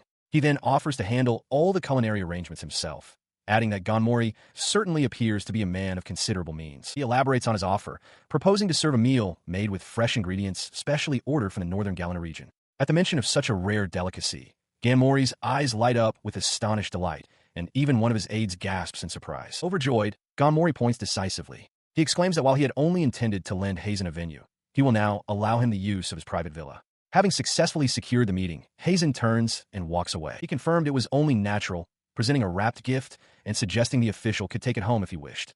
The official, Nyotai Gonmori, drooled with delight, fantasizing about a woman as he asked if it was truly all right to indulge his tastes. Ganmori eagerly accepted the offer to take it home, wiping his mouth as he explained that he had grown tired of the local flavors. He had heard that the northern Galena region was known for its many white ingredients. Hazen affirmed this, noting that while other regions had bright ingredients, Galena's were indeed predominantly white. He then tempted the official further, suggesting delicacies such as Jilgast chicken, Magul beef fillet, and various dairy products. At the mention of peaches and milk, Ganmori erupted with a cry of joy. He declared that Hazen truly understood him, praising him as a promising newcomer. His excitement subsiding, Ganmori settled into his chair, his stomach rumbling audibly. He thanked Hazen, admitting that his culinary knowledge was limited to that of a gourmet guide, but that this was more than enough to entice him. With a smug, self-satisfied grin, Ganmori agreed to the proposal. He instructed Hazen to come quickly the next day, dismissing him for the time being. Hazen's expression hardened. He swallowed a single bead of sweat on his temple and quietly affirmed that he would handle it. That night, under a crescent moon, the grand estate known as Nyotai's villa stood waiting. Inside, Hazen presented a magnificent feast with a flourish. As Ganmori entered the dining room, flanked by a guard, Hazen apologized for the delay and invited the official to enjoy whatever he pleased. But as Ganmori took in the scene, his smug anticipation shattered like glass. He could only stare, utterly bewildered, questioning what he was seeing. He stared, utterly bewildered, as Major Hazen began to list the evening's menu with a flourish. The Major offered Jilgast chicken thigh, Balbaw chicken breast, Galena-style fried chicken, and even Magul beef sirloin and filet, cooked to his preference, along with a selection of cheeses. Overwhelmed, Ganmori held up a hand, demanding he stop. He then frantically demanded to know the whereabouts of the woman. With a placid smile, Hazen informed him that there was no woman present, as he had received no such instructions. His denial sent Ganmori into a rage. The official leaned forward, veins bulging on his forehead, and screamed, questioning if Hazen truly failed to understand after all the arrangements they had made. The Major simply stood there, feigning complete confusion. He bellowed that it was all a code word. Slapping his own forehead in utter disbelief, he lamented how Hazen could have approached him directly, bypassing his superior, and now wondered aloud what was to be done. His frustration boiled over into a frantic, repeated roar for a woman. In response, Hazen gave a slight bow, calmly stating that he would prepare one at once. He turned and walked toward a nearby door. It was well known that heavy taxes on the populace, bribes among the nobility, and rampant embezzlement were all assumed to have corrupted the system to its very core. But as he reached the door, a sinister smile spread across his face. He decided that to make things clear, he would start with Nyotai Ganmori. At that moment, the official began to gasp, clutching at his throat as if choking. 1 month prior, in the imperial capital, Major Hazen turns to depart from a room where Emma Donia kneels, formally excusing himself. As he turns, Emma leaps to her feet, flustered. She exclaims that while she appreciates the sentiment, she can't believe he came all this way just to be nosy and check up on her. Her embarrassment quickly turns to frustration. She sighs, rubbing her head as she complains about her transfer, lamenting how the administrator treats her like a nuisance. Seeing Hazen's quiet composure, she demands to know why he isn't saying anything. When he offers no immediate response, she erupts, pointing an accusing finger. She shouts that the administrator is the top official at his new post in Hazen. He, however, remains unfazed by her outburst. He calmly states that this is different from the front lines and that the conversation is becoming tedious, but assures her he will handle it well, as he knows what he's doing. He continues, explaining his philosophy to an unseen superior. He admits his heart was likely unprepared for the malice he encountered, concluding it is better to eliminate those whose evaluations exceed their actual abilities. Emma, however, brings the conversation back to the immediate situation. She questions why he isn't going on a sortie, reminding him that he's been assigned to the rear support unit of the Doctor territory. He replies that a sortie is merely one part of his objective. As they walk through a long, shadowed corridor, he remarks that the capital itself is thoroughly steeped in bribery and corruption, noting that its roots run deep. Despite this, he turns to her with a confident smile. He admits the news of the war in the northern Galena region gave him a scare and that he was worried, but he tells her to simply watch. He promises to return in the shortest time possible, having achieved the greatest of merits. And now, in the present, his plan begins. Hazen makes a grand entrance before Nyotai Ganmori, announcing that he has arrived. With a flourish, he declares he has brought a fine woman, just as promised, causing the older man to look up in startled surprise. He gestured grandly toward the line of disheveled, weary people standing in the doorway, presenting them to the official. With a confident smile, he asked if they were to his liking. The captives stood barefoot on the cold floor, their bodies thin and their clothes little more than rags. Among them, a young woman with dark, shaggy hair stared ahead with a look of exhausted defiance. Observing their state, Hazen announced that these were the people who had been starving in the area. He then turned to the group and, with a cheerful command, told them all to eat their fill. They immediately descended upon the lavish spread of food before them. The sight sent Nyotai Ganmori into a silent rage. He slammed his fist on the table, his knuckles white, and demanded to know what Hazen thought he was doing. His fury erupting, Ganmori pointed a trembling finger and shrieked for his guards to kill the insolent man. As two soldiers charged forward with staves, Hazen remained unperturbed, calmly drawing a folded fan from his uniform. He moved in a blur. With a single, elegant flick of his wrist, he used the fan to whip the cords from the guards' own staves, instantly binding and disarming them in one fluid motion. Ganmori watched from his seat, his face a mask of shock. The neutralized guards crumpled to the floor. The captives stared in disbelief. Realizing his predicament, Ganmori recoiled in terror, shouting that this was treason. Before he could react further, Hazen was upon him, a gloved hand reaching for his face. He grabbed the official by his hair, yanking his head back forcefully. Hazen's voice was cold as he explained that these women had nothing to eat today because of Ganmori's oppressive rule. He then added with a chilling smile that he hadn't expected to be served poison on his first day, but his luck seemed to be holding out. Shoving Ganmori aside, he turned his attention to the dark-haired captive and asked for her name. She answered hesitantly, Kiana. As Hazen processed this, General Giselle and General Gazarl appeared behind him. Gazarl pointed, remarking that Kiana was a particularly stubborn one. A brilliant, sharp smile spread across Hazen's face. He gently patted Kiana's head and declared that from this moment on, she and the others would become bandits. The proclamation left her utterly speechless, her eyes wide with shock. She stands frozen, stammering that she can't comprehend such a sudden command. Hazen, however, calmly addresses an unseen party, assuring them that everything is fine. He gestures over his shoulder, explaining that the man known as Gazarl will act as their leader and provide guidance. This news strikes General Gazarl with the force of a physical blow. His jaw drops, and he can only manage a stunned cry of disbelief. With his foot planted firmly on the back of the bound Nyotai Ganmori, Major Hazen addresses the capture people behind him. He declares their agreement void, accusing Ganmori of colluding with pirates to enslave them and steal their wealth. Ganmori, face pressed to the floor, retorts that a mere vice minister lacks the authority for such actions. In response, Hazen kicks him, telling the official to be grateful he's merely cleaning up the mess. He leans down, adding a new layer to his plan. He informs Ganmori that his subordinates have been captured with irrefutable evidence, while Ganmori himself will be reported as missing.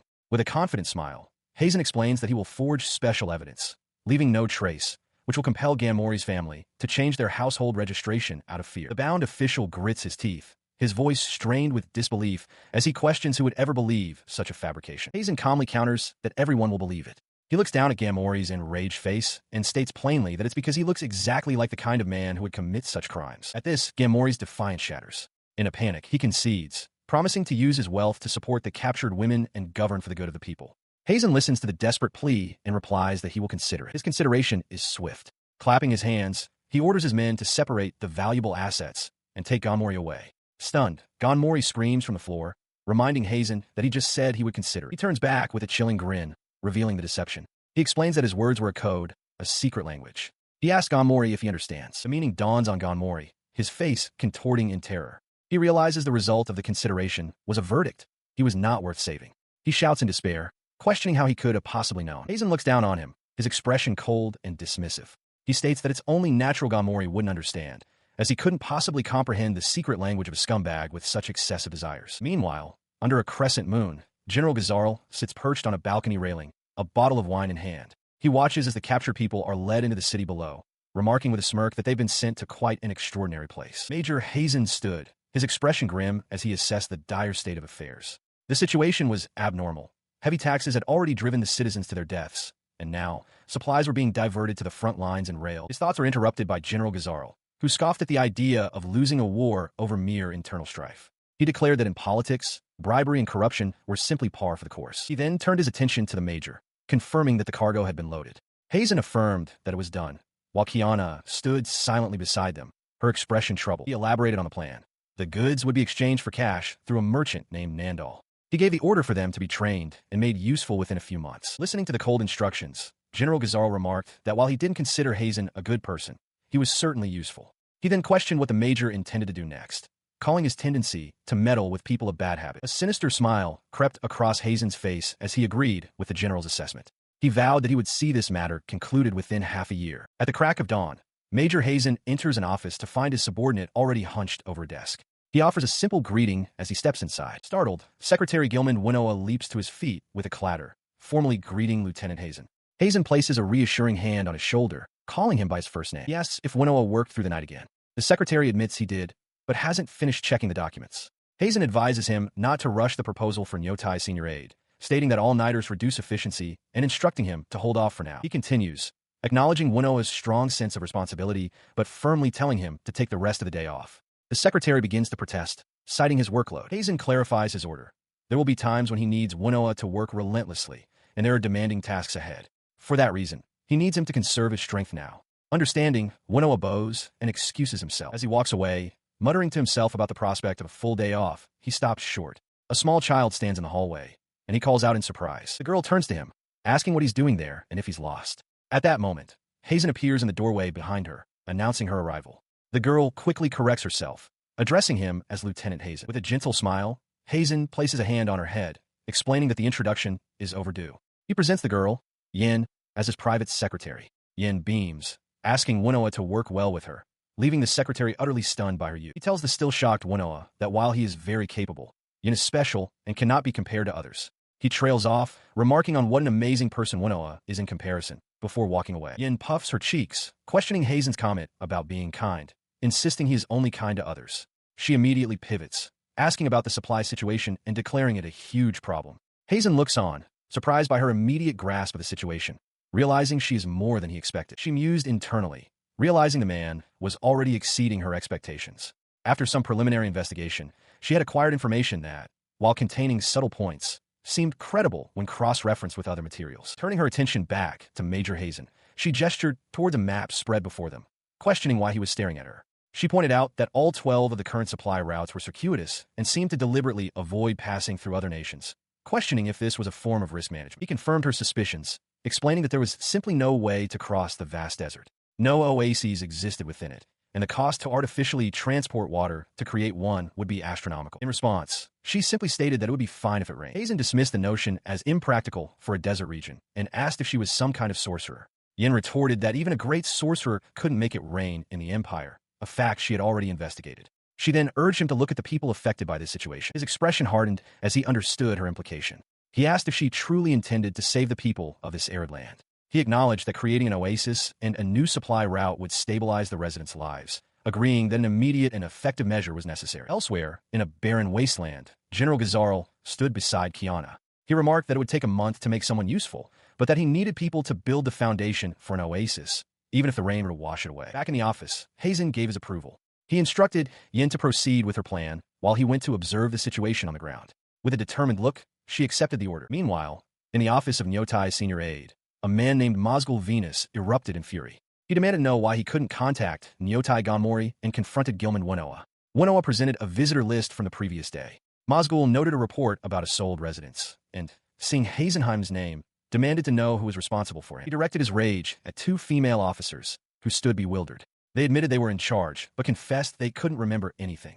Mozgul's fury intensified as he bellowed, demanding to know what they had been doing the day before. He seethed with frustration, realizing that if the attack on Nyotai was real, his own career would be in jeopardy. He cursed his own carelessness. The two women were often out socializing, making it impossible for him to keep a close watch on their whereabouts. His agitated thoughts were cut short as the office door swung open. A man entered unannounced, and Mozgul Venus snapped, demanding to know who would dare interrupt him at such a time.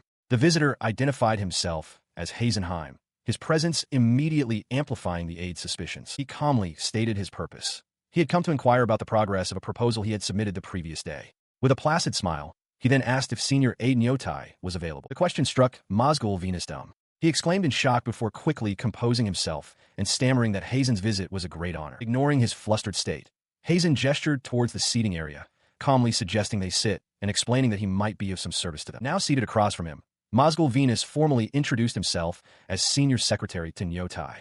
He confessed bluntly that they had been unable to reach Nyotai since the previous evening and pressed Hazen, asking if this was a grave matter and if a formal report had been filed. His composure finally shattered. He slammed his hands on the table, leaning forward with an accusatory glare. He revealed that his own investigation showed that Hazen had met with Nyotai at a different location on the very night of the alleged attack. Leaning closer, a menacing grin spread across his face as he posed a pointed question. He asked if Hazen didn't find it unnatural, musing that while desertions and assassinations were common on the front lines, it was also an everyday occurrence for colleagues and superiors to simply vanish for a variety of reasons.